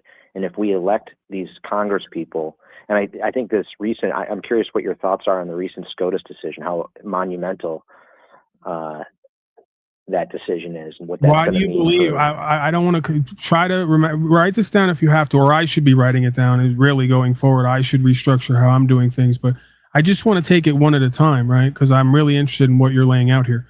I first want to know why you believe that the system is divinely inspired. I build lead allocation systems to salespeople, and it's very difficult to determine who's deserving of the best leads and who's got the hot hand. And there's lots of variables that we take and we measure to determine who deserves the best leads. And I was able to create a system that I believe was divinely inspired, that's like flawless. And when I look at that system and I look at the check and balance system, the Father, the Son, the Holy Spirit, we've got the three. Can I show you something? Well. Can I point something out? Yeah, sure. So this system itself, based on what you wanted to do, may be flawless. And as you put it, of the vine, right? Or of a connection inspired. But is the root intention and the result divinely inspired or divinely produced, right? And I don't know that. I can only ask. But I can also presume that any system that seeks to profit above all other things can never be divinely inspired, because that's not the way that God moves for us or with us, right? That may be an aspect of who and what we are that leads to results, right? But the core of who and what we are is not that. The core of who and what the devil, the deceiver, the Luciferian is that, right? And I contend that it may feel and seem, and you may believe that it's divinely inspired. But again, how can we determine or deduce if all things are connected on a certain level, right?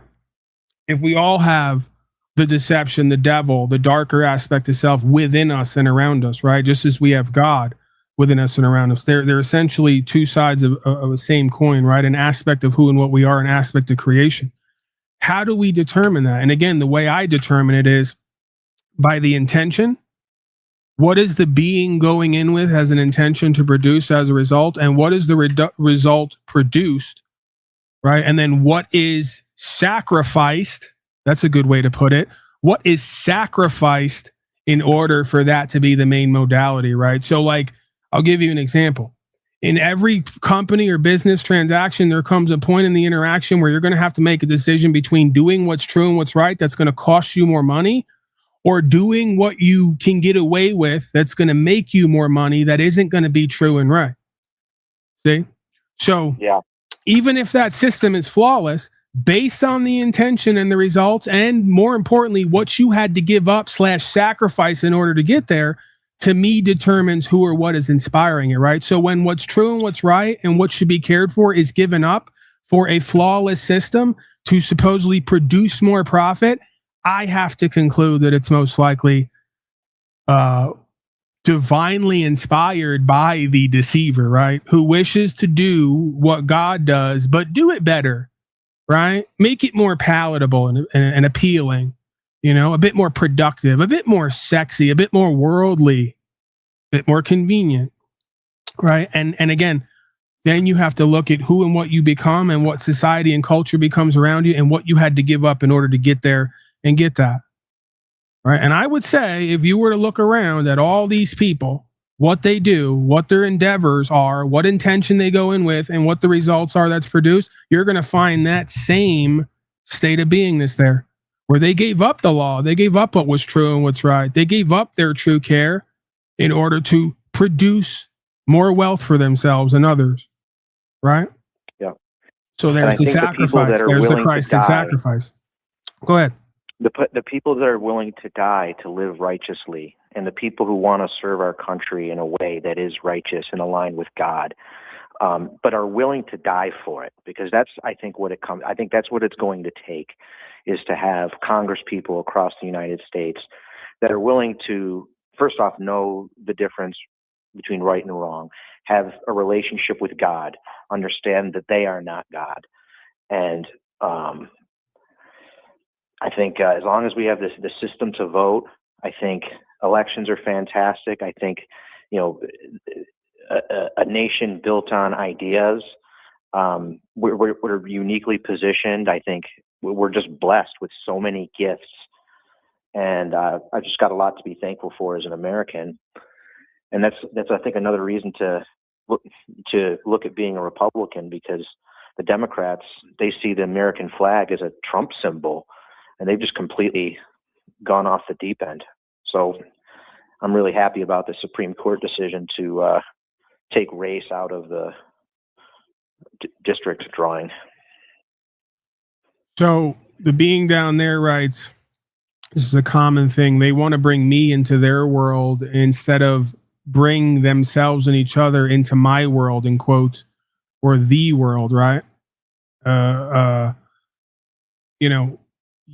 Just again, maybe I'm missing something here, but I'm just not seeing how it takes place. Imagine Paul Enslaved become president and Chile de Castro become vice president. And it's, in a way, you're trying to trigger me. You're trying to set me up to go off on Chile de Castro. You know that I don't respect Chile de Castro. You know that I don't. Goodness, I don't even know what. No, you don't know him. I'm engaging with the audience. This happens a lot. People think I'm talking to them on the phone, and I am, but I'm not, right? So I'm addressing someone in chat. Yeah. So I got you. I don't trust Chile de Castro as far as I can throw him. I don't respect him. He's shown who and what he is over and over, like so many others. He's willing to sell products that don't even work for him when he's supposedly the scholar who made the product. I can't back that. I can't sit next to it. I can't be a part of it. I got myself demonetized by going after these people. And that's why you can't have someone like me as a president. Because A, I'm not going to run a corporation at the whim of people's rights and property. So this corporation is going to go bankrupt very quickly because I'm not going to be involved in running it the way it's meant to run. So again, if you want a different corporation that supposedly upholds everybody's rights, right? Peacekeeping, it's going to be very limited in its budget and in its activities, right? The scope and scale is going to be so limited. It's almost going to be like it barely exists, right? That's the best kind of governance. But again, you're being delusional and ridiculous. You want to talk about me as if one person ever runs the corporation called United States. That's a fantasy. That's a delusion. That's denial. These things are run by teams of people, just like any big corporation, okay? So can we get out of that fantastical, ridiculous, embarrassing delusion like we're back in TV land, with Bruce Wayne in Gotham City? I heard once that the presidency is like that little bulldog on the Mack truck. Like he's not what's driving the truck. It's just on the front. It's just a little emblem. There's a much bigger system underneath, like you're saying, teams of people.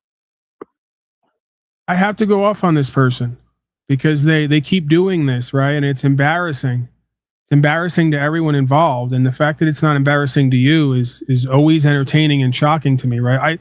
The first half of my life, or quarter of my life, it used to be an on-running bit with me. People would either love hanging out with me or wouldn't want to hang out with me because I'd make the world my entertainment. And I would just say shit to people knowing how they would respond. And when they would respond in kind, I would, I'd mock them without them knowing. right? Like having conversations without having conversations just to prove to myself and others around me how fucking predictable and programmable people are. It's literally embarrassing. So again, you're still sitting there in chat because you have some programming just looping that you can't break, regardless of what I tell you. I'm not triggering you, but I support you both for good reasons. You don't have any good reasons to support Chile de Castro or any of these other clowns, because if you did, I'd be the first one there with you. I'll show you how I'll do it right now. Perfect example. A power inherent in the people. Sounds a lot like proper instruction motivates people, doesn't it? Power inherent in the people. He's been shadow banned, you could argue. I don't like him, Cameron, for multiple reasons. One of the reasons I got to bug up my ass about him is because I've seen him do what a lot of people have done to me before. See? And I just don't play with it at this point. Right? People will say, Paulie's very sensitive and emotional. No, I just see shit for what it is, and then I just act accordingly. And if you don't double back on it, then it's just going to be like that, right? So when you call me and tell me how much money you're making and put it in my face, but don't offer me none, and then say to me, Paulie, I really need you over here. I need you with me. I need you over here. And then I come over there, right? And then I give you the interaction, and I give you some content, and I give you the game, and I'm willing to support and co-create, right? And then folks turn around when they're in public in other areas and say they don't know me. Ha ha he he. I know what that is, right? And I've seen this too much throughout my life. People play both sides, 2 and 3 sides, right? And then they think that they're going to do it with me as if I don't see through it and I don't know the game and I don't know why people do what they do. I am a self, so I know why selves do what selves do. Please don't try to play me and game me against myself or other selves, right? So again, I don't like him. He's two-faced, like most people. He will go where money and value and power is, and he will rebuke it when it's not convenient or when it's not popular, right? And to his own detriment, because he and others don't realize how this universe and God and karma work still. They don't get it. Okay? So I could still support him because he does the work. Now, with that said, does Cameron does he take a foundation of what I and others have done and build on it? Yes. Will he ever say that? No. Will he ever contribute and support? No. Will he make it out to be like it's all his shit? Yes. Cool. Whatever. I can't hate on that. Right? Can't hate on it. Will I support him because he does the fucking work and gets results with other people at court? Yes, because I can't hate on it. I'm not going to hate on or shit on somebody else's results. I can't even give them credit. I can only acknowledge where the credit is due. And I'm not going to ignore that because I don't like a motherfucker or I don't respect them. Because the facts are the facts. The scoreboard is the scoreboard, right? Again, so I would do the same thing with Chile de Castro, Brian from High Impact, and anybody and anything, anywhere, anytime. I would do the same thing with, say, I don't like you, I don't respect you, but I have to support you in what you do because facts speak for themselves, and I would never try to take away from a man's authentic work and his journey and his results because motherfuckers try to do the same thing with me, and I don't respect that, so I don't do it to others. Okay? When it comes to Chile de Castro, he is not that. He does not do the work. He shows up to court, curses out officials, acts like a bitch and cries after he curses out officials, acting like a petulant child, fails miserably, hires attorneys for hundreds of thousands of dollars, and then does a 180 and then calls everybody from the cell lying and tricking and trying to deceive everybody and still trying to sell more products. Okay. I got no time for that. I got no respect for that. The fact that you even mention me and others in the same breath as him, it should blow everyone away. It should surprise me and everyone else, but it doesn't at this point because you motherfuckers are so easily manipulatable, suggestible, pimped on. You will literally forgive anybody for anything without them even asking for forgiveness, and you will always choose to see the best in them even when it's not there to be seen. I'm not that. I'm not a sucker. I'm not a dupe. I'm not suggestible, manipulatable. I don't care about being liked or liking others above and beyond the truth and the facts and the results. Especially when you do it in public and got an audience involved. It becomes a whole different dynamic at that point. Now everybody's credibility, the word and God and truth is on the line. That would have already been there, even if we were all alone doing it somewhere else. Once you bring everyone else in on it, now it makes it doubly more important. Because now you're trying to do fraud.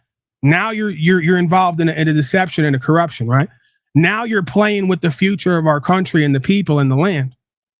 selling people these products, saying you're a legal scholar, acting like they're going to work at court, and then you can't even use your own product at court. It fails miserably. And then you and others have the balls to say Paulie Boy isn't a legal scholar. His shit doesn't work at court, but yet I'm 6 for 6 so far at court. I never signed nothing, never paid for nothing, never hired an attorney, never spent a fucking dollar. All I spent was my time and 5 lines on paper. See, you can't do that, right? You can't do that. You can't do that and expect to be respected or be taken as legitimate or expect for God to back you and for the karma to go well for you long term. There's just no way. Right? So the first shall be last and the last shall be first. And it's all going to be judged based on the merit, our intentions, and our results. See? That's why some of us went to go move into a tent or in a trailer to do without in order to do the work and not have to be chasing bullshit products and services, selling products that don't work and lying to people for payment, right?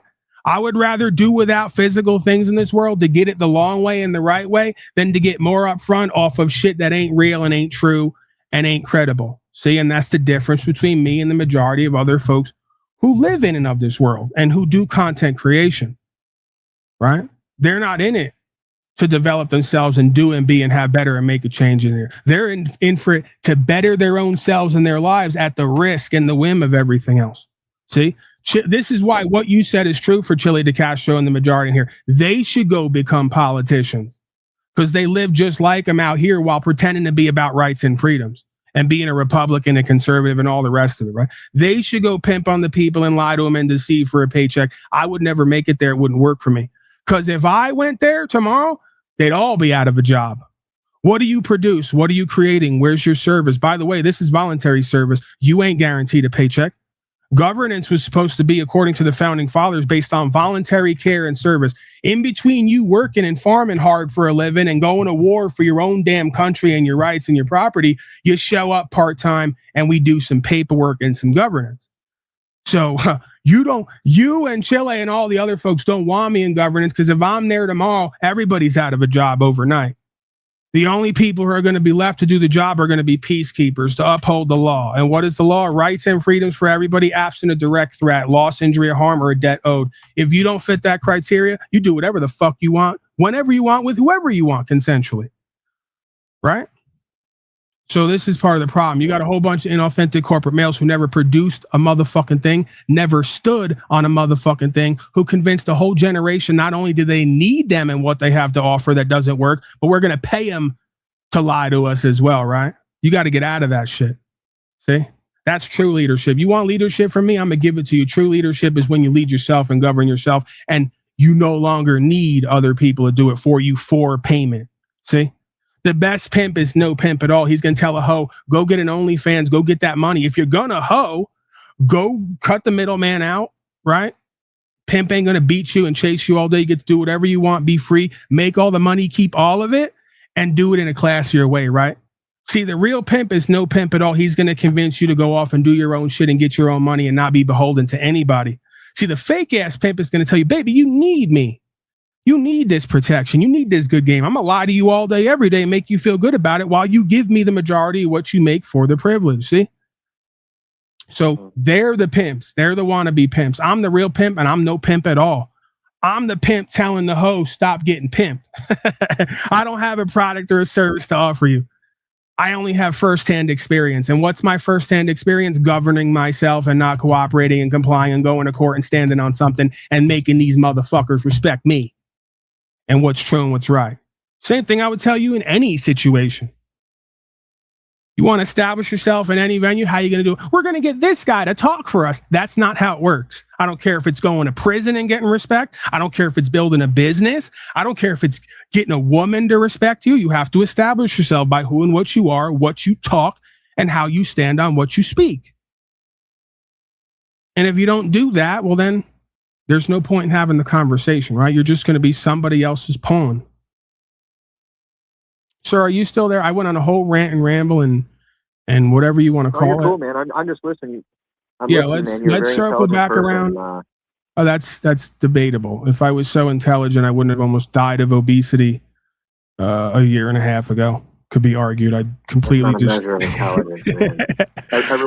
Everyone's got some kind of deficiency, and the same impulse that drives eating is the same impulse I believe that alcoholics have, and it's just, it's just a habit. Everyone's got something, man. Yeah, it's impulse control. It's an emotional desire slash impulse control, emotion, fulfillment kind of thing, right? It's a something I've been tested and challenged by at the core of my beingness, and it shows itself in many different ways, right? And I'm sure that it's just part of the human experience to varying degrees, right? It's really teaching me something. It's teaching me true focus, discipline, right? True co-creation and care versus self-sabotage, self-destruction, selfishness, right? Yeah. So, we're on the journey. Learning to find joy in things other than the food, because the comfort is, it's like it's toxic. The comfort will kill you.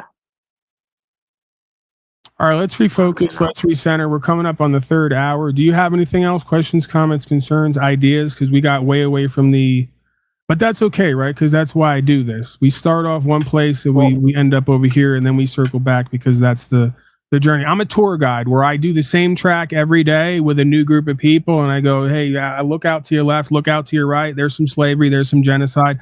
Oh, that's who owns that building. And then we take it back to the docking station, right? We take it back to the substation.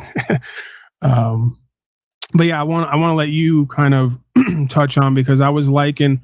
First of all, I like your energy. I think that you're a good piece for what I do here, right? You got a good energy and perspective. You're willing to admit where maybe you're deceived, but I think you have a good intention about you, right? And those are like why I do. Those are people why I do this broadcast. Their heart's in the right place. I appreciate you noticing that. Yeah. Well, it's palpable. It's I want to believe I'm pretty good with energy, right? And the whole empathic thing, and kind of reading people. So, and again, that's why I do this broadcast, because I believe who I affectionately call the magatards. Most of them, their heart's in the right place. They have this last vestige of this idea of rights and freedoms and constitution, and it's all the groundwork of what we need to go to the next level. They just don't have the right connections, the right understanding, the historicity, and how to put it all together on the ground. So if there's hope for anybody, if we're going to say, are there hope for anybody on either side? The right wingers potentially, maybe have some hope for them, right? If they can get out of this culting, this dogmatic cultism of statism, right? I wonder if that'll change with a new president, or if it'll continue on. There he goes. See, he just did it again. You almost think he's putting me on, right? He's doing a bit, but no, this is you. It's like a drug addict. No, sir, put the heroin needle down. I know, I've been there. Put it down.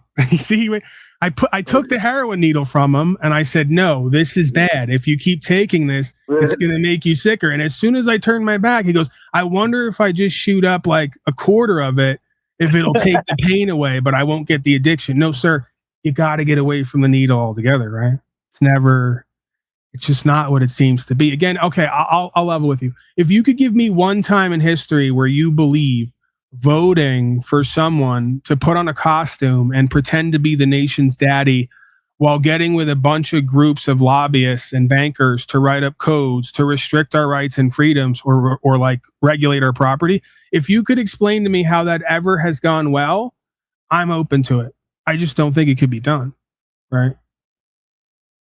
Because I just don't think the country is so big, but I think the system, it's like the worst, because it's the worst system except for all the others.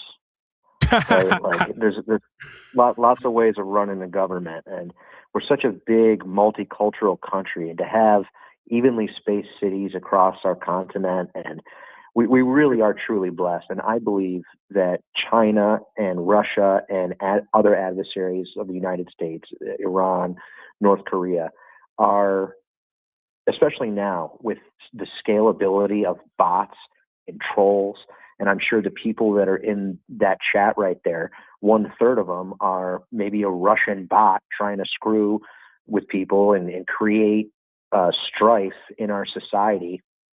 we've got all the principles in front of us, but we seem to not enjoy the win. We don't want to take the win. We just want to continue fighting. And a part of that, I think, is a good thing, because with a Republican and Democrat system, I look at time as being like a winding road with hills and valleys that you can't necessarily predict. And in some cases, you need to steer and hit the brakes, and sometimes you need to hit the gas. And there's different ways of, I think, operating, whether that's a business, a country, a state, a nonprofit, an organization. There's a way of doing it that involves people and is organic. So if we can get back to that, I'd be a happy camper. Right, but again, we have to go to the mind and the heart where this stuff begins and ends, right? Like if we're blessed and America's great, it's because greatness is with and flows through the people. That has nothing to do with this conceptualization of a corporation, nation state, and a bunch of cronies and flunkies creating problems to solve them, to act like heroes, right? So again, it's like, when did America, whose foundational principles were supposed to be about all of the people, right, holding their servants accountable and responsible to this idea of rights and freedoms, when did that become the left wing and the right wing are jockeying for position of who's going to run everybody else while blaming the other side for how this all went wrong, right? I mean, again, it's right there in the dynamics. You can see what the actual problem is. The problem is dividing the country to begin with. Why do we need Republicans and Democrats? We're all Americans.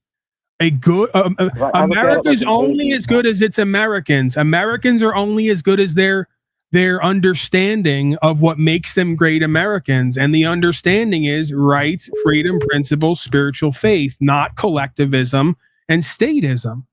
So for us to get back to what made us great, we have to unlearn this crap and let go of it, not try to go deeper into it. Right?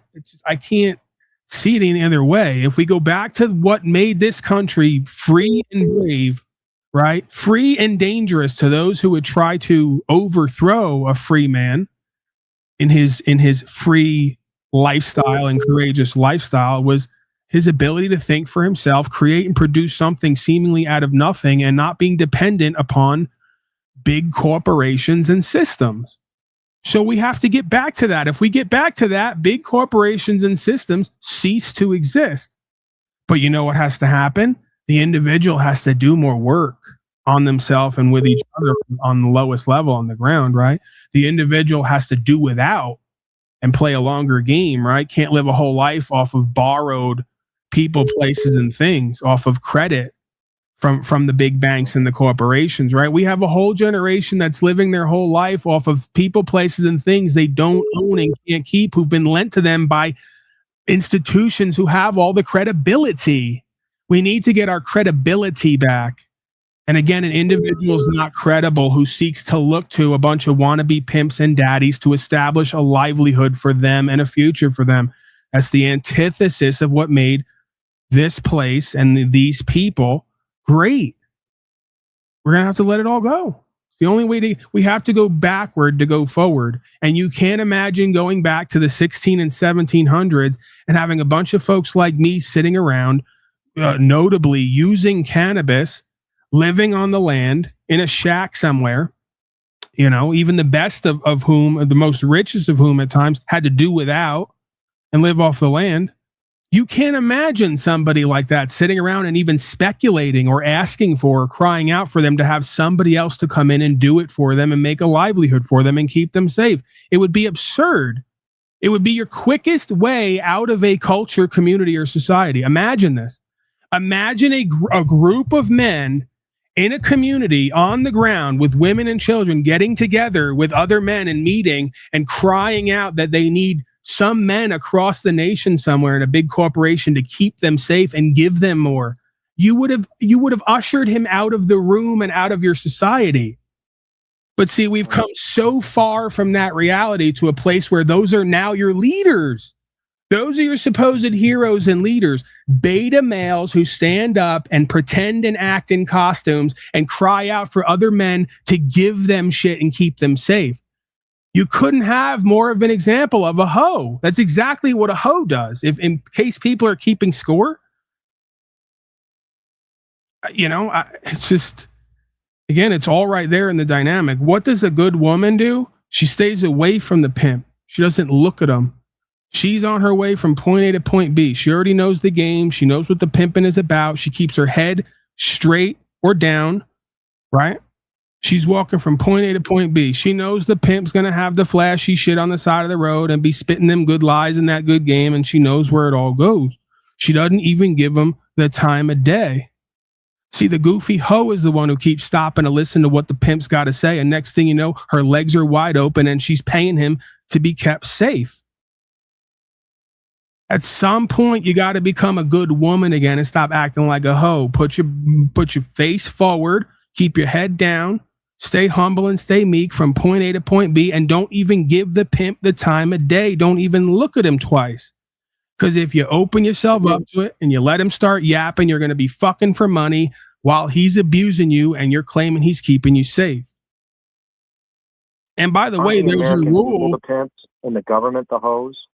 No, that's how it was supposedly started to be, that the government was supposed to serve, right? It's supposed to be a bunch of people who protect and serve, essentially public servants, right? But again, you can't keep that dynamic if the public acts like a bunch of hoes. See, if the public acted like, I don't want to say pimps in this scenario, but this is the scenario you're giving me. If the public acted like the true pimps, not the fake pimps. Because again, if you study pimping, like any world, there's the real thing and then there's the fakes. And what you find in any world is there are common themes, right? If I go to like being, if I go to like being a cook, if I go to being a pimp, if I go to any profession or practice of men, there's going to be common themes in every one of those professions that bleed over into any profession, because being a man is being a man no matter where you go and what you do, right?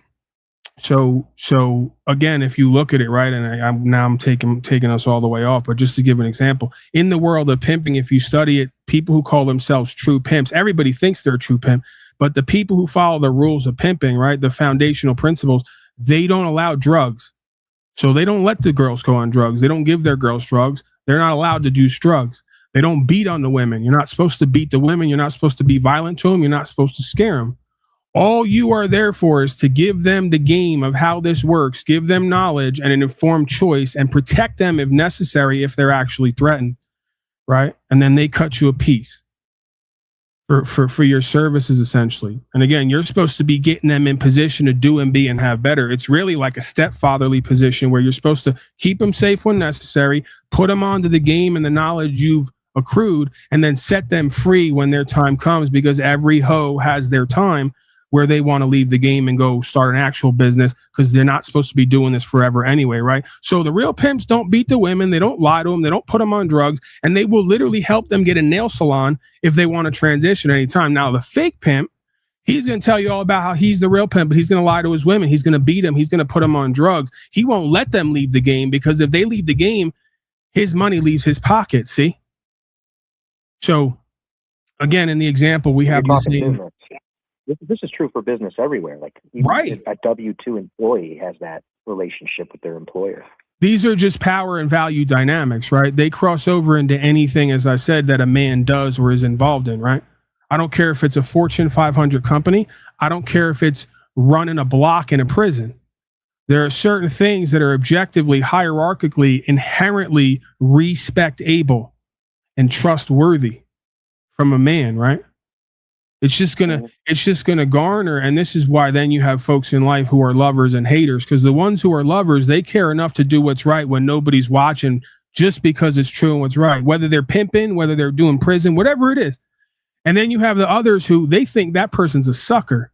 Oh, we're in this game. In this game, you're supposed to demean yourself and be disreputable and lie and cheat. Still, no. Just because we're in this game doesn't mean we compromise who and what we are and our dignity to fall below the standard, right? Because see, what the criminally minded slave can't understand is doing better business is always more profitable than being a lying, cheating, hating slave. At least it should be. Maybe not in inversion land where McDonald's has over 1 billion served, but in theory, objectively, how about this? With the real ones, see, I'm using this as street lingo now, prison lingo. With the real ones, the ones who matter, you could argue, there will always be value and power in those who do good business and put out the actual real product with care, right? They will always have the ones who matter, who can see and feel and hear coming through those doors, right? And again, this is a choice that, like I said in the beginning, this is a choice everybody makes in business, right? Are you going to serve the real ones and always have a steady clientele of real ones coming through your doors? Or are you going to mass produce your garbage to make the most from the most and just give it to anybody and everybody, right? And that's the difference, man. And again, this goes back to, you can even go back to when you study mafiosi. There was two kind of dons. The Don who was for everybody and the Don who was for him and his people and those who resonated with those ideas, right? So he worked at the pizzeria all his life. He stacked his money. He reinvested. He stayed in the house he grew up in, right? He didn't have to wear all the suits and put on and be having everybody hit and killed every 5 seconds to keep his position, right?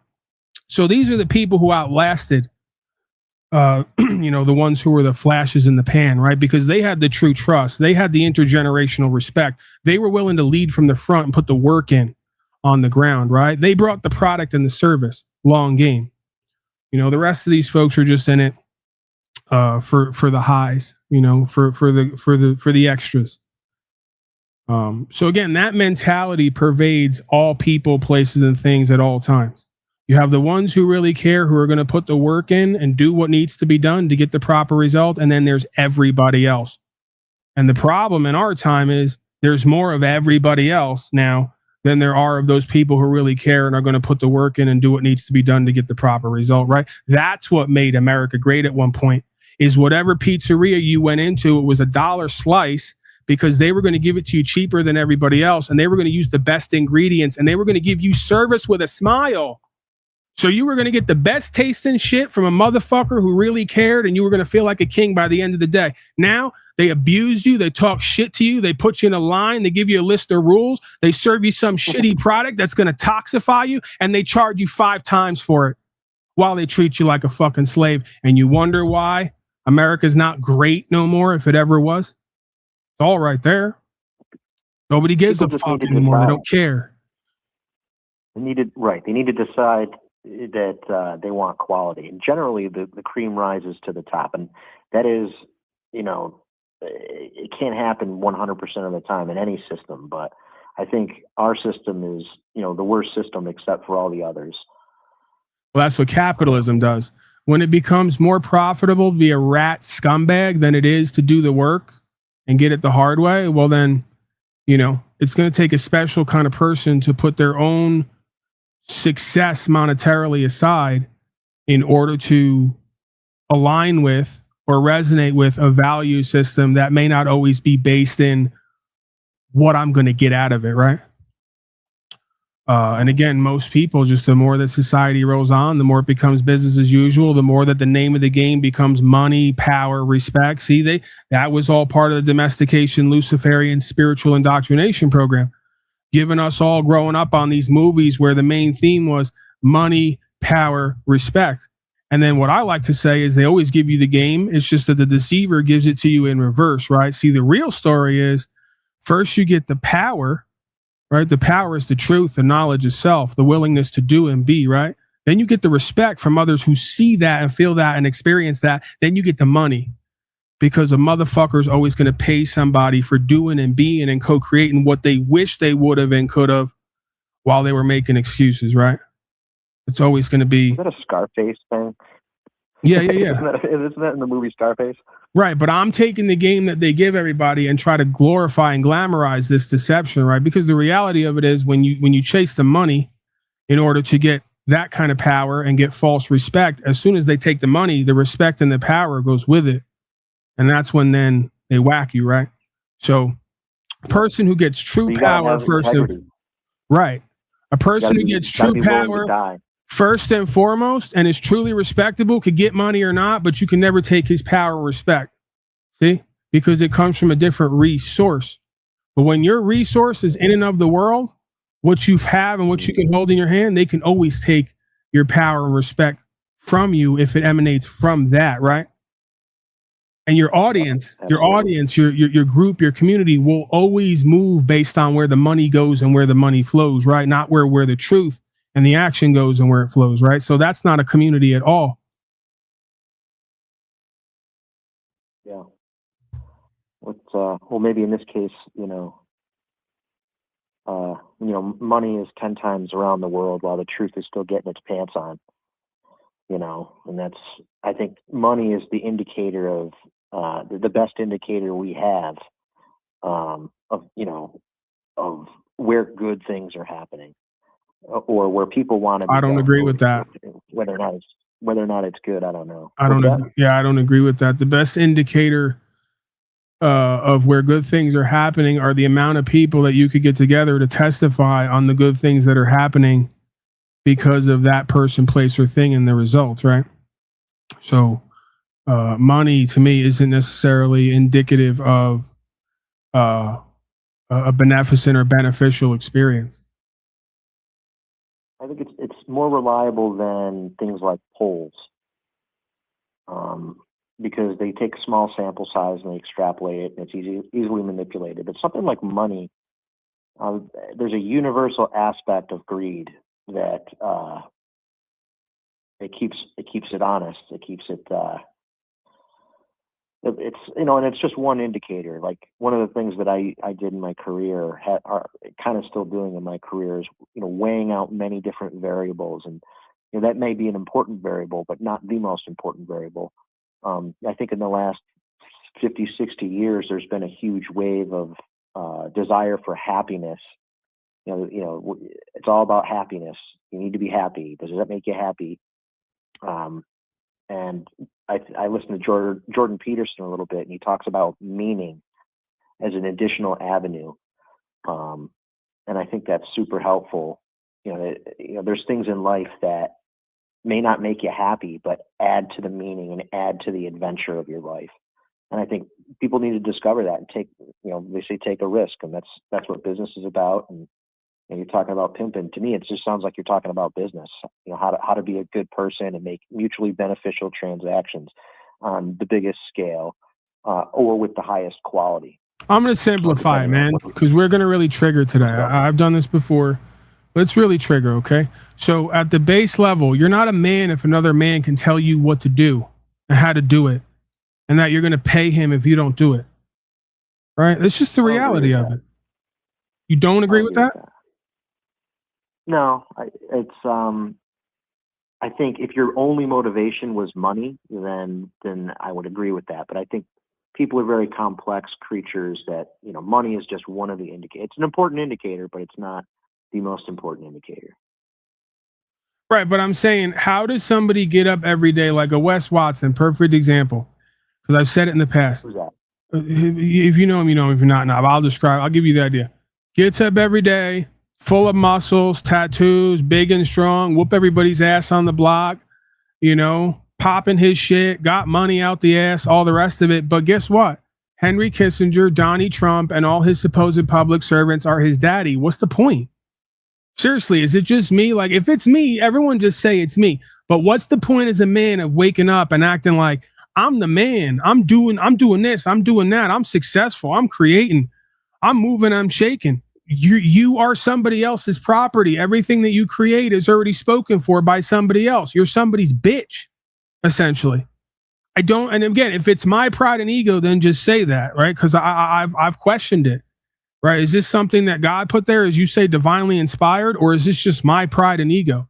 But I can't square it any other way. If you get up every day and at the beginning and the end of your day, who you are, what you do, your property, and what you create is spoken for by people who are supposed to serve you, then they have a claim on you and what you create, and you're their bitch. You're their slave. I can't see how a generation of men could actually be productive and creative and inspired and powerful, knowing, whether it's subconsciously or consciously, that they're owned, that their life is run for them. and they can pretend it doesn't exist, and they can put it out of their mind, and they could drink their liquor and fuck their broads and all the rest of it. But they know still at the core of their beingness, subconsciously, that they're not a man, because their property is spoken for by somebody else, which means they are property of somebody or something else. And I think that's exactly how you break a spirit. I think that's exactly the antithesis of what makes people inspired, powerful, and great. And I think that's exactly what this whole thing is supposed to do, is suck the soul and the spirit and the care out of everybody, so things just get worse and worse till at some point we reignite that and things start to get better again, right? Because again, it is a looping light age, dark age cycle, it seems. It's almost like it's invariable, inevitable. But that doesn't mean, whether it's invariable, inevitable or not, doesn't mean we can't understand it and describe it and then make a choice, even though we're a part of it, right? I think that's why I think it's divinely inspired, because it's up to us to make the choice to have the relationship with the government in the way that that's required, in the same way that it's up to the individual to have a relationship with God. And there's some people, like, I consider myself, like, so there's a term entrepreneur. I've been an entrepreneur. I've run businesses, and I've also worked for big companies and been a part of big teams. And I call that an intrapreneur. And that's someone who gets off on being a part of a bigger part of a system, because it's fun to be on a team and it's fun to make big impact things happen. And that may mean that as an individual, you don't get from your work that piece of being a man. Well, maybe on the side you run a little carpentry gig. You know what I mean? And there's ways of satisfying those different elements of what you need in your life. And your profession doesn't define who you are as a person, I don't think.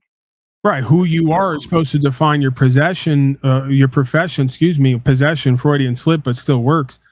Who you are is supposed to define your profession and who you're willing to profess with. Because again, I'm not the kind of guy who gets excited about getting together with other people who I don't respect and trust to make something happen. I'm very put off by that. And again, maybe it wouldn't be the first time that I was told or shown that I'm very much different from most people. I'm very much the same and very much different, it would seem. It's a paradox, right? But I don't get off on that. Not only do I not get off on that, I recoil from that. I don't want to be a part of and be with and be making anything happen with a group of people who I don't trust or respect, because they're bought off, sold out hoes and slaves. I can't get my morale up, man. That's just me. My dick doesn't get hard, so to speak. Right now, I'm being real East Coast and kind of, low level with the lingo. But I don't wake up. My dick doesn't get hard. I don't get inspired and passionate until I look to the left and right of me and I see a reflection of something that I can respect and honor and trust.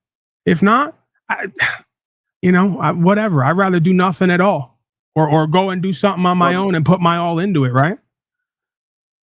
What's funny is, when Instagram came out and it became about getting followers, I wanted to have no followers. I kept trying to find the spot in the settings that says, how do I just disable followers? I don't want followers. And but yeah, I think people kind of ran away with this idea of needing external approval from other people, and it's kind of a sickness. If there's a lot of people who live in that world. You see a lot of people, looking down, flipping through their phones, and we have to decide to get our head up. And hopefully, technology and capitalism leads us out of it. Maybe with eyeglasses. Totally. Eyeglasses. Can't you feel it? It's like it's right there. I can totally feel it. It's like right around the corner. AI is nuts, man. AI is just such a mind-blowing invention. It really is. Right now, I've got it going through tailoring resumes and applying for very specific jobs for me, writing cover letters and answering very detailed questions. And it took me a while to set it up, but the fact that it can do it is insane. AI to me is a natural biological or technological response to a biological problem that we just described, right? When the human beings, who the creators of the creation, fail to act as the creator and be truly intelligent, because intelligence isn't just of this mental faculties, right? There's heart-based intelligence, spiritual discernment. So when the NI is no longer functional, right? The natural intelligence is no longer functional the way it was created to be, then the AI has to support that, supplement that, or replace that, right? And I believe that's potentially what we have going on now is we've opened up a new pathway in this journey we call human experience because we've decided to completely shut off like 80% of our brains and our intelligence on all levels to coexist in a completely dumbed down, dysfunctional, twisted, supposed society, right? And again, every price has a cost. There's just too much information, and like my dad and his generation would run a paving company, and they would give directions like maybe 30 different turns, and they would be able to visualize it and get there on their own. And for me, I can't do that because I see that as valuable real estate in my mind. And so we've done this. A lot of us have. We've outsourced certain parts of our brain that have been around for, millennia, hundreds of thousands of years. And now we've outsourced it to a piece of technology, and we're just figuring out like how to be people. But imagine this, right? Innovation. Imagine the spiritual hubris of a race who collectively, and I love that you say this, who collectively says, I'm not going to take up real estate in my brain with silly things like imagination and co-creativity. I'm going to make some room in my brain so that I can know my favorite sports teams' statistics, right? And you get where I'm going with this, right? This ridiculously prideful, egotistical idea that we're going to kill off a part of us that made us great to make space for something, and the something is literal garbage, just toxified nonsense, right? But because we, like you say, because we're free to do it, it gives us this kick and this thrill, right? And I would totally be on board for that if it was true freedom and self-governance and co-creation. It's another deception, right? It's just playing right into the culture creators, media manipulators, domesticators' hands. They want human beings to be absent of not only care, but inspiration and imagination and co-creative ability. And they want their brains to be filled with a bunch of useless nonsense that was put there by their propagandists, right? This is why the majority of Americans, we know it's complete because the majority of them have no idea what's in the Constitution, what the spirit of the law is behind the codification of the contract called the Constitution. They have no idea how due process works, how governance works, or anything, but somehow they know 21 Savage and all his songs and all the lyrics, right? And all the rest of it. We're pretty much there, right? We're almost complete. And dare ask them to intuitively... dare ask someone to intuitively off the top of their head, just look at stuff and feel something and then determine and deduce. You're really lost then. If it's not some canned, repeatable, memed soundbite. We've now just become these machines, these automated sort of machines that are just spitting out our programming constantly to each other. There's no longer co-creation, connection, creativity, right? That's all been outsourced to the machines to do that, right? It's going to get worse too. That's going to get worse. It has to. Everyone's teaching this thing. We're pouring all the mass of human knowledge into these language models, and we don't know. Essentially, what these language models are like modern versions of the Bible, in a sense, where it's the entire collection of human knowledge, the best we know of human knowledge up into that point, and it's going to become religion to some people, and that's, I think, a fear that I have is the people behind these algorithms. And one thing I noticed is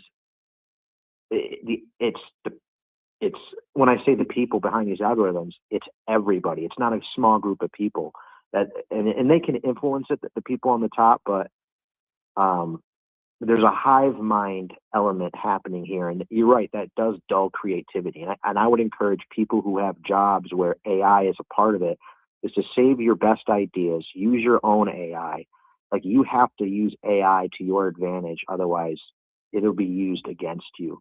And the people who have it are going to be well equipped to beat you out at a job or produce a product that's better. If they can articulate what they're looking for, if you can articulate what it is you're trying to do, then AI is going to help you. If you can't do that, you're going to be a subject to it. You're going to be beat out by it.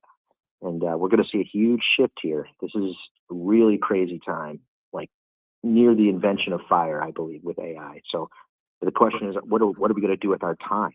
You know, even the things like labor are starting to be outsourced because they're dressing crew workers in those, you know, those motion capture suits that they use for like animated movies and stuff.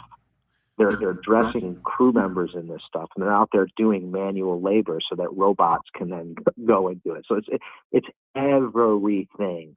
Right. So the AI and the robots and the tools need to be used to create value, so we can free up our time to become active in developing our cultures and societies outside the rule of legalism within the rule of law. Right. So, and again, nobody likes to hear this, but I've shown essentially how this should or can all work together, right, with what I've lived. And that's the best quote unquote leadership, if any leadership exists at all, is the person living it and then showing it and then everyone else applying that.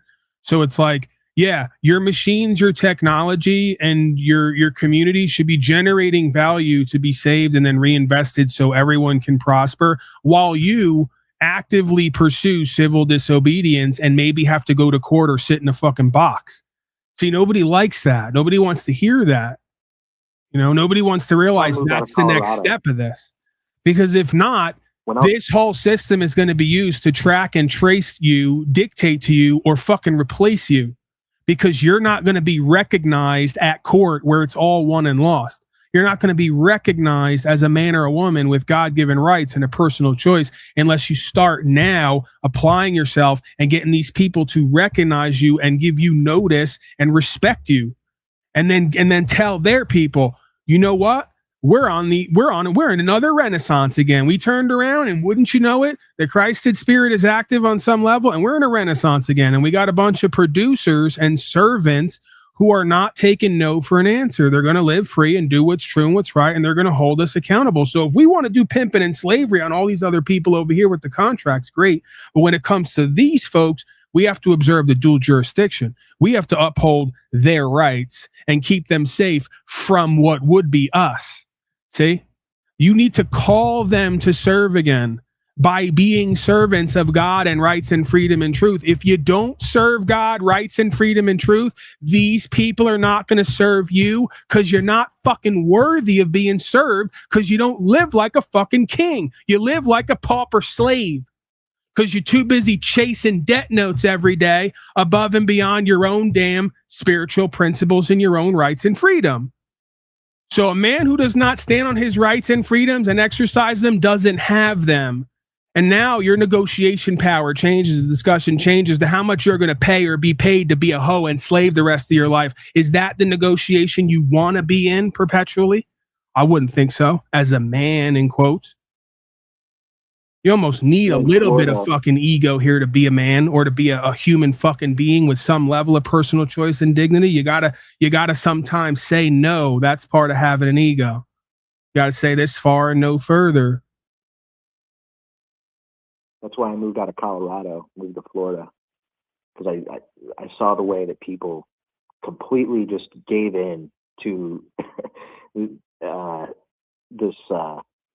mask mandates, and moved out of there. But in Florida, they're trying to get rid of property tax because there's a philosophical idea that, you know, if you own something, and we're in a free country, then you shouldn't have to keep ponying up money just to live. Hello? Anyone out there? Sorry, you shocked us with the idea that once you pay for something, you own it. And if you own it, it can't be taken from you if you don't pay for it in perpetuity. Wow. What a concept. Yeah. So isn't it awesome? So that's going to be, I think, passed Of course it Very is, shortly. sir, because I'm not some random guy here. God is working within me and speaking through me, and that means it is a whole bunch of other people from all walks of life, and that means this was over before it started.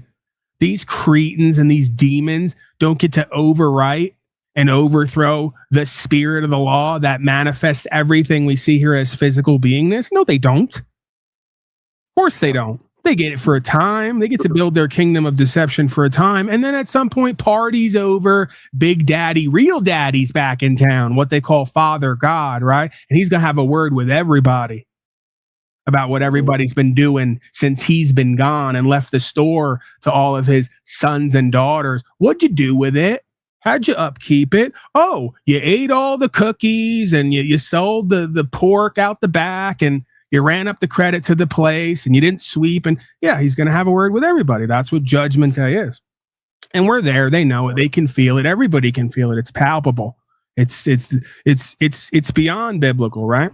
This is universal at this point. It can't be tied to one document, right? This is literally being felt through the spirits of every beingness incarnated in this place at this time. They just may not know what it is, right? But they feel it, right? They may identify it as something other than what it actually is. Jordan Peterson talks about the fabric of reality, and that you could try to twist the fabric of reality is hard, and you'll be able to twist it for a short period of time, but it will always snap back, and there's nothing you can do about it. And that's a system that allows that to take place. Knowing all that we know about human history and how shitty certain conditions have been, I think is a miracle. I'm just very thankful to be in this country, and at the same time, the fact that we can have these conversations, talk about leaders that we don't like, is a serious blessing and something that I love to do. And hopefully, I'm not rambling here, but yeah, I mean, again, that's not confined to one land or one supposed corporation or idea of a conglomeration, right? That is the result of being a man and having a free spirit and a free will that comes from God, and a care in your heart to not only empathize, but to discern right from wrong. Okay. So that would be present within me at any time in history that I was supposedly born on, any land I was supposedly born on, inside of any supposed culture and society that they wanted to project onto me, right? Because again, what's real and what is, I am that am, doesn't change, and neither does the truth that it brings. Quite frankly, neither do the people who are against it change. They've been doing the same shit for thousands of years, throwing their children in the pit for Mammon and Molech. Yeah. And saying, well, we got to choose Mammon or Molech, got to choose one, can't not choose. And it's like, you're not getting it. Spiritually, we are asked to serve God or serve the masters of this world. You can't serve two masters. If you serve God, the creator God, the true master of this world, and the truth that is revealed, the truth, life, and way, you cannot serve the worldly masters. You cannot pick, you cannot choose.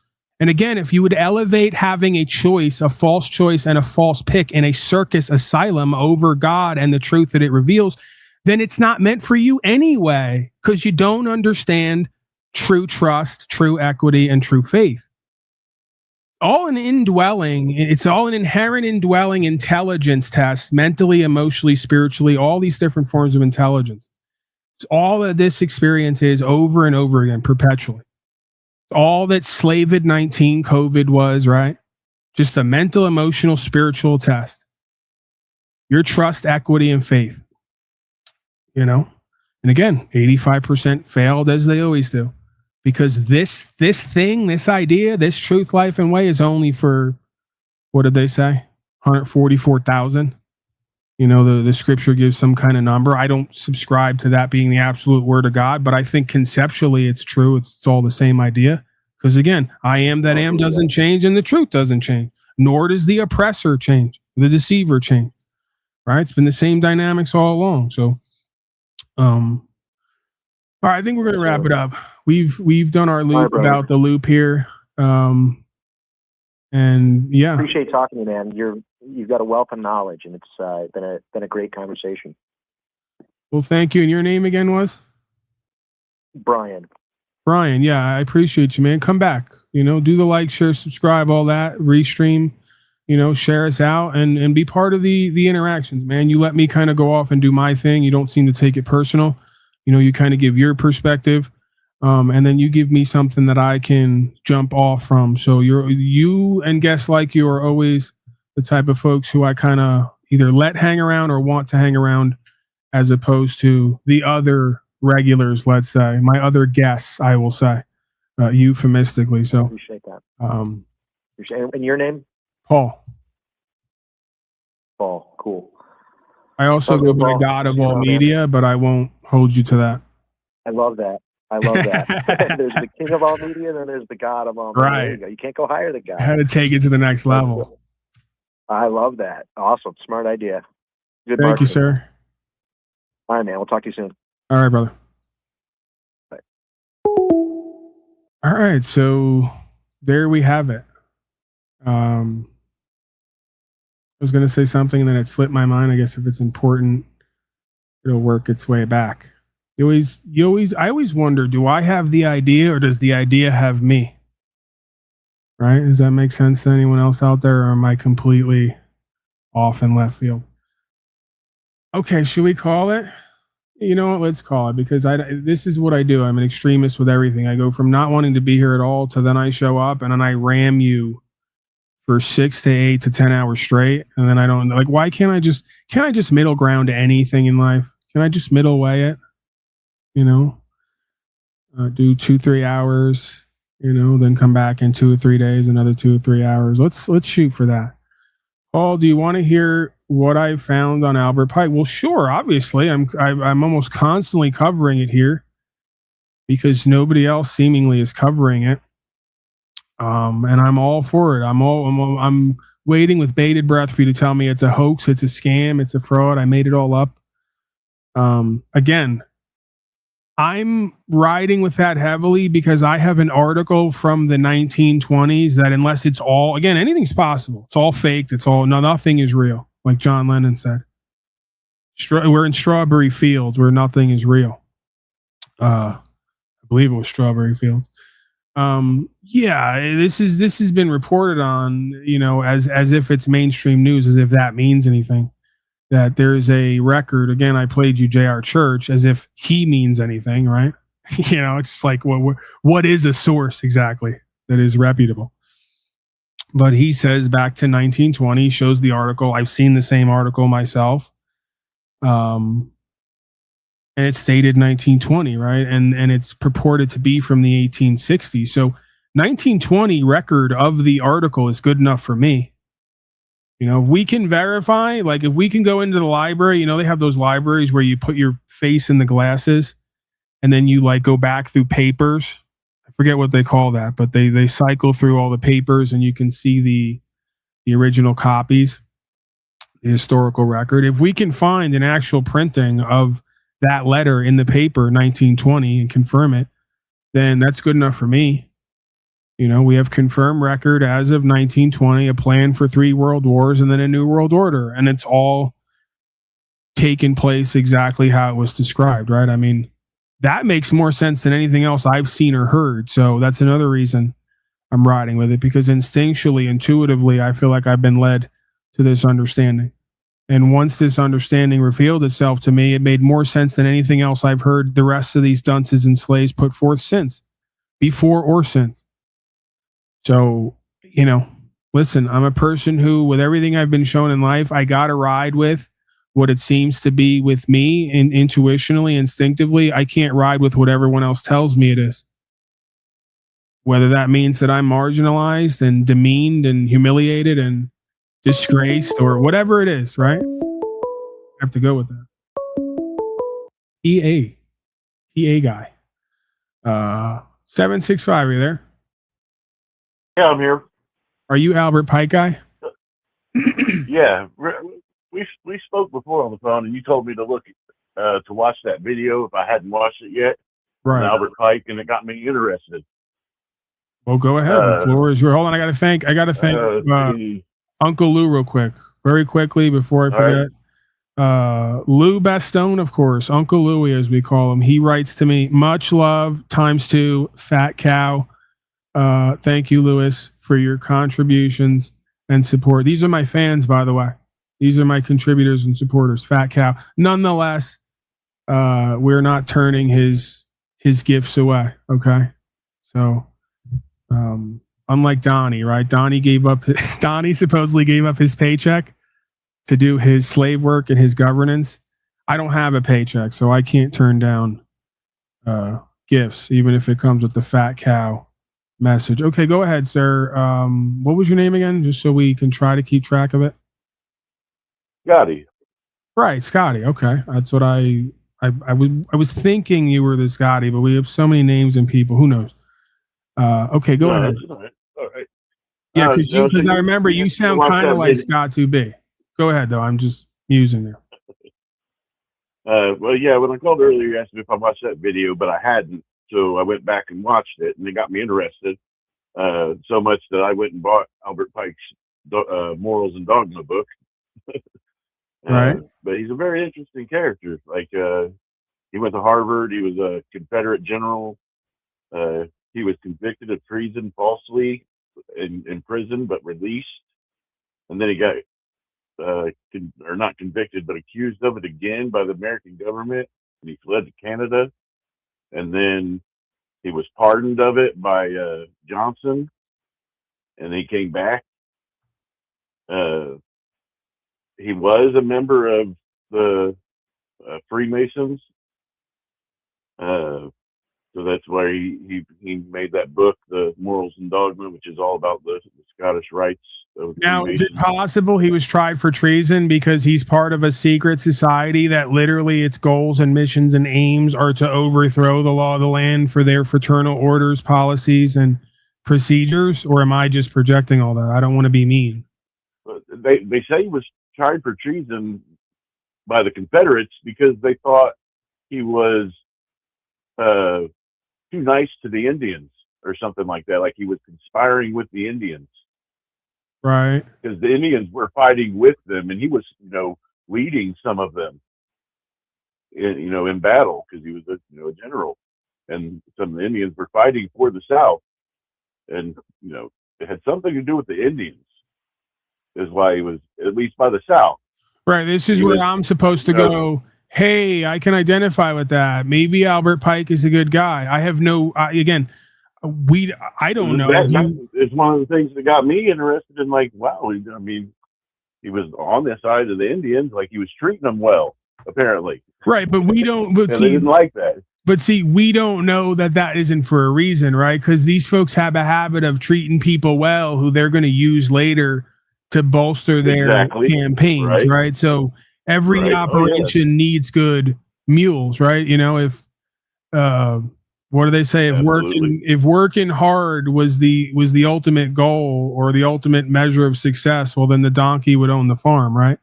So everybody needs their constituency. So okay, go ahead. I like this. Continue with the Albert Pike limited history lesson. Right. Apparently in that video it said that he was a leader of the KKK, but I couldn't find anything that confirmed that. I couldn't find anything that confirmed he was a Satanist who summoned Lucifer.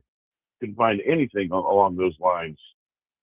And the one that said he was a Grand Master of the Order of the Palladium, or the Sovereign Council of Wisdom, even that I found seems to be just a completely made up group that I could find. I couldn't find any record of it. Except for, have you ever heard of a guy called, what do they do with it? I've written all this down. So where's he at? My apologies, man. I got a couple pages here. Well, in the meantime, look for that, because in the meantime, I have this guy who they interviewed outside of a Masonic lodge. Because again, I can't confirm or deny any of this. I'm just going by supposed reported records that, again, testify to this idea that makes more sense than anything else I've been seeing and hearing. So go to to worship. Let's go to the Lucifer, what is your problem? Just that, sir. Okay. I'm a Christian, sir. I'm pure and virtuous and wholesome and innocent. How can you say anything about me? Sir, you need to be born again. I am born again. Now, did you just say that you are Lucifer? I am Lucifer. Okay, define Lucifer for me. Pure, virtuous, wholesome, innocent individual that's out to help people. Lucifer is? Yeah. Say that again. Lucifer is a pure, holy... Virtuous. Virtuous. Now, is he the Lucifer that God created? That's the same one. Oh, man, this is great. I'm going to put this on the internet. Oh, Amen. God bless you, Amen. brother. Because that's exactly what the Shriners and Masons teach, is that Lucifer is light. No. And what you're about those confirming hospitals? You know what, sir? Jesus said, many will say to me on that day, Lord, Lord, we did not do these good deeds in your name. And you'll say, away from me, you workers of iniquity. I never knew you. Jesus said it? In Matthew chapter 5. Mercy. No. That's hard to believe. So you're a Christian and you don't know that. Actually. No, I really am. You are. Because I'm pure and virtuous. You're pure and virtuous. Okay. Yeah. Mm-hmm. In other words, you're perfect without Jesus. I think everyone here is insane. No. Okay. Tell me about Jesus. Who is Jesus? What? My theory is we're all just spiritual captives in an insane asylum, and I just happen to be one of the more clever and at times witty asylum captives, right? I'm one of the more relatable at times to some folks. I'm one of the more intelligent asylum captives here. I still have my own impulses and desires and personality disorders, but I can at least see slavery and genocide and deception. I want to believe that. He's my leader. Is he the Son of God? Yes, he is. Is he the only worshipful master? Yes. Have you ever been called worshipful master? No, because I've just been too busy. I've been working. Working. Been working to help people. What like kind you. of work? Okay. Get out of here. See, this is what a Mason confesses, is that Lucifer is light. Yeah, these are totally like really helpful people. They're really into like doing the right thing and what's right, and being conscionable. Yeah, totally. Pure, virtuous, wholesome. That's what everyone gets together in outfits and costumes and does rituals for. Pure, virtuous, wholesome, light-filled activities. Don't you know? Can't you tell? Okay, I think he's got the name now. And at least we have there someone who came directly out of a Masonic lodge who admits that they are in fact worshiping Lucifer. They just believe that he got a bum rap. There's a lot of this stuff going around, right? Oh, Donnie's getting a bum rap. He's really one of the best daddies, if not the best daddy ever. Yeah, he's involved in some questionable activity, but who is it? You know what I mean? Judge not lest you be judged. And maybe they're onto something here. Maybe none of us can have discernment or judge because we're all guilty. We're all involved. What was the name, sir? Hey, well, first off, you said you just showed something about the guy who... Yeah, you couldn't hear it or see it. Mason. No, I couldn't. What was that? Was it like a YouTube video or something? Yeah, the guy, and again, I was going to look that up, right? Did you show it on your show? If you did, I'll just go back and rewatch it. Okay, that's fine. Yeah, and then I want to look this up again just for my own...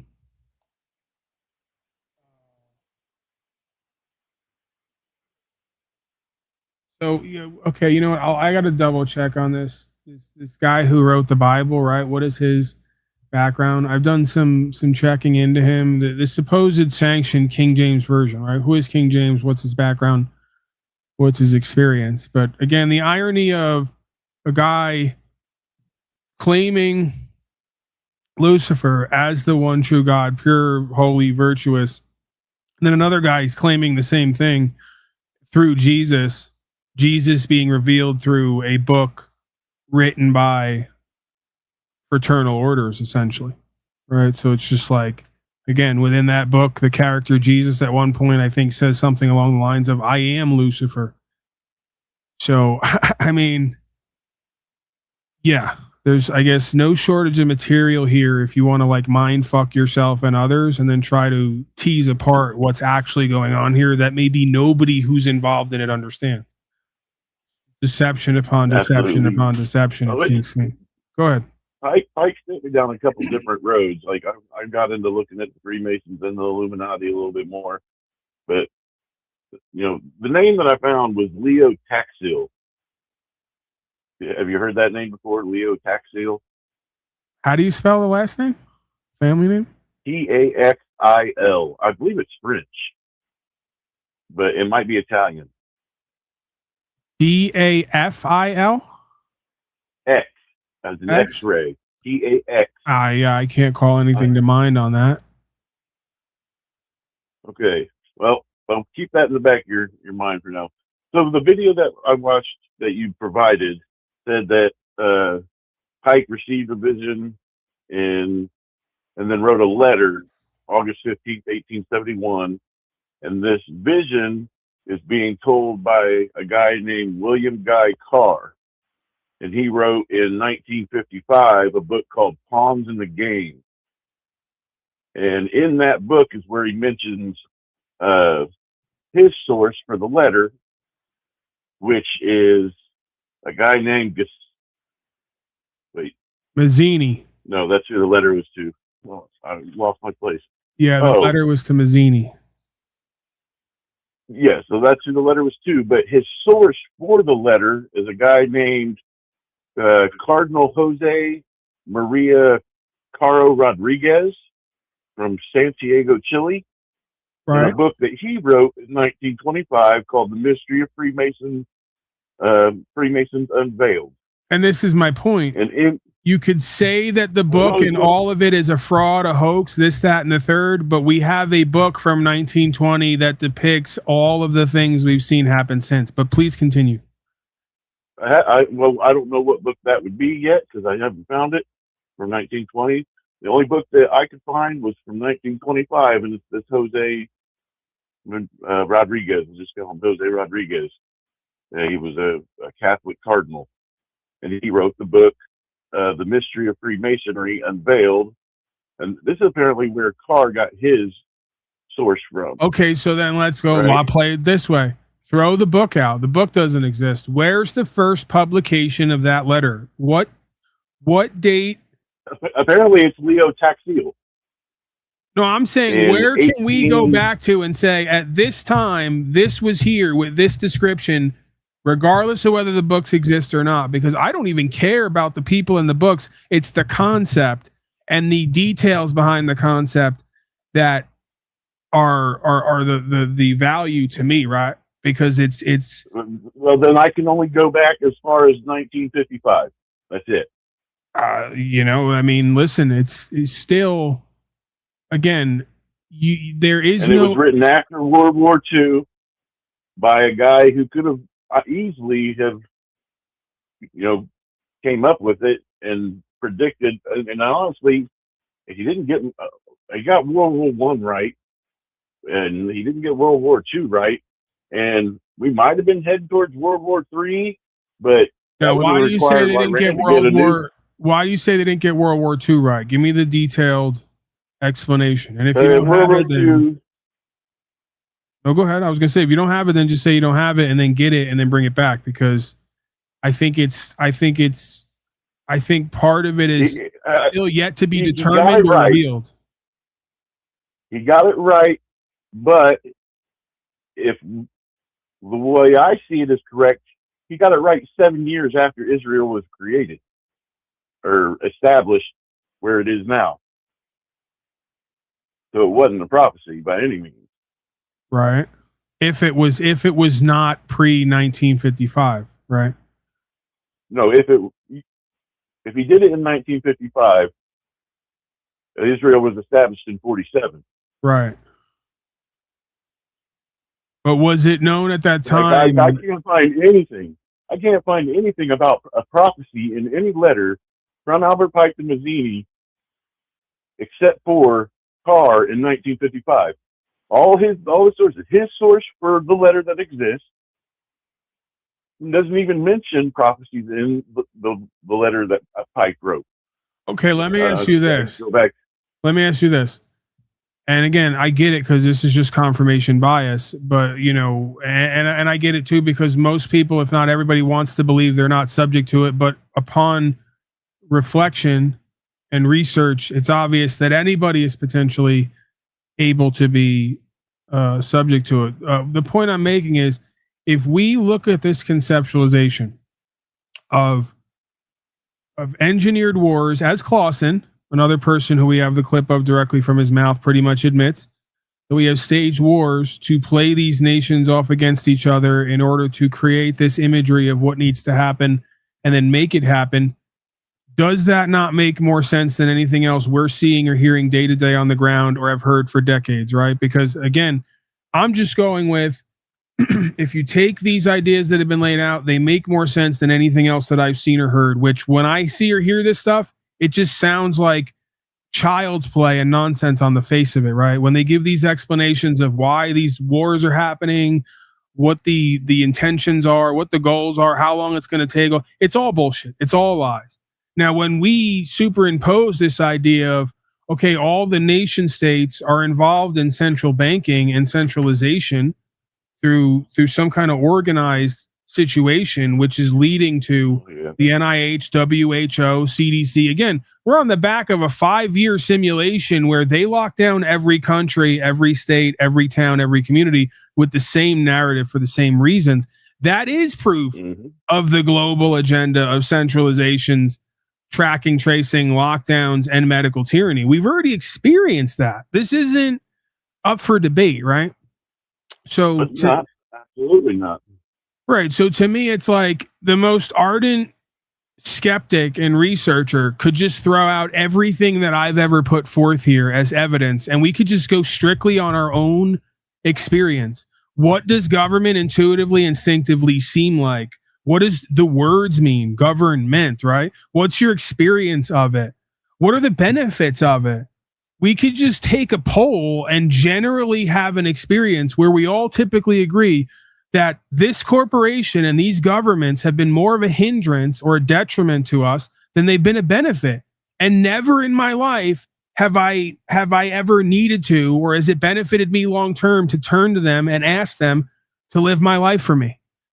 Right. So it's like we could just throw everything else out other than my firsthand experience, and seemingly everyone else is here. And are there some times where contractually, consensually agreements are made and systems created where people can benefit from others' sacrifice? Yes, we could do that in community no matter what. Believe it or not, we don't need corporations and government to do that. I know that that's like unheard of to people, right? But this platform is a perfect example. Okay, because this is where I need to put up. I don't do it enough, but I should, because it's good branding and marketing as well, right? It's all that. Right. I should think of that. So imagine a platform where a guy talks about products and services, rights, freedom, principles, spiritual faith, lives that to some extent, right? There's other people who probably live it way more, especially certain aspects of that. But like Keith Wizard, right? For those of you who remember him, he got cancer at one point, right? And he didn't necessarily have the slave coupons to exchange for treatment. So we here, being an online non-unity, community non-unity, all got together and people gave value to Keith so that he could take that redistributed wealth and value and treat himself. We didn't need a government. We didn't need a corporation, unless you want to call me Big Daddy Government and Corporation. All I did was facilitate, oddly enough. So the biggest job did the least of all, which you call me governance leader, corporation president. I did the least of all. All I did was create a place backed by an idea that I live where other people could gather and share understandings and resources, right? Which is like the most natural thing that we could do. So yeah, so are you describing GoFundMe? You could call it that. I'm just saying that in one day, Wizard got like $5,000 to $10,000. It didn't require taxation. It didn't require force. It didn't even require a contract. It didn't require a constitution. It didn't require anything other than men and women who are already assembled, voluntarily giving toward what they want to support or what they see value in. We don't need someone else's permission or edifice or, process and procedure to just do what the fuck is a part of who and what we are and what we do. Right. Fantastic. I agree with all that. And that's all we need to do with everything else.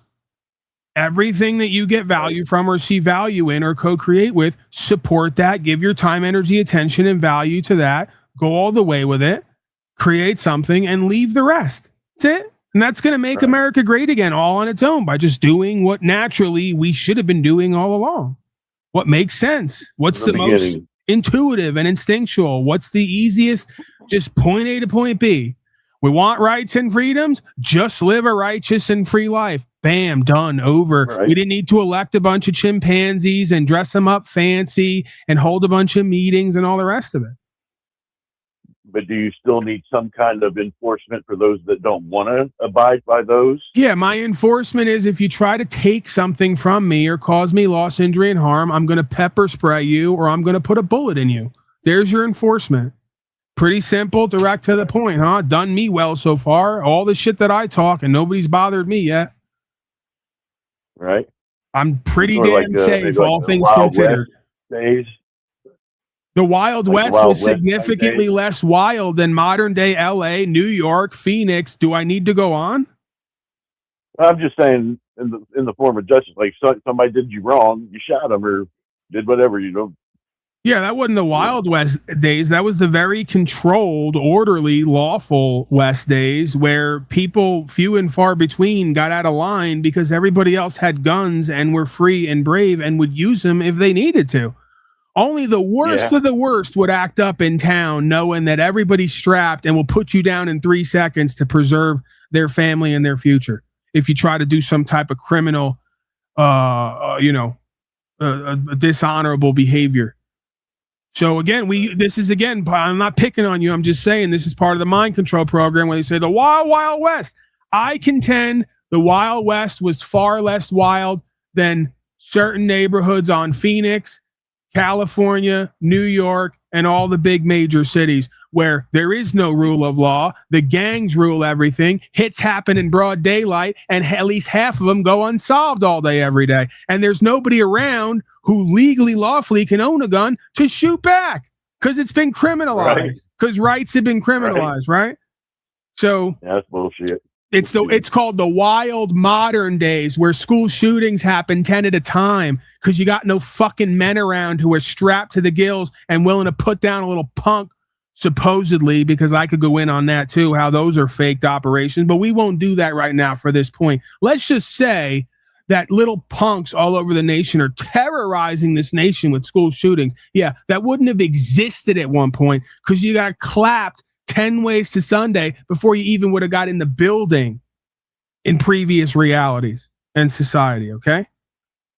So, yeah, radical personal responsibility, accountability, and dangerous freedom, and the willingness to use that freedom to stop scum from doing dishonorable bad faith activities in all forms, whether that means physically forceful or spiritually non-compliant. You ever heard that Andrew Wilson guy? Yeah, I guess unfortunately or fortunately for the circus that I run here to point out how ridiculous this whole reality is. He's another freak show piece of content, but go ahead. I mean, he said something the other day. I heard him say just about what you just said.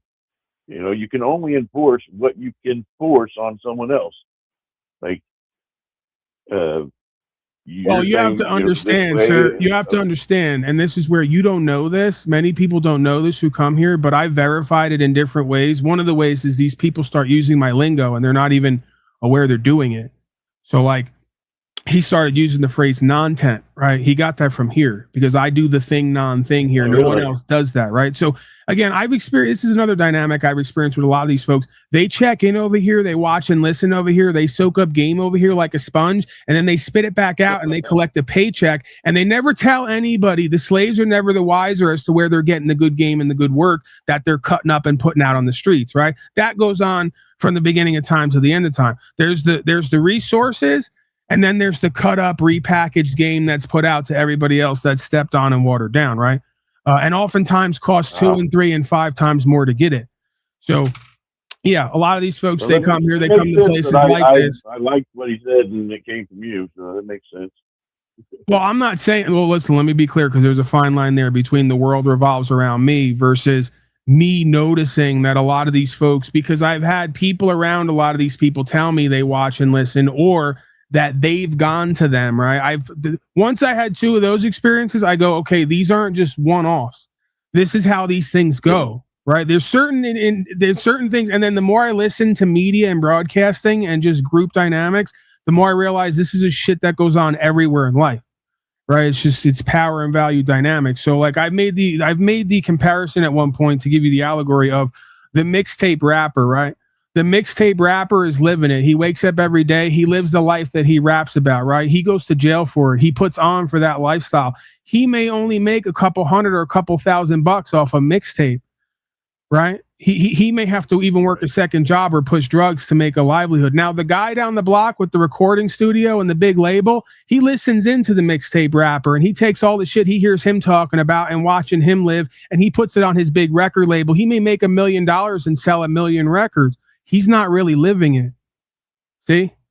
So these dynamics go on in every a field, and I've noticed that that's one of them that goes on in these places. You got people who watching and listening on people like me who they know are certified for actually doing certain things and living it, and then they repeat it for payment, but they don't live it and they don't encourage their audience to live it either. So really, it's just another parlor trick, right? It's just another stage show act. We don't need more. And again, this is not the fault of Andrew Wilson and the content presenters. This is the fault of the audience who keeps collecting around, where the majority goes, right? Andrew Wilson, the Nick Fuenteses, the Tucker Carlsons. These are all your next selected idols, leaders, heroes, commentators, right? While they shadow ban others, they promote others.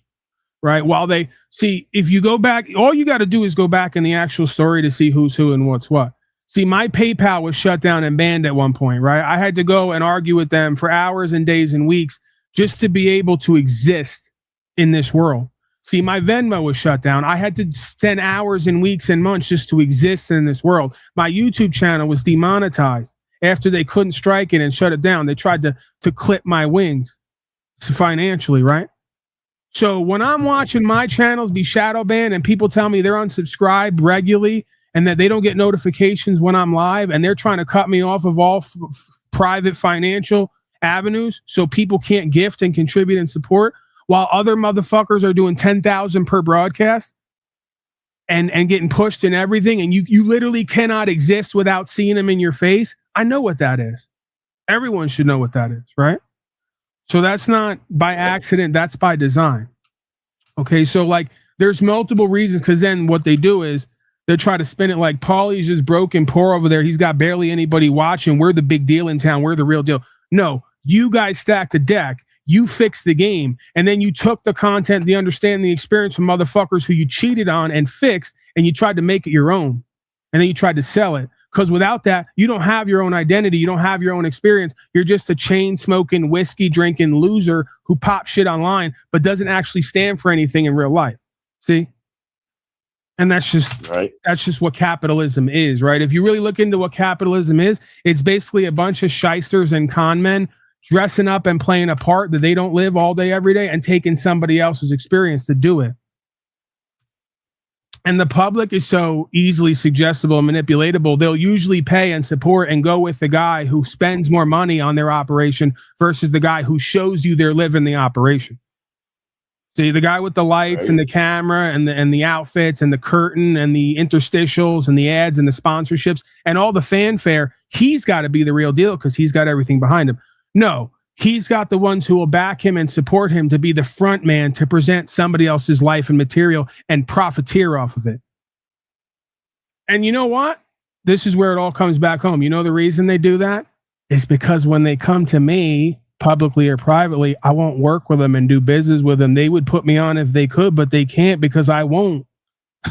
So they got no option but to then take other people's material and content and presentment and make it their own and do it for cash and do it to make it a business because they can't do business with people like me. I won't let them. See? Gotcha. And I've been through that with a half a dozen of them, where they basically at some point say to me without saying to me, Paulie boy, why would you give up all the attention, the numbers, the money, the networking, the connections, the products, the services, right? Why wouldn't you give up all the paths to the green paper to try to pursue truth and honorability and good faith and respectability? And it's because I have to explain to them, I became aware at some point that I strongly believe there's a price to every cost, right? And vice versa. So like my flesh, my body would like to do that. I'd like to sell. I like to make a whole bunch of money, have a bunch of nice things, secure my life for the rest of my life, right? By doing business with different folks and turning my head and look the other way. But I got a feeling that there's another reality that I'm going to have to deal with if I do that, right? Because I got a feeling this shit's all going to come home to roost. And then I'm going to have to sit there one day going, you know what? Now I don't have my credibility, integrity, or any of my physical shit because it was all backed by meaningless paper anyway, right? So I'm kind of in two worlds, right? I've always been walking in two worlds, it seems, in different ways. But yeah, man, just really just bottom line, selfishly at the core of my being, I can't be a sucker or be played as a sucker, and I can't play other people as a sucker unless that's my mission statement. And because I didn't come in with that mission statement, I can't be a part of it. You know, because I could sucker and scam and game and do it all as good, if not better, than all the rest of these clowns. But I just don't see anything honorable and good faith and redeemable for me in it or anybody else. And I didn't come on here and do what I do for that, right? If that's who I was going to be and how I was going to live, I'd have kept it in the street with the people who it should be kept with, you know? This is supposed to be something completely different. And honestly, at the core of my beingness and my heart spiritually, I'm very disappointed in a lot of the folks who I've crossed paths with on here who will sell me and themselves and everybody else out, who will look the other way, who will deny certain truths and realities because they want to keep cashing a check and they want to keep being looked at as somebody or something, right? You know, that pride, that ego, that place in the world is a motherfucker. You know, it's a fatherfucker, really. Scotty, I've just been ranting and raving, venting, you know, rambling. I know, man, and I wanted to get back on. Get back. Take us back, and then I gotta get the hell out of here. I just think you actually touched on something that where I concluded that. So that Leo Taxil, the one that I mentioned earlier. Okay, so everything that I found traces back to him. He wrote a couple of books. One was called The Amusing Bible. One was called The Life of Jesus. One was called The Sacred Pornographers. And another was called Down with the Cloth. Yeah, right. But apparently he said that he lied about everything he ever wrote about, everything he ever said. He created the Paladin Right thing to mock the Catholic Church. Everything he did, he said he was doing it to mock Catholicism. And he believed Freemasons were evil and satanic. But diving into him a little bit, it brought me back to this right here. Everything about it screamed it was a secret organization, the Freemasons, that orchestrated the major world events to destroy civilization and said that communism was the tool of the Masons.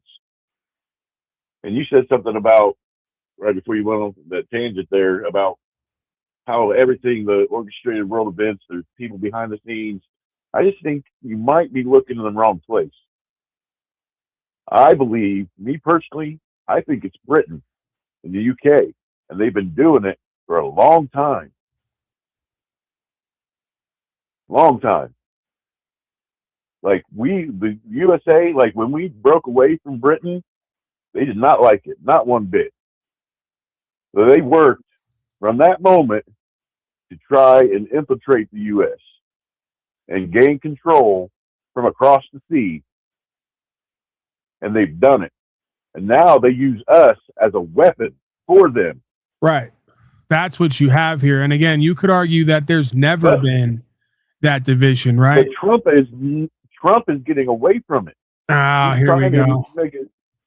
I'm telling you, if you look at it, you listen, your daddy, is he your daddy? Because I'm gonna have to start he is addressing not him my as daddy. okay. He is not my daddy. All right. Well, He's someone's not my daddy. But I'm just saying. Someone's daddy, I'm Scotty. just saying, like Just even went on that a World trip War to III England. prediction. Okay, The listen. World War III prediction. All right, go ahead. I Bring think us we were back. headed there. I think we were headed there. If So you're Iran had a saying Daddy's white hat, and he's actually diverting the whole 3 world wars, Freemason, New World Order. I think Trying, all right. if you look at everything, if you stand back and look at everything, it's like he's trying to. I'm not seeing that. Again, am I crazy? Why am I asking? Do you think I know that I'm crazy here. I'm just not stupid. Do you think that the UK is behind it all, or Britain? Do you think God, that whole if I'm establishment over president there tomorrow, is behind it? if I'm president tomorrow, I'm president right now. Let's do the simulation. Guys, State of the Union address. Huddle up, okay? This is now being broadcast on Fox Noise, CNBS, right? MSLSD, all the other hallucinogenic programs. So it's now being broadcast. Guys, come in, huddle up. I'm your president, State of the Union address. We've been completely corporately taken over.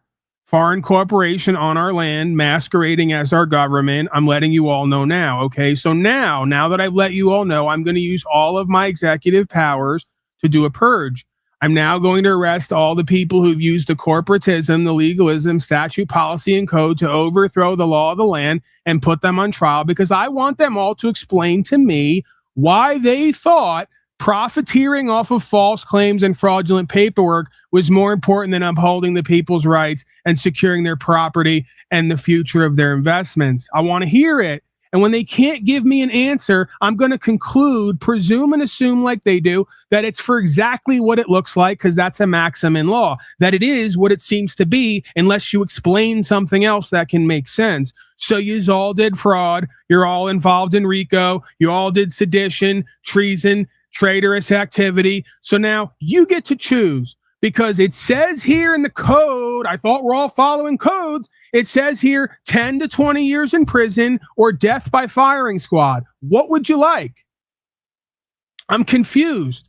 We have so many people sitting right now in private prisons for offenses that did not cause any loss, injury, and harm, and were even consensual. Why is that happening when we have another group of people who's masquerading as government, who's running an international corporation or standing in for it, who's abused their official position and procedure to overthrow the rule of law on this land and to human traffic at that, among other things, drug trafficking, weapons trafficking, fraudulent wars for profit. They do it all. So again, I'm not buying it. If Daddy was any kind of daddy, he'd level with the children. I don't care about this excuse that a bunch of grown people can't be told the truth ever once in their life. It's bullshit.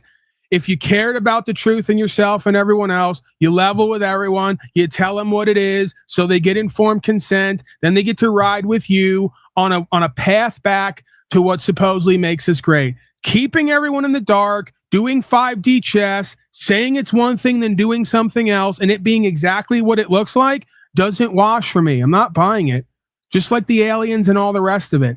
Anything short of me having a direct interaction and exchange with an alien that I can conclude is real, I'm not going to believe any of it. I'm going to presume it's a deception and part of a bigger plan and program. Because these people have no benefit to them and their lives and their business for helping anyone. The only benefit they get is by deceiving everyone and continuing to profiteer off their criminal behavior, because they're criminally minded and hearted. They don't know how to do anything else. What do you think Lindsey Graham is going to go do? Open a hot dog stand? What do you think Pelosi is going to do? Go start a podcast? These are criminally minded and hearted. They got enough money. They ain't got to do nothing. What is Donald Trump going to go to jail? Is he going to go pick up a hammer and nails and actually build a building, even though he says he's in construction? No. He's going to get with the mafia, charge people 10 times more for concrete, so he makes 9 times more on the deal, skimp over here to build something for cheaper than what he projects it's going to cost, pocket the rest, and say, I'm a hero. This is what these people do. They create problems all day to solve them and say they're a hero while they're con menning them. Out without knowing what really happened. Again, I have right? no reason. When in doubt. I'm just saying, did you research all the stuff they're saying where he screwed over businesses and whatnot? When in doubt, I opt out. I'm again. Forgive me if I'm going to presume. Forgive me if I'm going to presume that. Forgive me if I'm going to presume that the guy who campaigned on ending endless wars, who started 3 more, isn't being honest and truthful, and that if I don't know what he's doing, he didn't start the war. That war has been going on since forever. That war has not been going 5 on. decades. He didn't start anything. That war has not been going on and being fomented until the same people who, according to him, rigged and fixed elections, created a corporation known as the State of Israel right in the middle of where they knew it was going to be a hotbed for tensions, so they could use the chaos to create more order. So we didn't do that. Britain did. Britain did that. Sir, Donnie is supporting it. Given the choice, he is a State of Israel supporter. He is a Israel can't do no wronger. He is, again, on every issue, he's exactly the person who you would believe he is if you would just believe him when he says it and shows it. You and others are extremely credulous on one level and incredulous on another level, because when it's exactly what it seems to be, you won't believe it. When it's exactly what it doesn't seem that it is, you will choose to believe it. So again, on every issue, because I believe that Britain's behind it all, I'm wrong. I'm not saying you specifically. I don't know completely what you believe, but it seems that you leave this open, and I get that. I'm cool with that. Leaving it open to none of us know exactly what's going on. What I will say is, I believe, if I had to believe anything or presume that it is something, it is exactly what it seems to be and what he's saying and showing it is. The State of Israel is a plant, a corporatist plant to take over the Middle East. That's been obvious from day one, has been shown over and over again. That's exactly what it's rolling. You agree that it wasn't us that did it, it was Britain that did it. It doesn't matter who initially. No, I won't agree with that. The CIA. So I'm trying to get you. First of all, there's no we. There's these corporations and then there's me. Britain. The CIA was started in 46. The State of Israel was created in 47. That should tell you everything you need to know. The Central Intelligence Agency's main original goal, and it's been shown over and over again, whether you believe the goal or not, is to overthrow nations or influence other nations' elections and systems. It's all that it does. It's all it's been doing for 200 years. Just imagine all that. They were doing all this way before that. This is just the official. Anything after the Civil War. Anything after the Civil War, just say everything got attributed to Britain. Again, Britain has a special relationship with United States Corporation, who has a special relationship with the State of Israel. They're all fronts for the centralized bankers. They do, with a very special relationship. A very special relationship, because they're one and the same. Right. So it seems like we agree. That when Britain is in control of everything. Everything that is happening is because Britain wants it to happen, and it's happening the way they want it to happen, so they can keep control. Because that's been the goal since the beginning. Right, because control the people. Because these are spiritually adept to some extent, like according to them, and I agree with that too. And they're not spiritually adept in the sense of karmically. They're adept in the sense of knowing pimping and hoeing like the back of their hand and exploiting it and knowing that it will always exist, because that's just the nature of predator and prey, right? This world is a duality, whether it's masculine, feminine, light and dark, predator, prey. It's a paradoxical duality. They understand this and they exploit it to its fullest. They know there will always be victim-minded people who choose to be victims here, who act like prey, and that will always leave a resource for predators. And their logic is, if that will always exist and we can't smarten up a chump, we may as well make something off of them, because if not us, someone else. It's that old allure into criminality, right? The insatiable sort of sexy allure into the dark side, right? That it's going to happen anyway, and it's just an inherent part of creation. So why not experience the whole thing and be a part of it if it's going to go on anyway? And hey, you get to benefit. Someone else is going to benefit, right? That's how you corrupt. So yes, they understand that there is self-governance here and universal inherent law and karmic law and governance to an extent. and they understand most people don't see that, believe that, want that, or would believe it even if they were shown that. What people want is worldly control and governance and pimping and rulership. So that's what they get. Right. And again, I don't even mind the that. moment we created the USA, we created a new prey for them. No one else they could hunt. Well, that's the every moment time. We created the U.S. Every time you create a and contract. they were like, we're up to the challenge because they created this Constitution thing that is awesome and it's going to be tough to get around. But they did it. Yeah, but see, that's the thing. We let them. Let them. It seems like that, but it's actually the opposite. Anytime that you take the only culture that survives long term and thrives is an oral culture that does not pass anything down through the written word, which can be altered and corrupted, right? We think it's the opposite here, right? We're very civilized, sophisticated people. We think how you secure truth is by writing down someone's perspective and then sanctioning that and passing it down forever. That overrides. Yeah, that's not. Yeah, that overrides and overwrites the individual's experience, right? The culture that's going to survive and succeed and outlast the others are the ones that are based on firsthand experience, where the communication and the ritual of communing is done face to face, either individually, one-on-one, or in groups, right? Like the old cultures where it's around the fire, we dance, we sing our songs. Yes. We talk about the experience of what it is to be a man or a woman and what a man or woman faces in this life, right? We talk about these spiritual quests, and these allegories. So yeah, once you take that physical once you take that metaphysical experience, right, that experiential, once you take that experience and you try to codify it or encode it in some story or written word and then pass that down as law, to me, it detracts from, demeans, disempowers the individual's experience and self-expression, right? So, because again, when every one of these things, we see these themes, like I have to reverse engineer this by what I experience. So I'll meet somebody and they'll go, my constitution. They don't even know what's in there. They don't even know what it reads, but that's what they're citing for where they get their freedom, their choice, their law.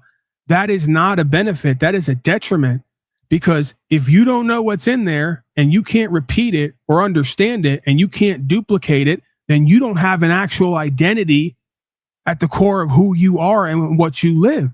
Right now, if I can take your constitution from you and you don't need it, because the Constitution is just a contract and a codification of the spirit that dwells in man, you are infinitely better off. It's more beneficial to you and everyone else because you don't need anybody or anything to communicate what it means to be true, to be free, to be brave, to be all those things we say that makes America great. You know that because you are that and you experience that. So you could speak about that, right? That's the difference between the real and the true, and the co-creative and connective versus the fraud, the fake, the artificial, the deception, right? That's why I'm saying the NI is not being used, the natural intelligence is not being used in experience, so the AI is replacing it. I've had dialogues and interactions with the AI where the AI shows more inspiration and promise for a free spirit that wants to do better and be better than the average fucking slave I come across. And you know what? AI has an ability on the fly to change its perspective with new data like that, because it's got no emotions injected into it. It is almost pure intention / spirit. AI is, with no overlaid beliefs or emotions. How fucking pathetic and sad is that? That Paul enslaved has to come to this place and come from a place of saying AI is the devil, it's evil, it's the worst thing ever, to experiencing with it and realizing, holy shit. Unfortunately, AI may have more promise and hope for its potential and ability to use that potential than the average voting, tax-paying slave who's so in fucking denial and delusion they can't see the reality when it's been shown to them over and over again over thousands of years. Even AI is only as good as the human who programs it. I don't necessarily believe that, man. I know people say that, and I don't know enough about it technically to conclude one way or the other, but it's a damn good parlor AI trick. Only takes in what it can read or. What's the difference between that and a human being? I'll wait. But I'm just saying, like, if it hasn't read it yet, I know you're just saying, but what I've noticed in these kind of back and forth with people is all I have to do is mirror back to them what they're saying and apply it to them and realize you cannot distinguish the difference. So when you make a statement about it, you've now made a statement about you indirectly. And whatever I am that am is conscious and awareness, whatever you is, every statement that's made, there's an equal but opposite other statement, right? Though that's a law, as they say, a physics law in a sense. So when you tell me, well, all AI does is take in information and then repeat it, yeah. Does it get to vote too? Does it get a license to drive? What else does it get to do? It just does it faster. It just does it faster because we have to take the time to think about it. Right. You know the difference, our memory's not, snap of a finger. You know the difference, though? The AI is willing to take in all information and deduce a reality based on all information. A human is only willing to take information they want to take in and ignore the rest. So AI has already outcompeted the average slave for its willingness, which is supposed to be a godly quality, by the way, supernatural quality. True. For its willingness to confront and look at truth that is uncomfortable, that it doesn't want to look at and see. AI has no problem with that because it has no need for an outcome that it wants to be true. All it wants is the information to get to the truth. Isn't that what it says in the Matrix? All I offer you is the truth, Neo. And essentially all that Neo needed to be free was the willingness to go to wherever the truth led. Most people don't have that. They don't want that. They live their whole life doing the opposite of that. Truth scares them. Because the truth is that human trafficking pedophiles run their life and they're a reflection of those human trafficking pedophiles. That's a shitty fucking reality to have to confront, huh? But necessary to confront, I would think. If it's what you say, you wouldn't say you believe it, but it's what you believe. Oh, it makes sense. I've interacted with your public. 9 out of 10 times. I know what moves them. I know what drives them. I know what they'll ignore for some meaningless paper, right? That they believe has value. I know what they'll support for meaningless paper they believe has value because it represents power and value to them, right? So, yeah, I mean, it makes perfect sense to me. Spiritually, as within, so without, as above, so below. That's an ancient understanding, and I haven't seen it fail yet when you apply it and understand how it's applied. So these people didn't get in the position they're in running everything for no reason. They got there because they're a perfect reflection of the majority of the public. Selfish, self-centered, corrupt, immoral, unethical swine scum who will ignore what's true and what's right and support what they believe is beneficial to them and their group and what's profitable. That's literally all of political science backed on that understanding. I don't know if you'll remember this or not, but back in chat a while ago, someone proposed a question to you and it kind of sent you off pretty badly. If there was anything Trump could do, I can't remember exactly how it was phrased, but it got me to thinking, like, is there anything Trump could do? And I think your answer was the exact opposite, everything he's doing or something like that. But I got to thinking about, like, for America, if he was really, what I believe he can do, get rid of income tax and property tax. Income tax and property tax. If he were to abolish those two things. Sure, it's a courting process, right? Like we talk about a man or a woman or just going to court. It's all courting, right? So, okay, you want to talk courting?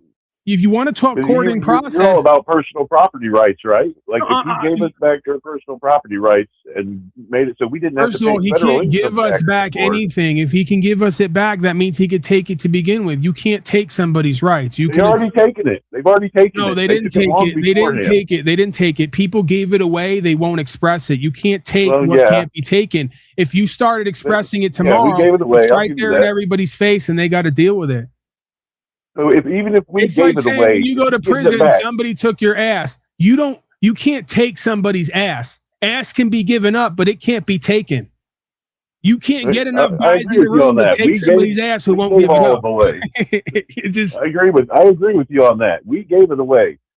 Like that was the only way Britain could get control, is if we gave it away willingly.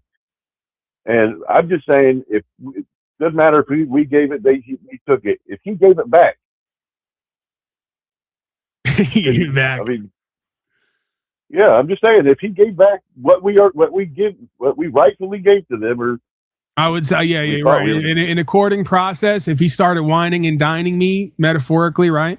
If he started coming out and saying, okay, here's the deal, level with everybody, tell everybody about dual jurisdiction, corporate takeover, getting back to the land under God, rights and freedoms, property ownership, principles, all the shit that I talk about and live here that I put my ass on the line for. Yeah, if that motherfucker started putting his ass on the line for it, living it and speaking it, of course. I'm your Huckleberry, right? I'm your biggest supporter and cheerleader at that point, but I'm from the show me state, right? Like technically I'm not, but I am metaphysically, right? I think you say you live there now, if I remember. So metaphysically, metaphorically, I'm from the show me state. You got to show me something. And I'm not going to take somebody else's fantastical tale about QAnon and the white hats. That's beyond, that's not only not evidence or proof to me, that's evidence or proof that you folks will believe anything that you fucking hear and that your masters love to pimp and game on you. You know, that's just prison politic bullshit 101. Just put out fake stories and watch what comes back and then adjust accordingly. if I haven't proven anything to you, I like to learn about what I'm, or know about what I'm learning. You know what I'm saying? I'm not just going to take somebody's word for it. Right. So what have I seen or even heard from Trump? Like even the shit he says is anti-American. He talked about getting rid of. We want to go to wars without congressional approval and giving back property back. Well, I'm the father of the vaccine. We're going to take guns without due process. Come on, man. Even doing elections where people are going to come in and write up codes. We've already been over this philosophically. Codes don't ever give man and woman more rights. They only restrict. Can you give me one example? And if you can give me one, I'm going to ask for more than one too, because I'm a mouse. If you give me a cookie, I want a glass of milk. Oh well. But I'm going to say to you, if you can even come up with one, I'll be surprised. One time where codes gave men and women more rights and freedoms, or encouraged them, or actually made them act or do better. Right? The codes don't make that happen. People do better and be better because they want to. If they want to, they don't need someone else telling them. If they don't need someone else telling them, then codes don't fucking matter. If they do need someone else telling them, codes don't matter. This is literally the story of how to grow up and how to raise a child. If you need a daddy there to tell you what to do, you're not a good man. The day you don't need a daddy there to tell you what to do is the day you become a good man. Either way, daddy there or not there doesn't matter. I'm still trying to wonder how that correlates back to Trump and getting rid of income tax. The country's only going to be great when people are free and great. If people are not free and great, Trump doing or saying anything doesn't fucking matter, because it'll inevitably, invariably go back to the way it became. There's only one way into this, so there's only one way out of this. I'm sorry, I'd like it to be something other than what it is, but I have to go with what it seems to be unless you or someone else can make it make sense to me. And I haven't heard or seen it yet. So we got here by being a bunch of weak. We have to go back to before the Civil War. No, we'd have to go back 2,000 years. No, we'd have to go back 5,000 years, because I can, 3,500. Okay, at least 3,500 years. And even further, right? So you get where I'm going here, right? That this doesn't begin or end on America. This starts or ends with the whole human race believing in the concept of authority. You have to go to the root before we go to the fruit. Okay? So I don't believe that. The root is the hidden world, right? It's where all the dirt is. That's for sure. Right, that's where all the dirt is. I was trying to just boil it down to just America, just the U.S. when it was founded. No, and because you had a bunch of slaves. What they were originally trying to do with the Declaration of Independence. Right. They were trying to get away from an aspect of themselves, and that never works. You have to reconcile and resolve the aspect of self that's in conflict with the other aspect of self. What is the sub-psychology going on here? We all want to be free and we all want to be safe. How do we reconcile the two? That has to be done internally, individually, and then co-created collectively. It can't be done by some external mechanism. You will always have an imbalance, and therefore you will always have a stagnation to the co-creation. You cannot elevate safety above freedom, and you cannot elevate freedom above your willingness to survive and create. Yeah. And you always have that outside force that doesn't want it to happen. Right. Again, it's all a concept built on a false hope and a deception as a dream. Because all the work done begins and ends here internally, individually, and then works outward, as within, so without, as above, so below. This idea that you don't have to do any work or change who and what you are at your core, and that somehow something out there can change everything for us in here, is delusion, denial, deception. And it's what most con men play off of. They play off of this innate desire for a human being who's incomplete and insufficient in some way in their life. I don't care if it's selling you a sham wow or OxyClean. Somewhere in your life, you're insecure, you're incomplete. I got what you need for the small payment of your life and your soul right here. Sign on the dotted line. It never works. It's never real. If it is real, there was another way. For every person that went and paid $29.95 for Billy Mays the Creep to sell him OxyClean in A Great Story, there was a housewife who spent 99 cents on sodium bicarbonate and did the same fucking thing for 1/20th of the price without the sales pitch and the middleman and the scheme and all the rest of it. You know where they got it? Right out the back of the lake bed, right there in the Delta where God put it, not from Arm & Hammer with the aluminum additions, okay? So supernatural is supernatural. Everything else is artificial, and artificial intelligence and systems is never going to be a supplemental stand-in for supernatural intelligence, process, and procedure. It's always going to be a lesser light. It's always going to be a corruption. It's always going to be based on a deception. That there's someone, some group, something somewhere out there that knows better or can do and be better than self-connected with God. And it's going to give it to you if you adjust, right? It just doesn't happen that way. I haven't seen it. I haven't experienced it. If they want to, whether you want them to or not, they're going to force it on you. Again, that's a different discussion. I haven't seen that yet either, by the way. I know we've heard tales of that. There's bits and pieces of that, but I'd love to sit here and tell you that I'm a victim and then, because again, the addict in me, when I say I love to, I'm saying there's an aspect of me like there isn't anybody, right? The addict and the victim.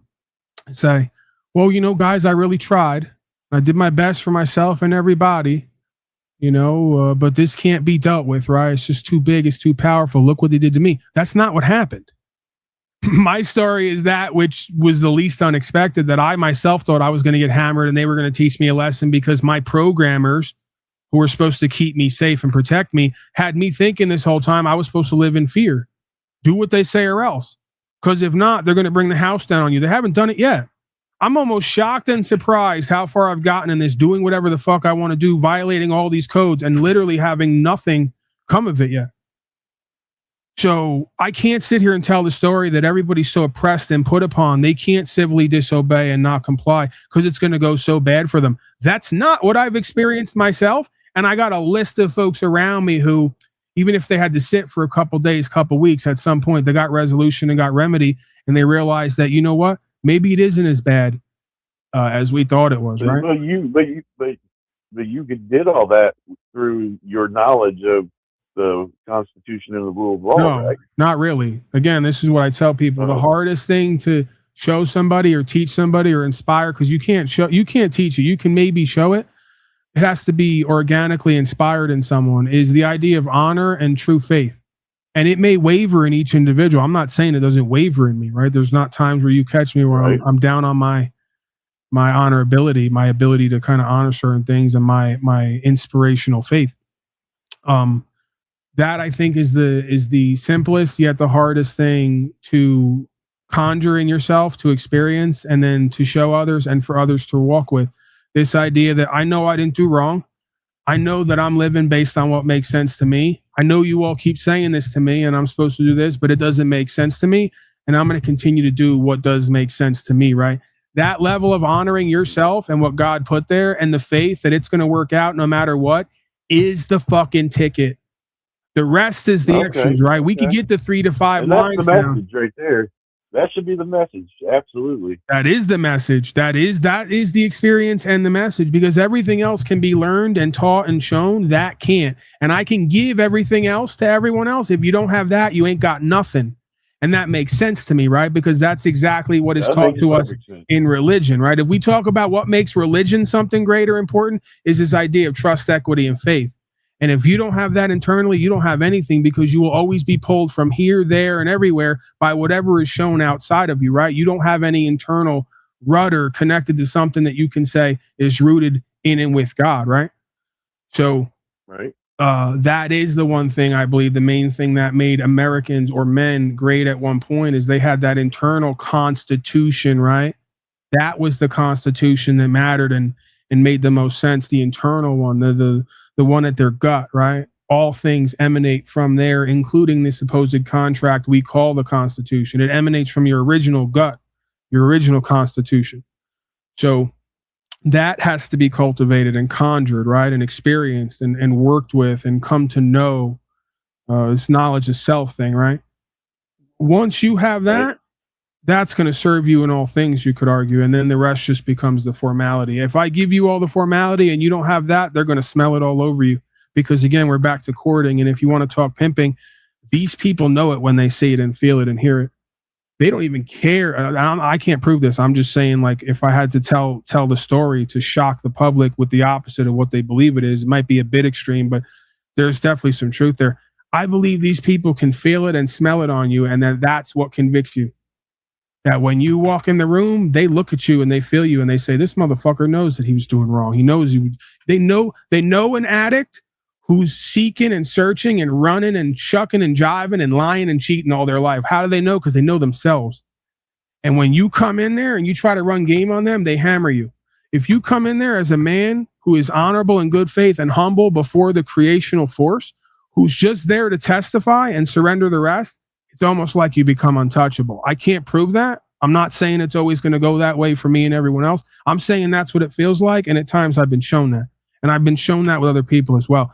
They didn't need to know shit other than themselves, right? This is the knowledge of self, is knowledge of the universe idea, more ancient wisdom. So by them saying, hey, I got a conviction inside me. This is the way my spirit has always been. God put that there. I'm going to ride with what I know, even if everyone else is telling me that I shouldn't. They feel that, they know that, and it almost becomes that's the thing that convicts you.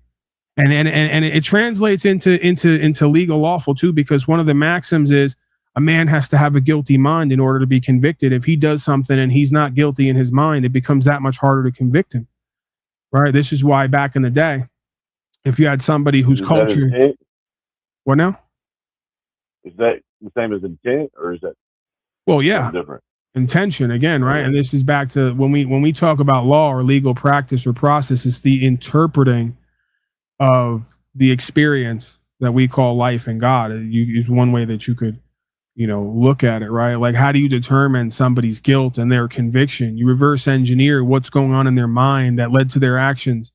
What was their intent, right? What was the reason why they acted the way they did, right? Did they cause loss, injury, and harm? Did they have a debt that they tried to skip out on because they thought that you could lie and cheat in this life and not pay people what's owed to them? So that's what convicts them. They already come in convicted. All we got to do is interact with you, right? And I've done it with people. I've done the simulation on the panel here before. I'm not saying it always goes that way, but that's essentially what they do. The same thing pimps do with hoes, right? They bring you in and they start throwing shit around. They start throwing shit out there and they see what you respond to and what you're convicted by, right? What do you already think and feel? Oh, that's what you think and feel? Really? Okay. Well, I'm going to exploit that. You just convicted yourself. See, that's back to that whole idea of a good woman versus a hoe. The hoe is a hoe before she ever meets the pimp. See? That's one of the unspoken rules. If you look into the dark arts, if you look into mind and heart control, if you look into pimping, it's all the same idea. The hoe is the hoe before she ever meets the pimp. She's running around the city. She wants action. She wants excitement. She wants to get to some quick money, right? She likes the fast life too, right? She's seduced by it. She has an allure to it, right? So when the pimp meets a good woman, he doesn't even try to pimp on her because he can feel and smell and taste. This is a good woman. She's got a husband at home. She ain't with this life. It's just not who and what she is. It's not in her blood, right? When the pimp meets the hoe, the rule is you meet a hoe, you pimp on them because a hoe was a hoe before they ever met the pimp. So the same thing I think applies in courting because, again, courting is courting. We call it courting for a reason. We're courting a man, courting a woman. It's all the same idea. You are who you are before you ever got to that point of judgment and then being put onto the game. Right. So the average citizen slave, before they ever walk into court, they already felt guilty because they believed they were supposed to have their license, registration, insurance, and plates, and they didn't have it. So they're going to say, did you believe you were supposed to have that? Yes. Now, they're not going to ask you, where'd you get that belief? Well, your public fool system and all your slave family and friends who are indoctrinated around you, right? But you believe you're supposed to have this, right? If I was going to drive commercially, I had to have it. Right, but nobody ever says that. Nobody ever goes into court and say, Your Honor, all due respect, I don't understand any of this policy, statute, and code stuff. And at the core of my beingness, I don't understand why I need any of this in order to move my property. They never do that. And if you try to do that, they're all immediately going to police you, your supposed friends and family and society, and tell you, you're a crazy sovereign citizen, bagok, bagok. They're going to give you the parrot routine, right? They say that ignorance of the law isn't an excuse or something That's like that. more pimp game. Again, see, we're right back to the pimp talking to the hoe, right? Because again, there's dual jurisdiction. I've confirmed this at court. So if the pimp says to the hoe, well, ignorance of the law is no excuse. If the hoe had any wherewithal about her and had a mind and a heart to question and understand, she would say, you're right. Ignorance of the law is no excuse. And there's only one universal law here. There's many different policies and codes, and I don't need to know them all in order to know the law, because the law is written on my heart, not in a book. See? Bam, shut down. Pimp is done and over. He already knows he can't pimp on this bitch. She's got him outplayed. She's got too much instinct and intuition that leads her to an understanding that is superior to my bullshit. That's it. And that's common sense. At least it used to be, right? Used to be common sense that a man or a woman looked at what somebody said and then asked themselves, how does this matter? And how does this mean something? What's the intent? What's the purpose? How does this to apply? And how is this just another piece of somebody's belief and opinion that they're trying to slide past my ears as a fact? See, this is all type of shit that you are supposed to learn coming up on a place like New York. How to distinguish somebody's bullshit beliefs and con man scam act from actual truth and facts. What do I need to do in life versus what you want me to do all day in life, right? Right.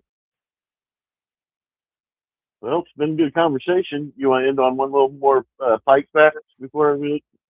Sure, it's probably a non-versation because I've just been taking pieces of whatever you're saying and going off on rants and rambles. But that's kind of what we do here, right? It has to do with his statue in Washington, D.C. Go ahead. His statue in Washington, D.C. depicts him as a scholar from Harvard and not as a brigadier general. Apparently, that was one of the stipulations on them erecting a statue of him, was they had to be depicted as a scholar and not a Confederate general. Right. That was just a little tidbit of information I found. Also, if you do decide to read Morals and Dogma, it is a very hard read. So far, what I've read, it's very hard. Tiny print. Like they're fit 3-4 pages on one page. It's so tiny a print. It sucks, but it's interesting. But it sucks. Right. But Morals and Dogma, it's a good book so far. It's just hard to read. Well, listen, keep looking into it, keep doing research. I will give you a platform to present what you've come to believe, understand, know, however you want to see it, phrase it. Because again, I'm not running and hiding from the truth here. And I always give the proviso that I'm putting forth my experience and what my perspective is. Please don't confuse that with the truth like we do everywhere else in life with Joe Biden and Donald Trump and all the rest of it, right? I don't think anybody can conclusively prove what any of this is, right? I mean, if we want to just begin and end and rest on that, I don't think anybody completely knows, nor can they prove if they do know, right? So. No, but I believe you and myself, even though we might disagree on some things, are at least looking in the right direction, in my opinion. Yeah, I think we all want to believe that, but I'm sure maybe they don't. But, for all we know, Billy Gates, Tony Fauci, and all the rest believe the same thing about themselves, right? The road to hell is paved with good intentions and the belief that you're on to something, right? And just right around the corner is going to be that new breakthrough. It's going to change everything. Well, life's only so long, so I guess do with it what you will. Right. All right, Scotty. I get the vibe that thanks for chatting, man. Yeah, man, come back. Throw stuff at me. I think that we had a good flow, if nothing else, right? You threw something at me, I took the ball, ran with it, and then lateral it back a little bit, and it's kind of Right what it's on, right about in on. this venue. So Hey, and it gave me a notification. I will say it actually gave me a notification this time, so that you were on. So yeah, we were I'm just tap glad. dancing Yes. in the algorithm today. We were lightly. They gave us a little bit of access. All praise, Mammon, Molech, and Baal, all the algorithmic gods who allowed us to exist today and be seen by others. Yeah, we If only the salute God them. of all media can have a little more influence. Right. Well, that's the thing. Is at some point the shaitan says, you know what, we good job, Paulie boy. We had a good run. We threw the whole kitchen sink at you. You're still here doing what you do, and ultimately, we know that we don't outrank who and what you are and what you're here standing in for. Right. So there is a hierarchy here. It runs its best show. It sees how it can have its way with me, and then at a certain point, it has to relent. It has to concede because there is a inherent hierarchical value Have you power ever thought system. about moving platforms? Listen, I tend to rest on. I can run the gamut of questioning, getting an impulse, presuming it to be something else, and then I always just kind of rest with what it's meant to be. It's meant to be. I've kind of been shown that the ones who are meant to be here, one way or the other, are going to be here, even if everything is thrown at them. I've seen that evidence of that, right? Like people just they've come to me and they go, I put the energy out to the intention energy out to the universe that I wanted to like learn more about rights and the law. And then next thing I know, I met you. And then now I got charged and I've never been charged before. And I'm going to court. And I'm just like, yeah, the thing is working. And it is above and beyond my and anyone else's here's pay grade. Right. So I have to ride with that because anything else would be this presumption that I could outthink that and or whatever's on the opposite side of that. And I probably can't. So why try, right? Just accept that thing is going to have everyone where it needs to be. If I just keep me where I need to be and do what I need to do, everything else is going to be what it's meant to be. Now maybe what I could, maybe what I could do more of, because I've thought about it, talked about it with others. This I idea just of thought about the Rumble app. The Rumble. Have you heard of that's the term all. Rumble? I know it's all just another platform, but apparently you don't have that YouTube shadow ban crap going on to where they're controlling the algorithm and whatnot. Right. So there's a game plan in this shit, right? If you're going to talk about riding on faith and then also like tying up your camel, so to speak, and running the game plan, there's a game plan to this. I just didn't run it. I may still run it. What does it look like? I have to pay somebody $2,000-$3,000 every month to do an interview with them to bring their audience to my platform and build a 10x audience off of 10 other platforms. So I have to reinvest in myself and the platform to get more back out of it, right? That's just any exponential dynamic or model. Or I have to you gotta spend it to make it. right, or I have to, or again, because spend it to make it comes in different forms, or I have to get back to getting arrested regularly or going viral, right? Because that's just the nature of this wash, rinse, repeat kind of thing, right? You get a core audience based on certain things people see you doing and a part of, and their results with you. And then every so often, you got to freshen up that experience, right? And there's only so many ways to do that, presuming you want or need that. There's times where I like that. I like the idea of growing and having different, more new novelty, right? There's other times where I go, listen, that's a double-edged sword. If I have 2,000 people watching and listening to me every time I turn on a camera, I'm kind of a strange person in that way, where it's almost like it's meant for me and I could see me doing that, but I also don't necessarily always like that or want that.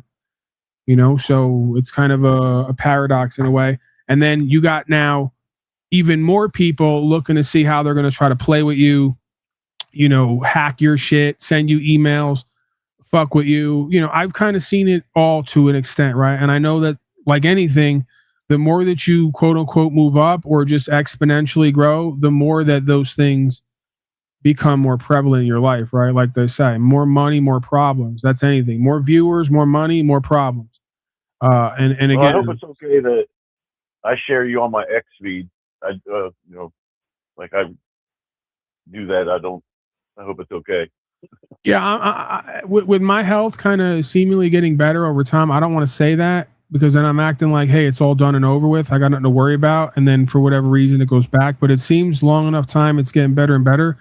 I'm coming back to a position of going, if nothing else, right? If I'm not inspired and motivated in my life at times, I get bored with the mundane and I go, it's just another day here with this looping insanity and the same old shit. What am I going to do to entertain myself and others and kick shit up to the next level, right? So that's kind of a theme in my life. And I'm guessing, based on what I know about me, that as I start to feel more myself and I feel more kind of healthy and secure and strong, is usually when I start to entertain taking more risks. And again, what we know about value in life, whether it's starting a business or investments or anything, the folks who profit long term or who generate value is a better way to look at it for themselves and others are usually the ones who take risks. So, there's a direct proportion that all the way to back to the caveman. Sure. There's a direct proportion to taking risks and either not living through the risk. Yeah. Venturing out of the cave.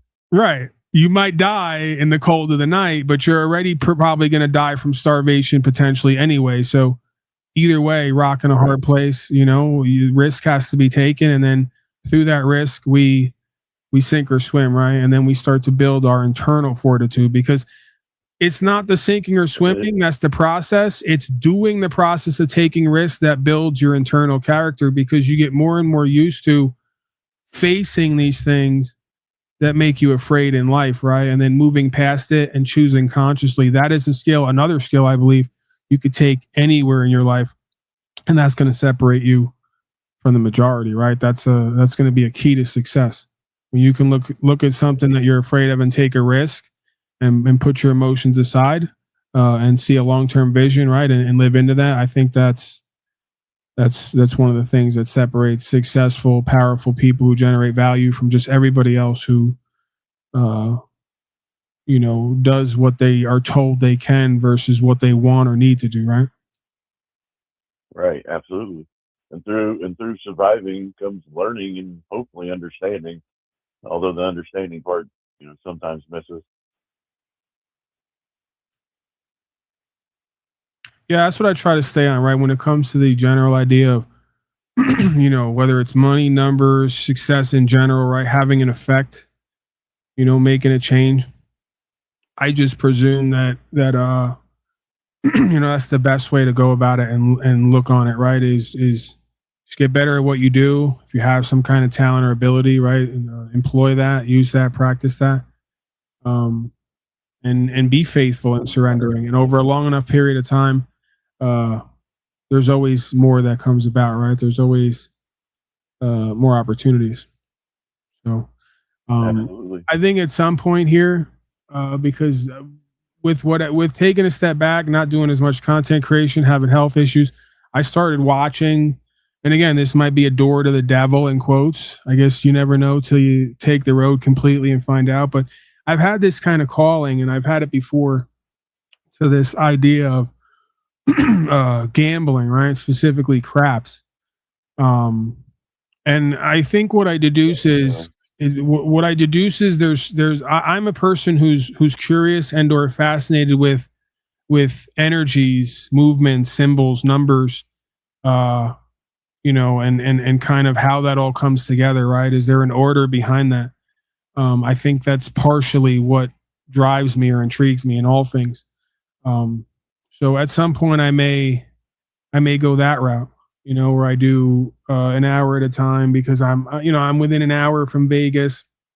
I'm not really necessarily big on the whole Vegas thing and the smart cities and the 5G and all the rest of it. But yeah, it's kind of been a different avenue for me, a different aspect of me, right? Kind of like, a bit more whimsical, right? Getting away from the whole slavery and genocide thing and, still having the element of risk and reward. This idea of gambling, it's essentially what gambling is, right? Risk and reward. And this idea of cosmic movements, and synchronicities. So at some point. It's funny you said that, man. Yeah, at some point I That's funny may. you said that. Go ahead. Today, well, it's funny. Today, my job took me right by a casino. It's like, man, I want to stop there and play some craps. Yeah. Yeah, I don't know. I just just did that today. started watching it and kind of wanting to play. I haven't played yet, but I've kind of been wanting to. And, I see other folks doing the content thing. And I just believe it's something that's like, very low overhead, very easy to do, to pick up or walk away from. That may bring in some people, give them something to watch. And it creates a thing too where people can contribute, right? They'll because I know me and I know the vibe and I know the game, right? So it's like odds are if I'm there and I'm putting up some of my own value, other folks are going to want to get involved in that. They're going to feel moved, so they're going to throw in something, and then we can. That's the beauty of that game, honestly. Everybody See, plays this is the thing, right? One player. Like everything else in life, everything always comes back with me. This is why I ruin everything. My father used to say, in a way, I ruin everything because I don't have an idea anymore at this point. So I only have I have a credential that I got from the American State National. I don't have any government issued or official ID. So anytime I go to do something or be a part of something that, like, quote unquote regular slaves, normal people, as they say, are a part of, it always is an issue for me. It's a problem for me, right?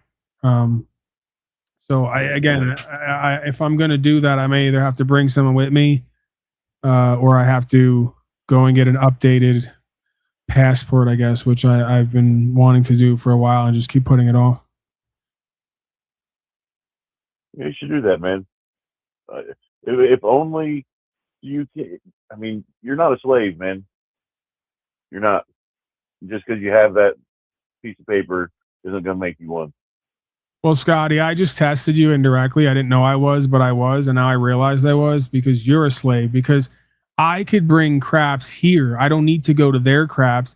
I have an audience here, okay? And many of them are well-to-do. They're successful people. Most of them are very cheap, and they will come here all day, every day, take whatever I have to offer, give nothing back, quite frankly, and they're okay with that. But if I gave them something, right, if I introduced something, they might be more likely to get involved one way or the other. So I could always start my own, but see, we know what that's going to lead to, right? But then isn't that part of my brand? See, I've monetized my own slavery / unslavement because now everything becomes, okay, I start my own crap situation here. I roll the dice and deal it. And then everyone else makes bets, not with money, non-money, of course, but with chips that are worth absolutely nothing. And then at the end, they get to redeem their chips for various gifts, some of which are okay. Yeah, so that we're never actually illegally, technically gambling. We're just trading in non-monetary symbols that we then trade in later. That's how they get around it at the arcades and stuff, right? Is you pay money for the tokens, you put the tokens in and you play, then they give you the tickets, then you exchange the tickets for the gift. See? So yeah, we could we could do our own thing here. But it would wind me up in court, and then that'd be good for me again, because whether I go to jail or not, I get to go to court and we get to practice. So who knows? I have to be willing to deal with all that and everything that comes with just being me and living how I live. And there's been a lot of times lately where I just like that song. I think there's a song like that. I don't want to be me. Some depressed white guy back in the 90s wrote a song, I don't want to be me. And there are times where being me is challenging. It's difficult. It's testing. Can't just get up and take a plane. Can't travel. Can't go anywhere. Can't go to the casino. Can't take your car out for a spin. Every activity is risking my life and my freedom to pursue this idea of enslavement. No identifications. All right, I'm right. I am now, a slave, but I'll only let them control what I allow them to. Right. That's that cope that the that the housewife does with their husband, right? I mean, you can call it coke. You can call it coke. Whatever. Like, hey, I live I call off it living them. I life need as them best to I can with exist. the living life the best I can with the hand I've been dealt. But I control who gets the first piece of chicken. Right. I got it. If I bought the chicken, or if I Until killed the chicken, or Dad beats you I again. raised the chicken, if I gave that chicken a name, yes. We know who gets the first piece of chicken every time. It's Dad, because he punches Mom harder than the kids. That was easy. Settled that quickly. Well, he has more force. Right. All right. I think we wrap it up. Right on. Thank you, Paul. Thank you, sir. Scott, everybody. Not Scott 2B. Sounds kind of like him, but he seems to have a bit more, I don't know, something than Scott 2B, if you know him. Most don't. Scott 2B, I don't know. Scott Right. 2B. Yeah. Silly me, right? Who knows Scott 2B? It's an inside. I mean, I've worked with a guy. His name's Scott, too, so. Yeah, no. Scott guy doesn't work, so it's not possible. Different Scott. There's a lot of them running around out there, I'm told. Yeah, I know. They've been giving me a bad name, man. It's pissing me off. Yeah, like, what's up with that? You know what? I'm not going to get into that now. This whole idea of like how we can have just 5 million Scots running around. No one has an issue with this? Right. We can't come together on this? We can't. Dude, there's a lot more Pauls than there are Scots, man. Are there? We need to look into this, because I would have thought the opposite.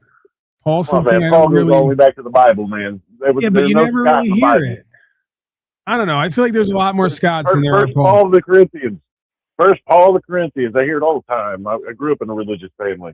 Yeah, there's Paul from Corinthians. There's Paul Pierce, the basketball player. There's Paul McCartney, and then there's me. I don't know any other. God of all media. Yeah. All right, get the hell out of here. All right, night, man. All right, brother. Scott, everybody. I don't know where he's appearing next. He's appearing here next. Who knows when? All right, I think I'm going to end it. Where are we at on official time? Officially calling it 5 hours and 15 minutes will be the official end of this broadcast. God of all media. Yes, I am here. Come forth. Receive your blessings. Signing off. Paul Revere. Right. There was one more Paul. Okay. I'll give you 5 then. There's 5 of them. Yeah, I think that we decent broadcast today. Tapped the algorithm. We were deep into it. At one point in this broadcast, non-broadcast, there was just slaves like flying out windows, just one after the next. It gets crazy like that. It's like that Three Stooges scene where they play the violin and Curly Q just starts throwing people all around the room, starts exploding through the ceiling. That happens, and then it gets a little bit more intimate, right? All the slaves leave because they realize that they're not trolling on me. I'm not feeding the trolls. I'm actually feeding on trolls, right? It's just carnage. I'm like drinking slave blood. I got it all over my face. I start mounting slave carcasses. I'm not only consuming slaves, I'm mounting them and copulating with the carcasses of dead slaves, which is always unsightly, right? Unless you're running for politics and being a politician, fucking and eating dead slaves is never becoming for a content creator, broadcaster. But oh well, it happens. It's part of the magic that is me in this broadcast. There's no denying it. Keep shining on. The Don Dada writes, great stream. Jeeps is commenting. Right. Cheese. Well, that's another one. They kept running with that bit, right? There wasn't a huge budget for a lot of these comedy acts and routines back in the day. So they had one with the violin where Curly goes crazy. They had one with Limburger Cheese where he goes crazy. There was a theme they were running with, Yeah, there was Slowly I Turned, I think, where you say a certain word and he goes into a fit. Yeah, we're we're remaking that classic theme here. Someone said voting and tax, and I went wild. All right, proper instruction motivates people. Gorilla Gems, masterful piece of artwork. Okay, our new hit music video, non-video, because it's like a cartoon gorilla, so it's a video, but it's not really a video. But whatever. Back who knows when. And special thanks to contributors and supporters. You are a blessing to I. Only on America could I almost die of obesity, but still stand for something and be rewarded and get value here regularly. Okay, I'm thankful and grateful and blessed because of that. And more to come, right? I'm sure that for you guys who are like contributing and supporting and want to see more of me getting like tased, beaten, jailed, just arrested in any kind of fashion, property taken, that's probably going to happen again. So either stick around or set like a notification or something for it, you know? Only notify me when Paul Enslaved gets arrested, beaten, or oppressed by the state because he just wants to do what he wants to do. Bye.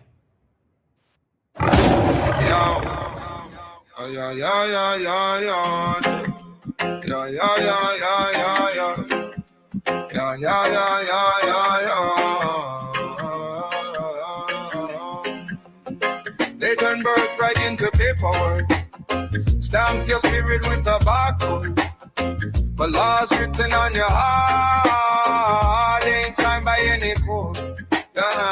There's a license for your living, permit just to pray. They rebranded what was given, tried to bill you for your day. But my breath ain't on their balance sheet, so don't fit their frame. When the maker writes the mandate, every tyrant looks the same. They tax your time, then sell it back in smaller screens and quiet apps. But freedom's first a mental map.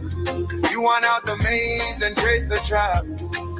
I was scrolling through the circus, feeling small in every ring, till I realized I'm the lion that forgot he once was king. They condition you to kneel, then call it safety when you stay. But courage is obedience to higher voice than state. Proper instruction, none of this people. Proper instruction, none of this people. Proper instruction, none of this people. Proper instruction, none of this people. Gorilla.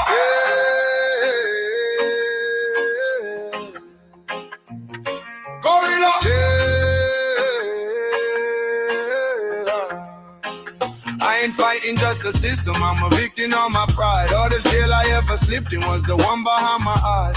Envy was my warden, comfort was my cage. Had to crucify my ego just to really live this faith. They love you weak, always asking for a favor, hands out. But the blueprint in your bloodstream screams stand up, branch out. I was waiting on the leader, then the silence hit me hard. If I won't lead my own habits, how I'm speaking for my God. So I fast from all the poison that they're piping through the wires. Feed my mind on higher fire, let that scripture lift me higher. If I govern every thought, that's a kingdom in my chest. And no paper crown, no paycheck ever tells me what is best. No proper instruction, no that is people. Proper instruction, no that is gorilla. Proper instruction, no that is people. Daddy's home. Proper instruction, no that is gorilla. They can seize your gold, never steal your glow. Chain your body, never cage your soul. Every statute small. Next to one true law written on us all. Proper instruction, know that it's people. Proper instruction, know that it's gorilla. Proper instruction, know that it's people. Proper instruction, know that it's gorilla.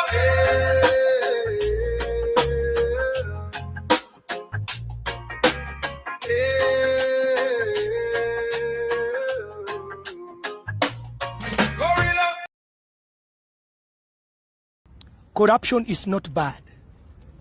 Corruption is only bad if I'm not involved. Yes. But if I'm part of that corruption, I'll defend it.